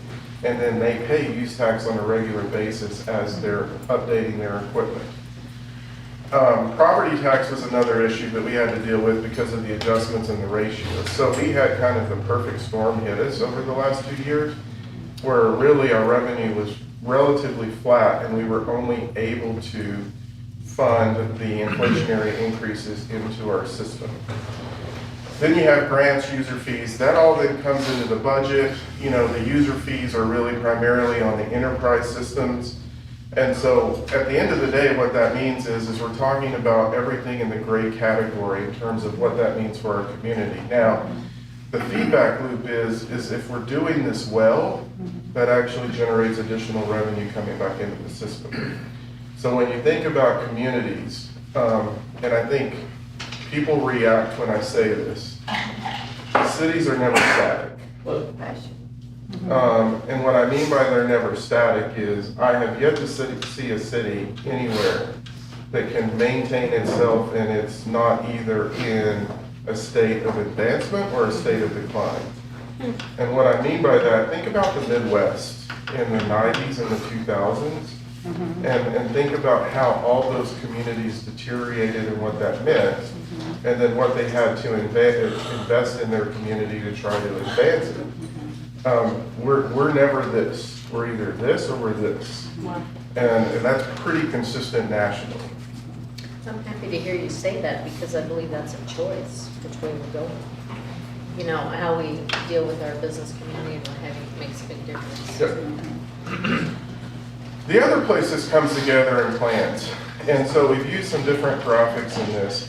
And I think one of the things that people think about when we talk about plans, and this depends on your perspective, and now you're seeing the ethos and the systems thinking starting to come together, because I think a lot of folks think of a plan as being a linear process. I've been watching a show about the Central Intelligence Agency, and one of the guys said, there's never been a plan that's gone exactly like we designed it. And there's probably more commonality between a city and the Central Intelligence Agency than I ever thought. Yeah, it is a good line that I'm going to use, because what really happens in our plans is that it really ends up functionally looking like the graphic on the right side. So if you think about, let's just take a project that's front and center for us when we're talking about First and Main and transportation and what we're dealing with. Just to give you a sense of the reality of that, we've had to redesign a project 13 times.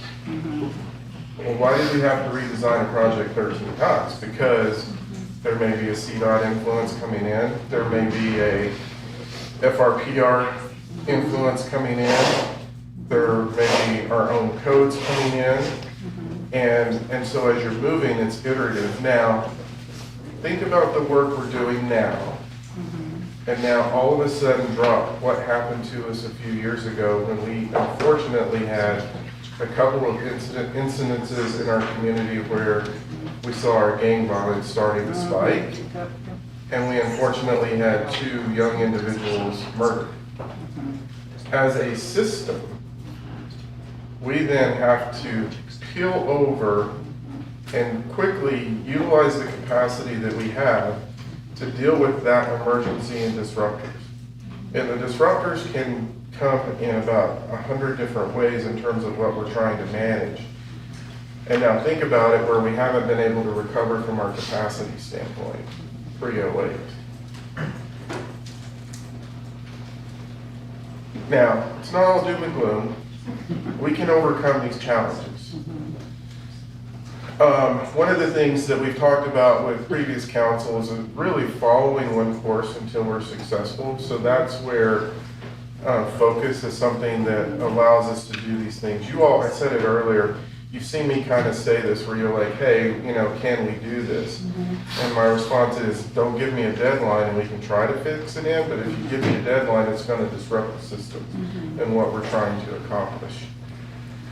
You all got to experience systems thinking in a physical exercise, but when we're trying to take these directives and moving it, this is everything that we're trying to think about.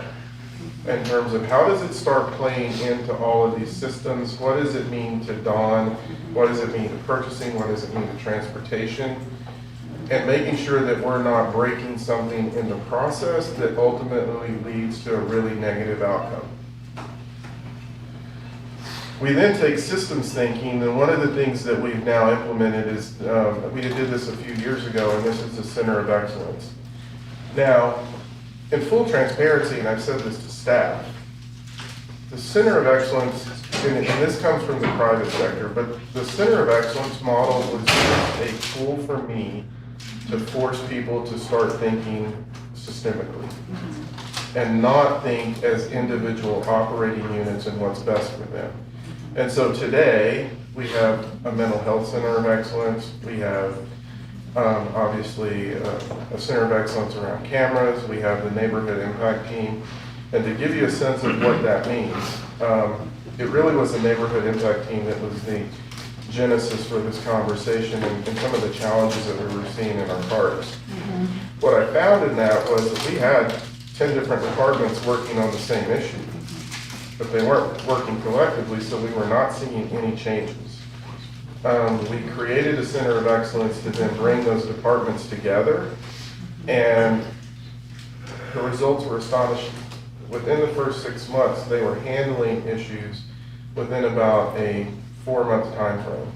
Today, this group, when they take these neighborhood issues, they're actually resolving them in about a week. So when you think about the capacity that you're gaining operationally in that process, that's an important piece.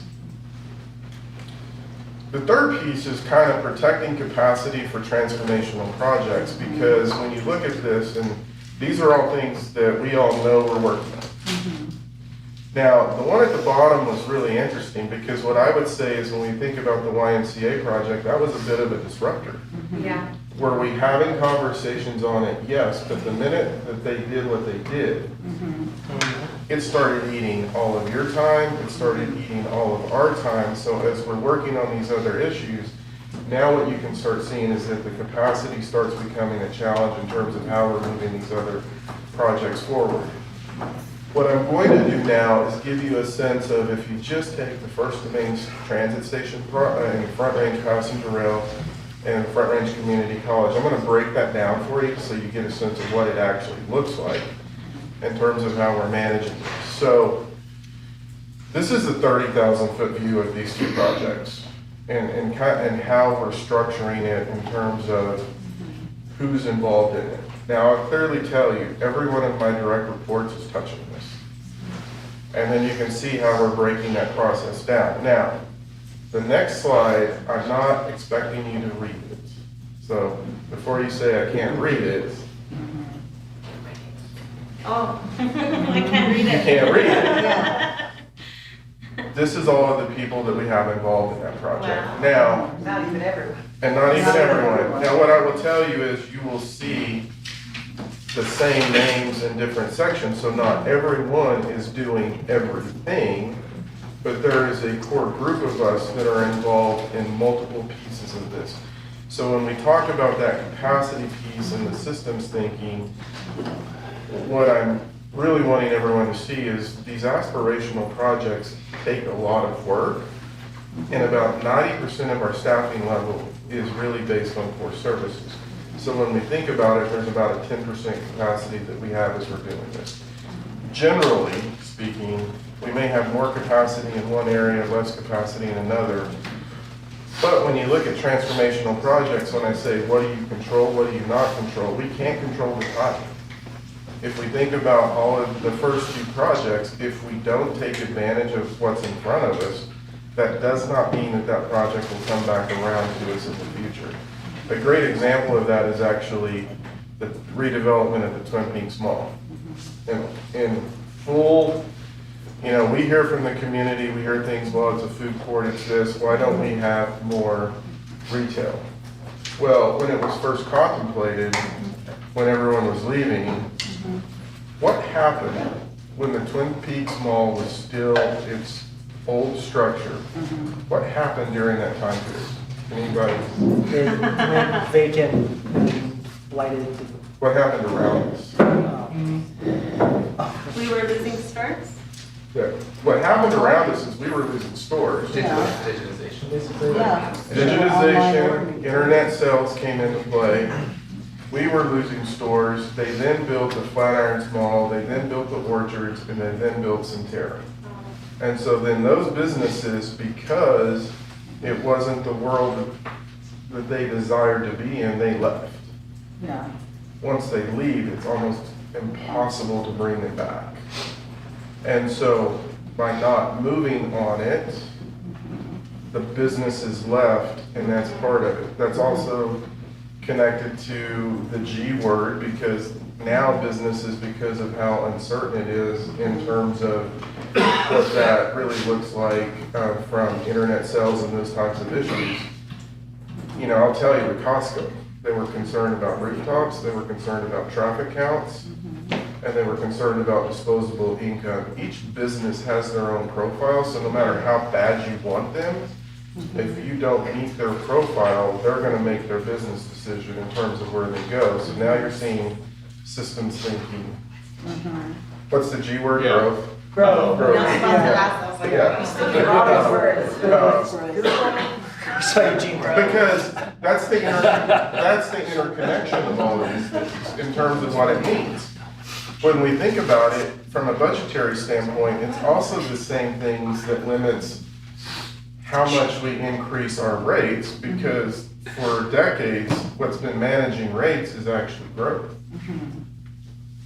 If you're reducing that percentage, then you're having to apply more of the increase on the same amount of people financially. A good place to look at is Boulder. You know, they haven't really had that much, and so you do see higher increases based on that. So how do we do this? This is the same slide that we've talked about with other councils, and you can see it. Really recognizing the core work that we have to do and what's foundational for us. The what, the policy, understand when disruptive occurrences hit us. The big piece for us, and you're hearing us really focus on this, is clear direction. What are we standing for? What are our priorities? And when we do it, let's stay focused on it, because if we start adding a lot of things, one thing on its own may not be a big difference, but you add 10 things, there's impacts. And part of this, I said before, part of my job is not to tell you what you want to hear, it's also to tell you what you need to hear, and that's kind of what we're digging into now. Permission to stop doing some things, or slow it down, and then just, again, being focused. Can I ask a question real quick, Harold? Just talk about the disruptions to those systems thinking, and the YMCA being the example that's most recent in my mind. Is a lot of that winds up on us from a community impact perspective, Right. and communications perspective. How can we better or support staff during the disruptions to ride? Because I felt like a lot of that was being put on you, and it wasn't necessarily, like there was nothing you could do about it. It was not your problem. I think it's saying that at times, is to say, look, I get the situation, but this is out of our control. Yeah. I feel like that coffee with council was probably one of the best things that we had happen. Right.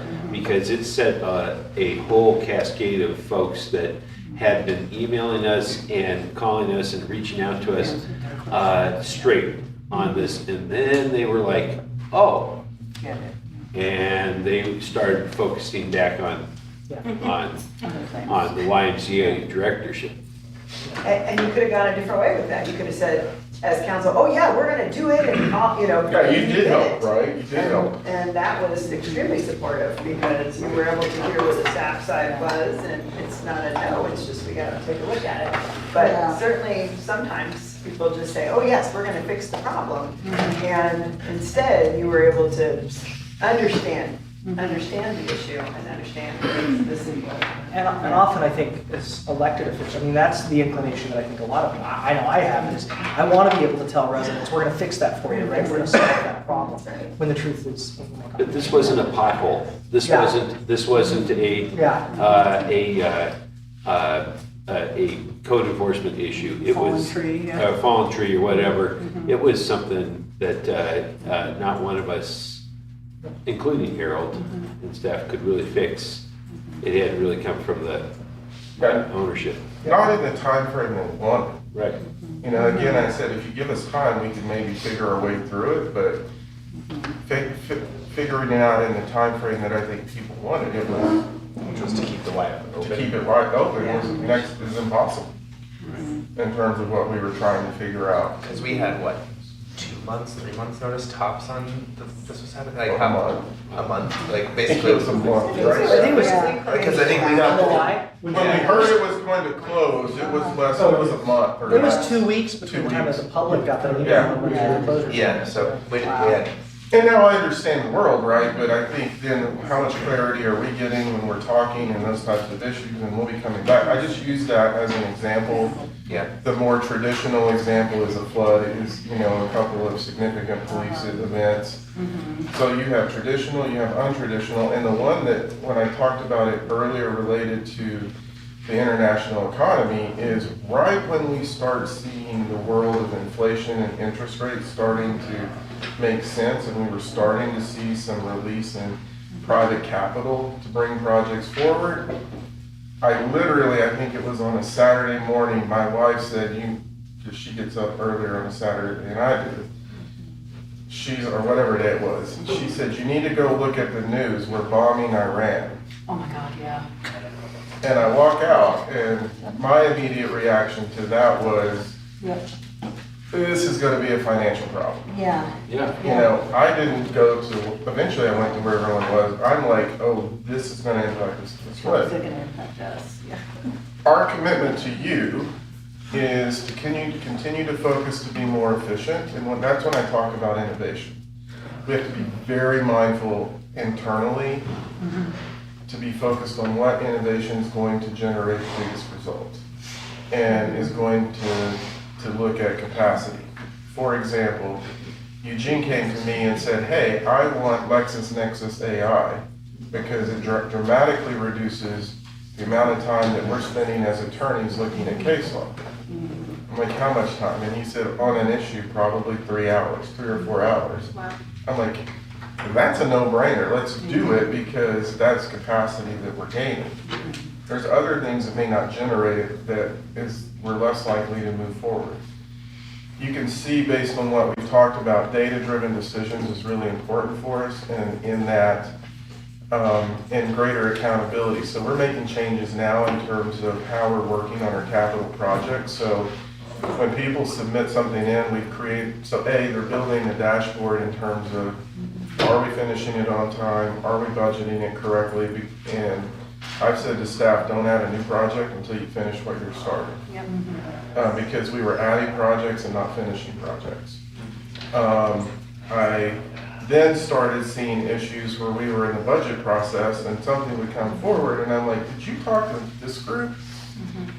And it wasn't there. So that's where the systems thinking started being pushed in terms of how we're dealing with it. One of the things that we found in my direct report group is sometimes projects would be moving along, or conceptual projects would move along before we really knew it.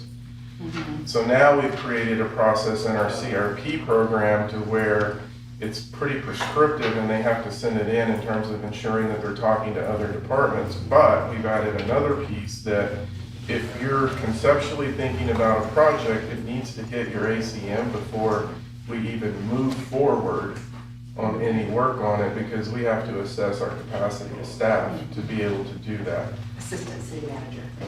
Yeah, sorry. embracing systems thinking, so you're now seeing it all come together in terms of how are we managing this conglomerate to where we move forward, utilizing the center of excellence, and the key component that I will say is that we're going to ensure we're listening and communicating with you to the best of our ability in terms of what's happening. And the more we know from you, and the more we understand it, today's the beginning of this for this council, the better we're going to be at filling the gaps and the voids that you need. Kind of earlier on the how council responds, I think we got used to councils that have been consistent and they knew the process. This was a pretty big change because we really have 4 of you that have, Matthew has a year, but we have 4 of you that have a year or less experience as a council. So understanding the pinch points is going to be really important for us as we continue to develop this working relationship. Here's our biggest challenge, and I'm not saying this to council, I'm saying this holistically, I'm saying it in terms of talking to staff. I literally gave this presentation yesterday to the directors group, utilized the same slides, had a completely different conversation. But here's our biggest challenge for all of us individually. When I said avoid the furry, is this is big for us in terms of, and at the bottom, who let the squirrels in for marketing? Sorry, Lindsay. Could be for me. But I think this is a challenge that we have all the time. Yeah. And it's just something that is important for us to be mindful of. Sometimes the squirrel's really important and we do need to chase it. Is it important? Is it not important? Do we need to do it now? Can it wait a little bit? Those are just things that we've talked about in past councils. Is it an easy excuse to not do the hard work? Yeah, I mean, that's kind of a thing too.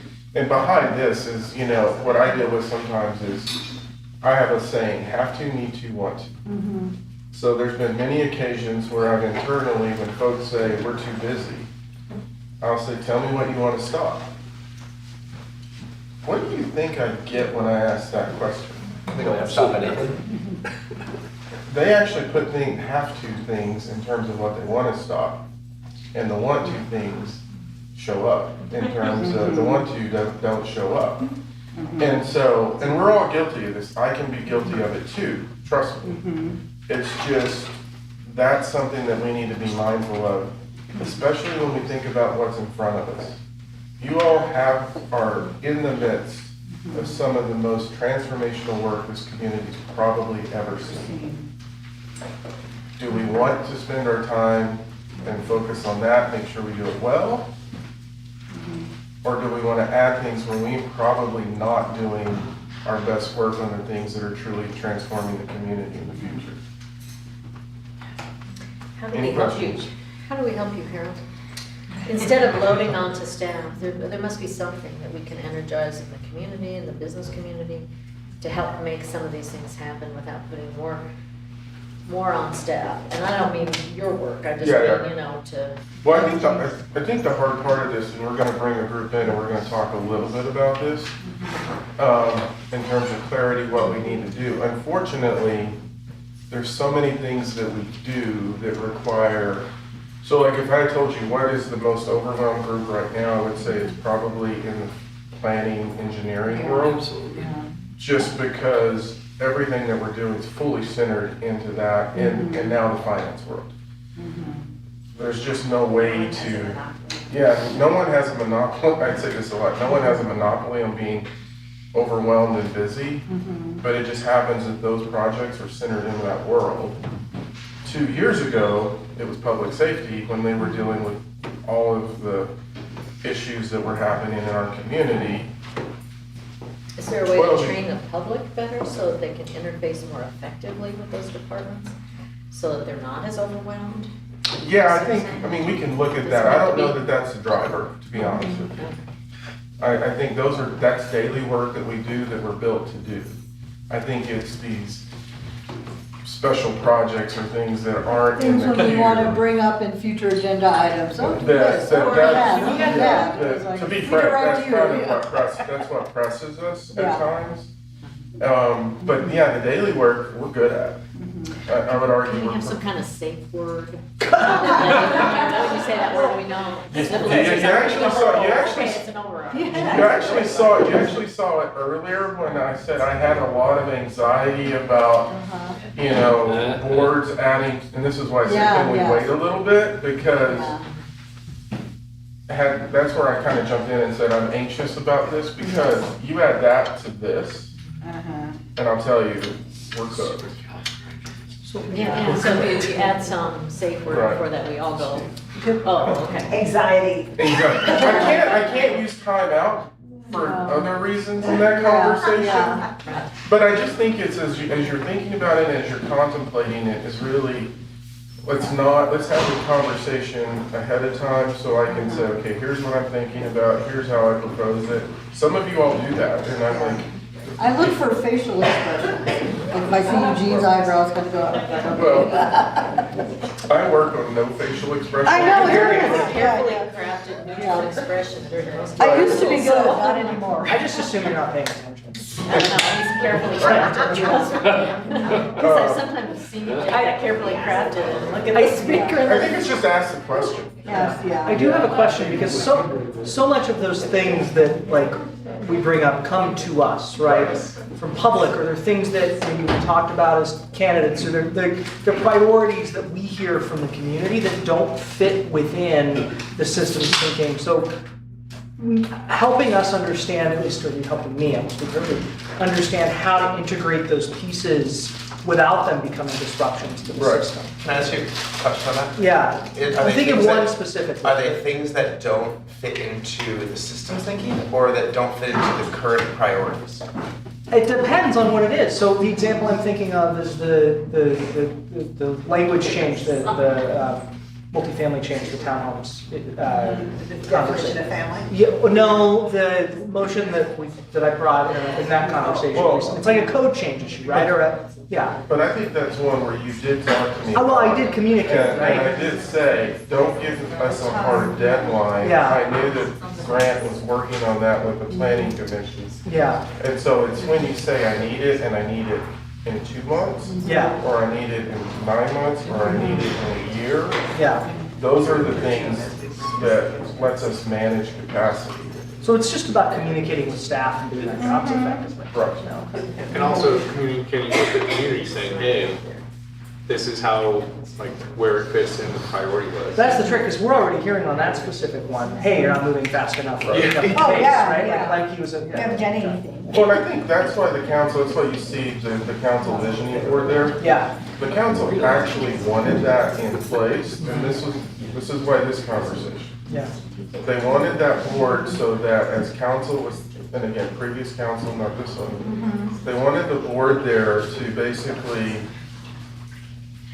when they're having the conversation, if you remember it, I can't remember who it was, we need to look at this to make the decision on this. And it's okay. Oh, that's why we have the council priorities. The council Yeah, priorities. yeah. And that was how they decided to handle it. I think that's part of where Barrick is getting you all on priorities, is what's there. And if you say, you know what, this is a priority, we'll get it done. I may ask you, what do we want to stop, or what do we want to slow down, or what are we willing to stop and slow down? Because we don't have that. I think that's part of our working relationship, is being okay to say that, and we all understand what we're dealing with. I have a question after. No, go right ahead. No, you go, because you're on topic, and mine is off. Okay, I think what we're seeing is almost a, because of the economic situation with oil and everything, a slowing in probably development, just because the very fact that, to your point, piping and the ability to operate big machinery and effectively and cost effective and everything, and the fact that people had performers already in place, and then this big development change. So where some folks, where this may have been an issue if we had not had that disruption, where people were started to talk about how fast we're growing and the type of development that we're looking at, there is almost like a pause button that's been put on that naturally occurring due to circumstances beyond everybody's control. So I think we're seeing just the beginning effects of that. And that will have a residual effect with employment and other things like that down the line there. And who stays in the community, like contractors and folks like that, and who leaves. And then the issue around if it does spark back up because of change in development in that part of the world, what will we see? Will we have a shortage of qualified workers to do those tasks to make those performers work? And that can. Yeah, and I think that systems piece is interesting because then what you're seeing as the consequence of that is we had to come to you last year and go, we've got a use tax problem. And we're gonna have to draw down on our stability reserve so we don't make adjustments. And, which we designed the system to do that. But then when you see things like overwhelmed and not enough people, now you're starting to see the cascading effects of not having the revenue come into the system. And I think the big thing that's changed, and I would say this is for Colorado, is I think for a long time, Colorado, people wanted and businesses wanted to be here because if we look to the west, it's the best place to be. Now what we're starting to see on the business side is they're making economic decisions based on cost of operating and those types of issues. And so now when you think about that system, housing is spot in the middle of it. Because if their employees can't afford to buy or rent housing, then they're moving to other locations solely because of workforce. And that becomes the bigger challenge for us as we're thinking about not the next 5 years, but the next 20 to 30 years. And you probably know this. Who are we competing with? North Carolina, South Carolina, Georgia, Texas. And what's the one consistent factor in that? Workforce. Affordability of workforce. And so how we respond, how we move, how we're adjusting, the things we're talking about today, when I say transformational, that's not securing our future in the next 10 years. It's securing our future for the next 50 to 100 years in terms of how we look at the long-term viability and success of our community. Any other questions? Just offer 2 comments on the systems thinking. We talk a lot about unintended consequences. There are also unintended benefits. Correct. And I think that's important to realize, especially among the visionaries here, since the Wethos told us we were all visionaries. A really good example of this, and I welcome the economic sector's perspective on this too, but we just saw in the last 3 months a bunch of public safety power outage shutoffs from our neighboring utility, not from LPC. What that translates, but that is a function of decades of infrastructure planning and undergrounding that has created a situation now where we have a more reliable power system where the businesses, people working from home, schools can all be operating through that period of uncertainty and increasing weather uncertainty that we're going to see and continue to see in changing climate conditions. And the unintended benefits are we actually get to keep sustaining our operations and tout that as we have that level of resilience as a community from an environmental standpoint that translates into economic resilience, which translates into the fiscal resilience of the city that you were talking about too. And so, which then allows us to do the other things we want to do as well. And so even just that one example adds up over time as people start to see the region as increasingly more volatile because of changing weather patterns and shifting climate conditions. And so that's a situation where kind of the proactive investment strategy and the innovation, perhaps that you're referring to strategic innovation investments, does lead to that. A completely different kind of unintended benefit maybe is we have all of these big goals that we have. And the mayor and I last fall were working on kind of, hey, can we start to shift how we're thinking about using our waste rates to achieve some of those goals? Rates are a great example of a tool where we charge rates, they're pretty, I mean, but for a couple, when you're making changes, like the capacity to, like, charge rates is the same, whether it's a certain rate or another rate. But shifting how we think about our rate structure to be more in service of achieving the goals that we have, uses that existing tool in a more valuable way for the objectives that we have. And so again, it's different ways to think, contextualize the benefits of projects that we're working on, and the unintended consequences or the unintended benefits really of, like, when we pull in First and Main Transit, we're hearing a lot of feedback on traffic. Getting people out of their cars and making it easier to get to where they're trying to go helps not only reduce traffic, but it helps the businesses in our downtown ecosystem, because there's more foot traffic, more bike traffic, more people kind of waiting 45 minutes for their train or their bus, and they're gonna get there, they're gonna grab a cup of coffee, or they're gonna window shop for a moment too. And so there's a whole system effect there when we start to think about the effects of all of those kind of core larger projects that we're thinking of too. Yeah, I mean, one of the things that, to that point, when I talk about systems thinking and unintended consequence, that's the torpedo that sinks the ship. The negative unintended consequences. Sure. The positive unintended consequences is what lets you build a bigger ship as you're looking to the future. And I think in these conversations, I always fight against this concept of it's easy for us to go to worst fears. So how do we lean into best hopes? Because if I find myself always focusing on my worst fears, I'm not going to give you the best advice you can if I'm ignoring the best hopes. And I think for us as staff, that's scary, but that's our job. And it's critical that we do it.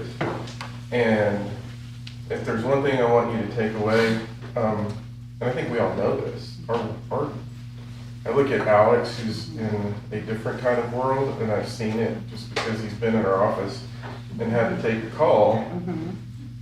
This whole tariff conversation pivots his life in a matter of hours. Well, the same thing that he's dealing with, we're dealing with, and it could be something else, is things don't change in years and months or weeks, they change in days. And I think that's what's different today in local government versus when I started my career.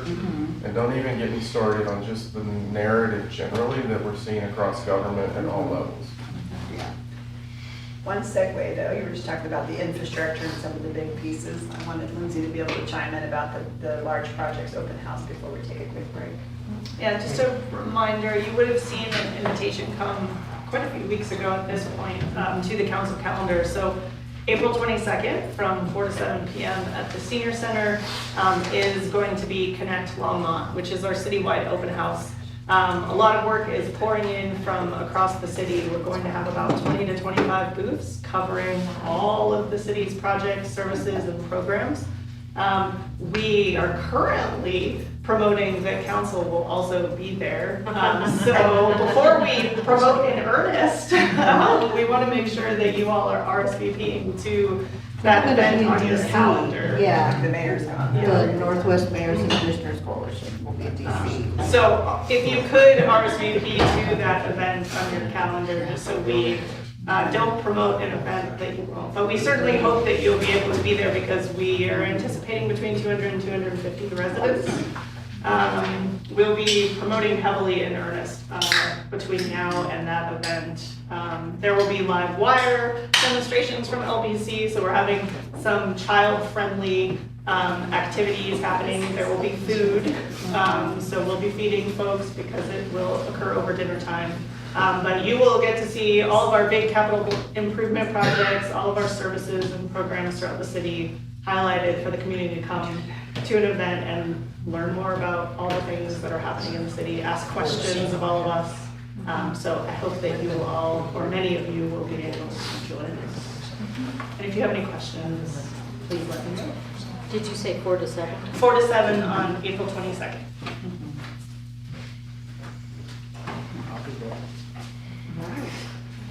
Think we're ready for a break? Yes. Take a break. We'll transfer over turns. You can organize yourself in traffic lights.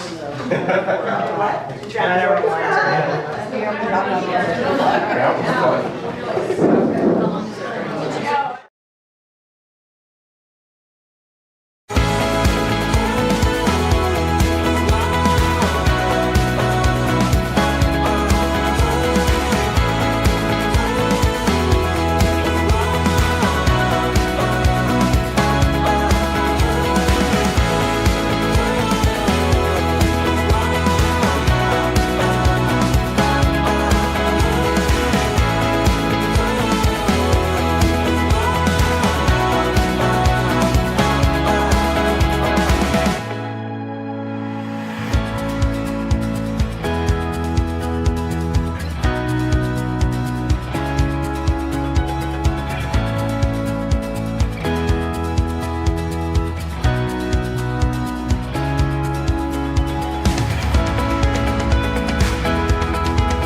We haven't been using them as. What is the green?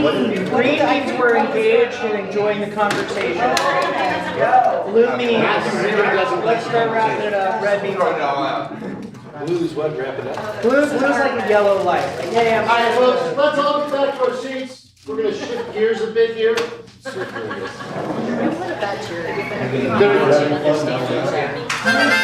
No, now we're starting to real So much of what we've been talking about centers on the growth here in Longmont. So excited to spend some time going forward talking about economic development and what's happening here. And that'll parlay into our conversations this afternoon and tomorrow of the role of City Council in helping to manage and support that and get the good word out about it. Very good. Thank you very much, and thank you for having us here. We really appreciate being part of your retreat today. From our perspective, we do have some slides, but we're really not here to present. We're really here to have a dialogue. Just for the public, can we get introductions? We're going to do that in just a second. I just had to get that scripted. So let me introduce myself and everybody else too. So I'm Dave Humanek, and I'm the vice chair of the EDP, and I'm also the past chair of the Chamber of Commerce. I sit on the executive committee of the Chamber of Commerce, and I'm also the chair of the Impact Committee, which I'll go into the details of that in just a second. So why don't we just go through the introductions, Kimberly? Hi, I'm Kimberly McKee. I am the executive director of the Downtown Planning Group. Kelly Sage, president of the Longmont Economic Development Partnership. And Valerie Dodd, city employee, executive director for Nextside, sit on both the EDP and the chamber board. I'm Lisa Hamilton. I'm the market president at High Country Bank, and I'm here on behalf of the chamber. I am the current board, or chair of the board. Hey everyone, I'm Chris McGilvray, representing the Impact Committee. I am the chair of LDDA. I also am the former chair of the Longmont Chamber of Commerce Board of Directors. Did that for 2 years through the pandemic. I also serve on the board of the EDP, representing Park Range Community College. And I am the vice chair of Laura. So if there is a board in Longmont, Chris is on it. Yeah, and I was going to say, so with all of my name tags, I picked the Chamber of Commerce because Scott Cook, who is the CEO, fell ill. He's not feeling well. I know he texts, he's looking at the screen, so I hope he feels better as well. But let me go ahead and advance this slide here. So talk a little bit about what the Impact Committee is. It is 3 organizations, the EDP, the Chamber of Commerce, and the DDA. And we got together for a few reasons. Number one, the time was right. I've been involved in these organizations for over 15 years. And I've not, even though we've had some great people come through, I've not seen the strength of leadership across the board, all these organizations, to the level I've seen now. The boards are very, very strong, engaged, talented people, along with the CEOs of all these organizations. So the time is right. And we have a very open-minded group of board members as well. So the leadership of those 3 organizations decided to get together and form the Impact Committee to work on needle-moving items for the city of Longmont. And collectively, individually, everyone has their roles. Collectively, we want to push forward, the big ideas here, the big opportunities. In addition to that, we want to unify communication. We were all doing surveys. We were doing lots of different things. Let's unify that. Make sure that businesses and residents get very much consistent communication between these organizations. And lastly, we talked about unintended consequences, but one of the intended consequences here are the synergies associated with when we're working closer together, we're not overlapping each other, we're able to leverage our resources better and do more with less, basically, because we're all squeezed with budgets and that sort of thing.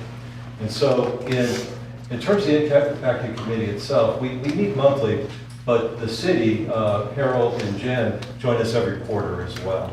And so we've got this connection with the city.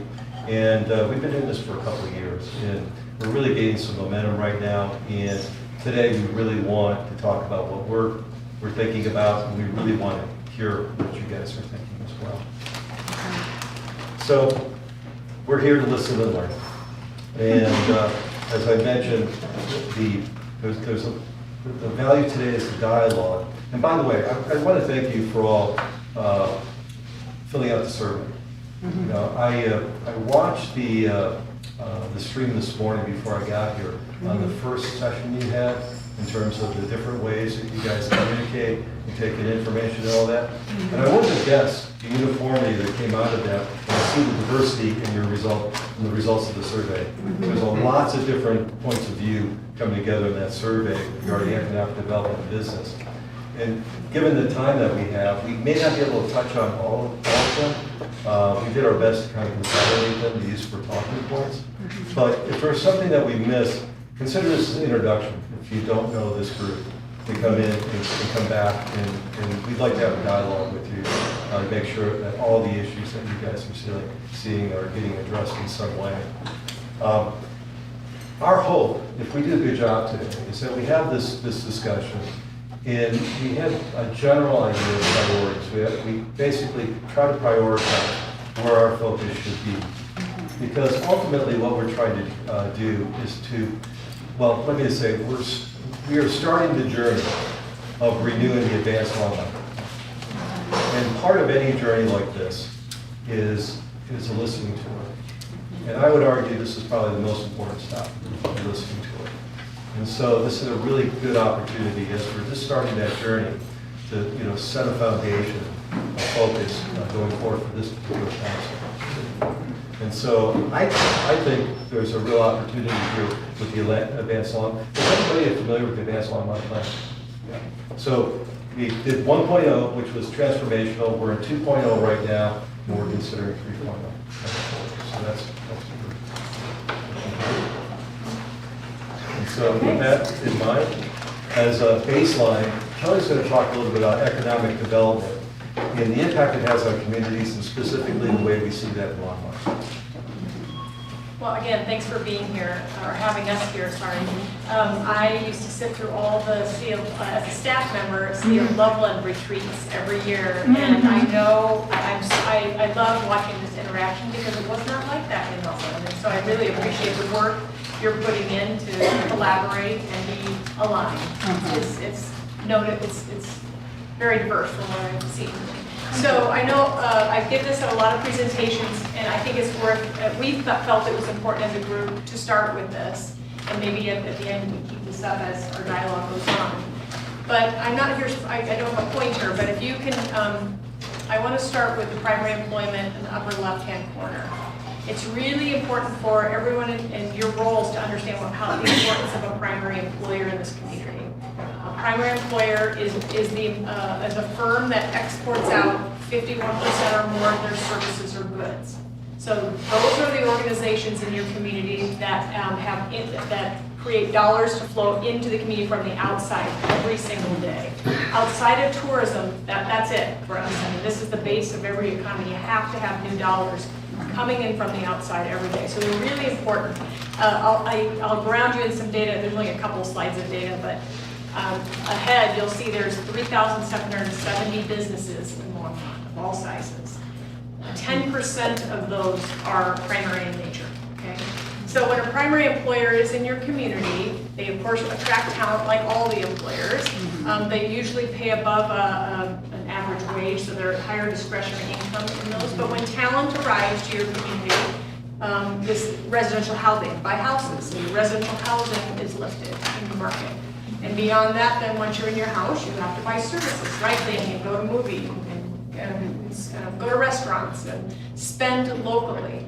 And then once the spending is local, the retail growth increases. There's growth there and Main Street businesses. And why that's important, as you've talked about all day today, really, is it supports that sales tax and use tax supports your public revenue. So your municipal government is able to do the core services that Harold talked about and all the other aspirational, amazing things that this community does in the way of safety, and parks and rec, and your museum. And when all of those things are flourishing, your community is more prosperous. And when we have a more prosperous community, it helps LAP attract more primary employers. So this is a very simplified cycle of prosperity is what we've coined it. I want to point out the groups along all the logos here, because you see the three of us here today, but there's a larger network beyond the three of us that are at work, and we meet also now quarterly. It's called the Advanced Longmont Ecosystem. So today you don't see Carla from the Latino Chamber. You're not seeing workforce folks from the county. The school district isn't here. All of these people play a role in this cycle of prosperity. It is not just these three organizations. However, most of those other, what we call the ALE partners, they service a broader area than just Longmont. These three organizations are servicing Longmont proper, or even a smaller segment of Longmont, the heartbeat of Main Street, heartbeat of the business community. So I don't want to leave those groups out. I just want to make sure everybody understands they're all important. This is the pyramid that I produce whenever I go into a new community. As you know, I'm 10 months on the job here in Longmont, so getting to know Longmont. But I want to always understand how many businesses you have and what their average wages are in each segment. And as you see, 90% of the businesses have fewer than 20 employees in this community. So it's a community made up of tiny businesses, which is it's how most communities I've ever worked in are. It's not strange to Longmont. But the small in number, the largest employers provide the largest total payroll. So it's just, you can see some of the stats here, and I just always, want the council to understand that and the makeup of that. And we talked about our memberships and planning for today. The chamber has almost 750 members of this 3,770, and they go across all of these segments. They're helping all size and scale of business. Kimberly has 450 members in the downtown district, and we will service the 300 primary employers in addition to our investors, and there are people beyond primary employers that we touch. But that's more than half of the total businesses just in our three organizations that we're helping. My last slide in data is I think this was an aha when we just did our summit. We spoke about the summit. We studied the residential permits from 20 to 25 and the commercial permits from 20 to 25. And you guys have done a very good job as policymakers because you focused on affordable housing, attainable housing, residential. I have never started in a community where I thought I would be talking about jobs, and all of the investors I met with wanted to talk about affordable housing. So we can see it's been a part of the makeup and the fabric of what you as policymakers have concentrated on. And there are other factors, but good job, because those sets of permits are going up. What we now need to look at and really focus on, as the three of us are in impact committee, is why the permits are so low. And COVID is the obvious here also. I mean, there are things that happen beyond our control, but I would contend, I think the group would contend, we can focus a little more on the commercial side, the business side of this economy, and you see now its importance to the cycle of prosperity. We have to spend a little time in this area. Can I ask one question on that? Yeah. Should the goal be to increase the number of permits or grow the existing businesses that we like? What is the goal? Really increase the volume of permits overall issued? Because that's in some ways a little bit of a crude metric, right? Or versus grow the existing businesses and the employees that they have already. Most of these permits are existing businesses. Okay. So I think when you see commercial activity, that's the additions and remodels there. Yes, renovations, upkeep of their facilities. But I would contend both. I mean, we have to keep attracting our target market. We need to keep focusing on primary jobs. At some point, you guys are lower on land, Longmont's lower on land to be able to build new huge campuses. There's a lot of, I think last we looked at 1 million square feet, I'm getting pretty granular, but about 1 million square feet of industrial that's vacant. Right, and so would that be considered addition and remodel, or would that be considered new construction? That would be considered an addition. Okay. Yeah, the permits will go up as we can move companies into it. Like, we're not talking about vacant lots, we're talking about empty existing structures. Yes, yes. Okay, that's all I had for today, so I'm going to turn over to Kimberly. Thank you all for doing your homework. That was so wonderful. And I will tell you, overwhelmingly, you all believe, and we all believe, that economic development is business plus our sense of place, plus the people in the community that we serve. And that we are really doing all of these things to bring an increased quality of life to our residents. So we asked about the top economic development goals. Overwhelmingly, I think all of you said it differently, right? But it's just figuring out what were the commonalities. Really, that small business and business retention support. Really reducing barriers and improving the business environment overall, and redevelopment and place-based investment. And you might have just not agreed on which places, but you all agree that there should be certain place-based investment, redevelopment, and then other things you can see down there looking at the business mix, land use, workforce, economic building, and our infrastructure. For the top business challenges that you all hear when in your day-to-day work, we're really consistent. It's that cost of doing business, high rent speeds, regulations, those type of things.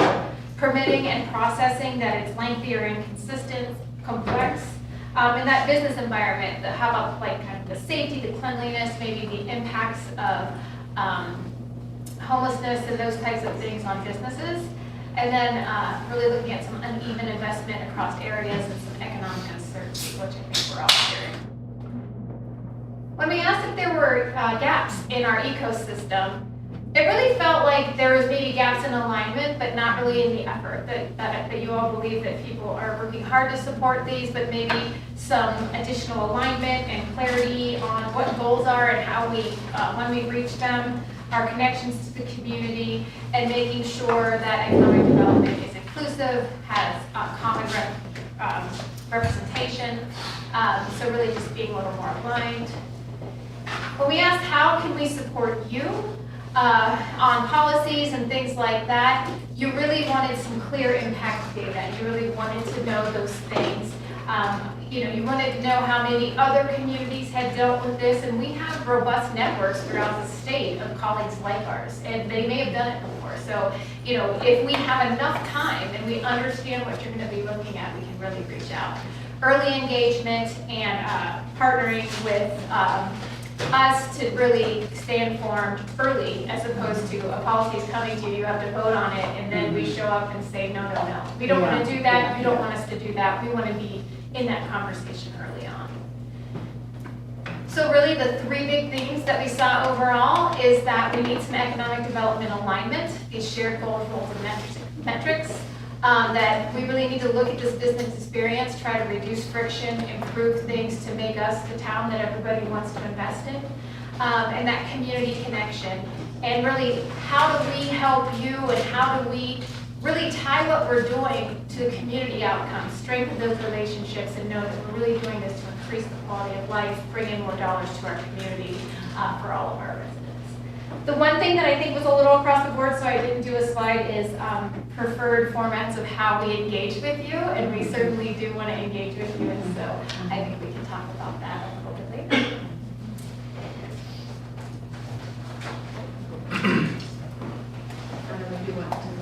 Yeah, I think what we should do, first of all, what Kimberly is going to do, is that consistent with what you were thinking in terms of the survey?